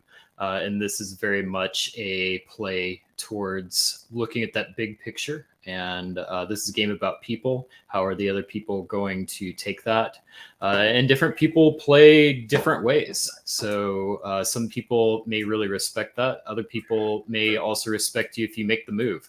So it's not always, I have to be nice. That's not how, you don't have to play that way. But that is very much in character for what we've seen of Jason Mastbaum being very nice until the point that it really matters most. And then those knives do come out, which is fun for all of us. Look, it's also a bit of a slog. You can't take Holland without losing Denmark. Yeah. It wasn't a huge fleet advantage in the Med. I've probably been like, it's been a long day. I'm winning by 4. Let's call it. Yeah.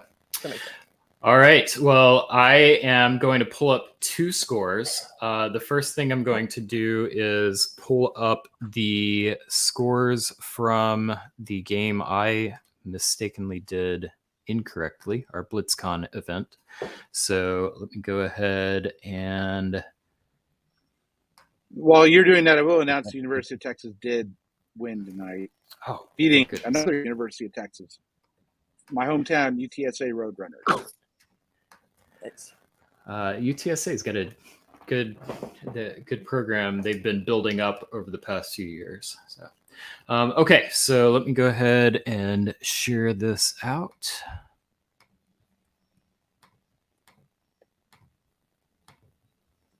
And pull up our standings. Chris Kelly, you got to play tournaments, man. I don't know. I love your comments. Who are you? You're the mystery man of performance. So, all right. So this does appear to be the correct score.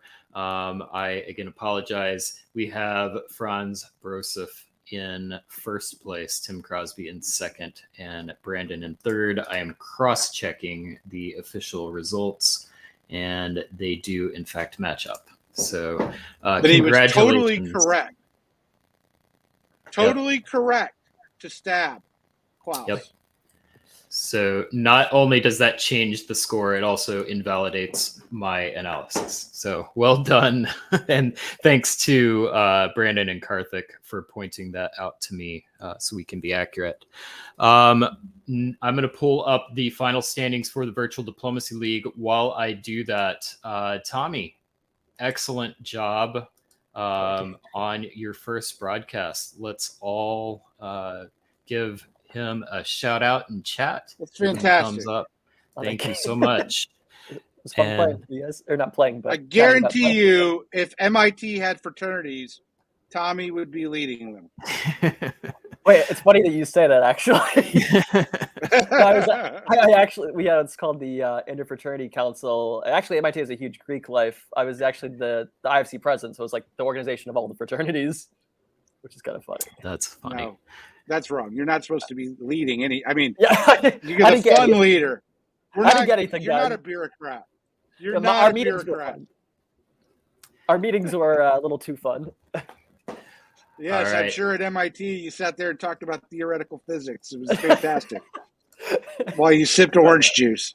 Yeah, probably. Okay, here it is. Final scores of the evening. So Jason Massbaum with that score does move back into the top 7. So knocking Fair and Jane out. So your top 7 at the end of our September games: Nicola, Timothy, Brandon, Jackson, Jason, and Christian Brown. So a lot of really fun games tonight. Looking for the bubble, we've got Farron, Josh Hennessy moving in, Matthew Tatanchi. Let's take a quick look at 11 to 20. Craig Mayer, congratulations for moving up, Craig. John Anderson continuing to slide by not playing. Hope we see John come back. Peter McNamara stepping in. That was good performance from Peter. And Karthik Konath and Liam Stokes tied for 14th place. Really, really fun games tonight. Tommy, what was the highlight for you? That's a good question. We'll probably getting listening in the background for that first game where I get all the critiques of my terrible play as usual. Sadly, it was not tornadoing enough. But no, it was definitely fun to. I like the fact that we switch up who starts talking about the actual term, because it's very different than watching it. Like it's very it'll be I love hearing an opinion that's completely different than what I was initially thinking, just unfiltered right on the spot, because with the way Ed or David would actually the points that they would make, I'd be like, oh yeah, that makes a lot more sense, because I still am very new to the game, but that part is fun. Being corrected is fun. Well, Tommy, I appreciate Tommy, I'm frequently wrong. I'm frequently wrong, but never in doubt. That's a good way to say it. There you go. Ed, we saw some really fun games tonight. I was entertained. What did you enjoy watching tonight?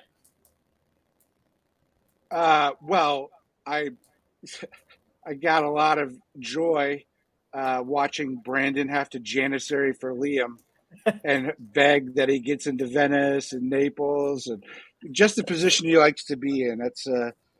That's fantastic. I thought people played really well for the idea of a league play, and I'm telling you right now, the storyline for me to watch. I mean, this always comes back to haunt me because I always seem to be adjacent to Christian Brown in virtual games, and he always brings up that I don't say good comments about him because I think he's a great person. And I like him personally, but he is falling in this league faster than Bitcoin, and the reason is, Christian, the next 3 months, just listen to me. I'm going to give you a tip. How are we going to do well?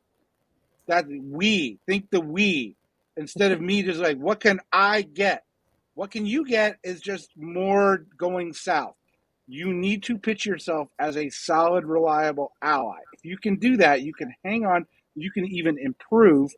That's what you need to do. You can do that. So don't listen to the inner voice of, but I could get one more center. Listen to the inner voice of, we can get a few more centers here. And we can do well.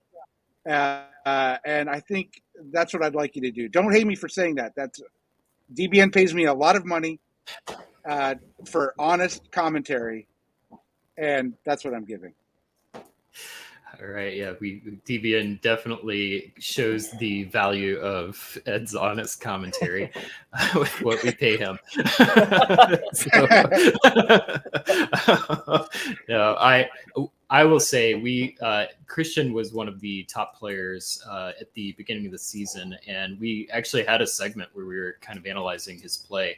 It was a pretty noticeable turnaround stylistically from what we had seen previously, and the collaboration was going up much higher, and there was a lot of success that came along with it. Plus, Christian has a natural aptitude for he's a great scrambler, and he can use chaos to his advantage. So when we saw Christian doing well, he was using those strengths and also working with other people. And I would just say for the population in general, myself included, try and figure out what are your strengths, what do you do well, and make sure you stay true to that. And then in addition, try and layer on something that maybe isn't as much of a strength and focus on that. Try it out. Sometimes it'll work, sometimes you don't like it. But with all of the different ways we've got to play the game of diplomacy, Blitz and League Night and tournaments and Nexus Press League is a great place to play around. Experiment a little bit. Try out different things.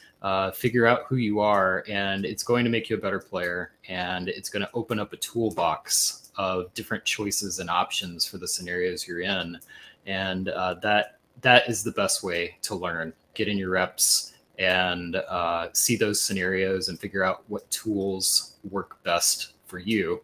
And that's the beauty of this game, is every game you play is a little bit different. You've got different players, different tools will work.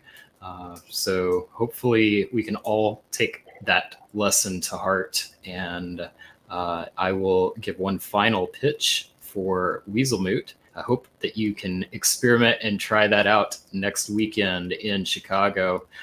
Come see us. It's going to be a great time, and hope to see you there. I am going to go ahead and call the show here. Tommy, since this is your first time, I'm going to let you close us out with our sign off. You can channel your inner Siobhan. Okay. Can you sign us out? Absolutely. Thanks for having me. It was great showing you guys, and stay safe and stab well.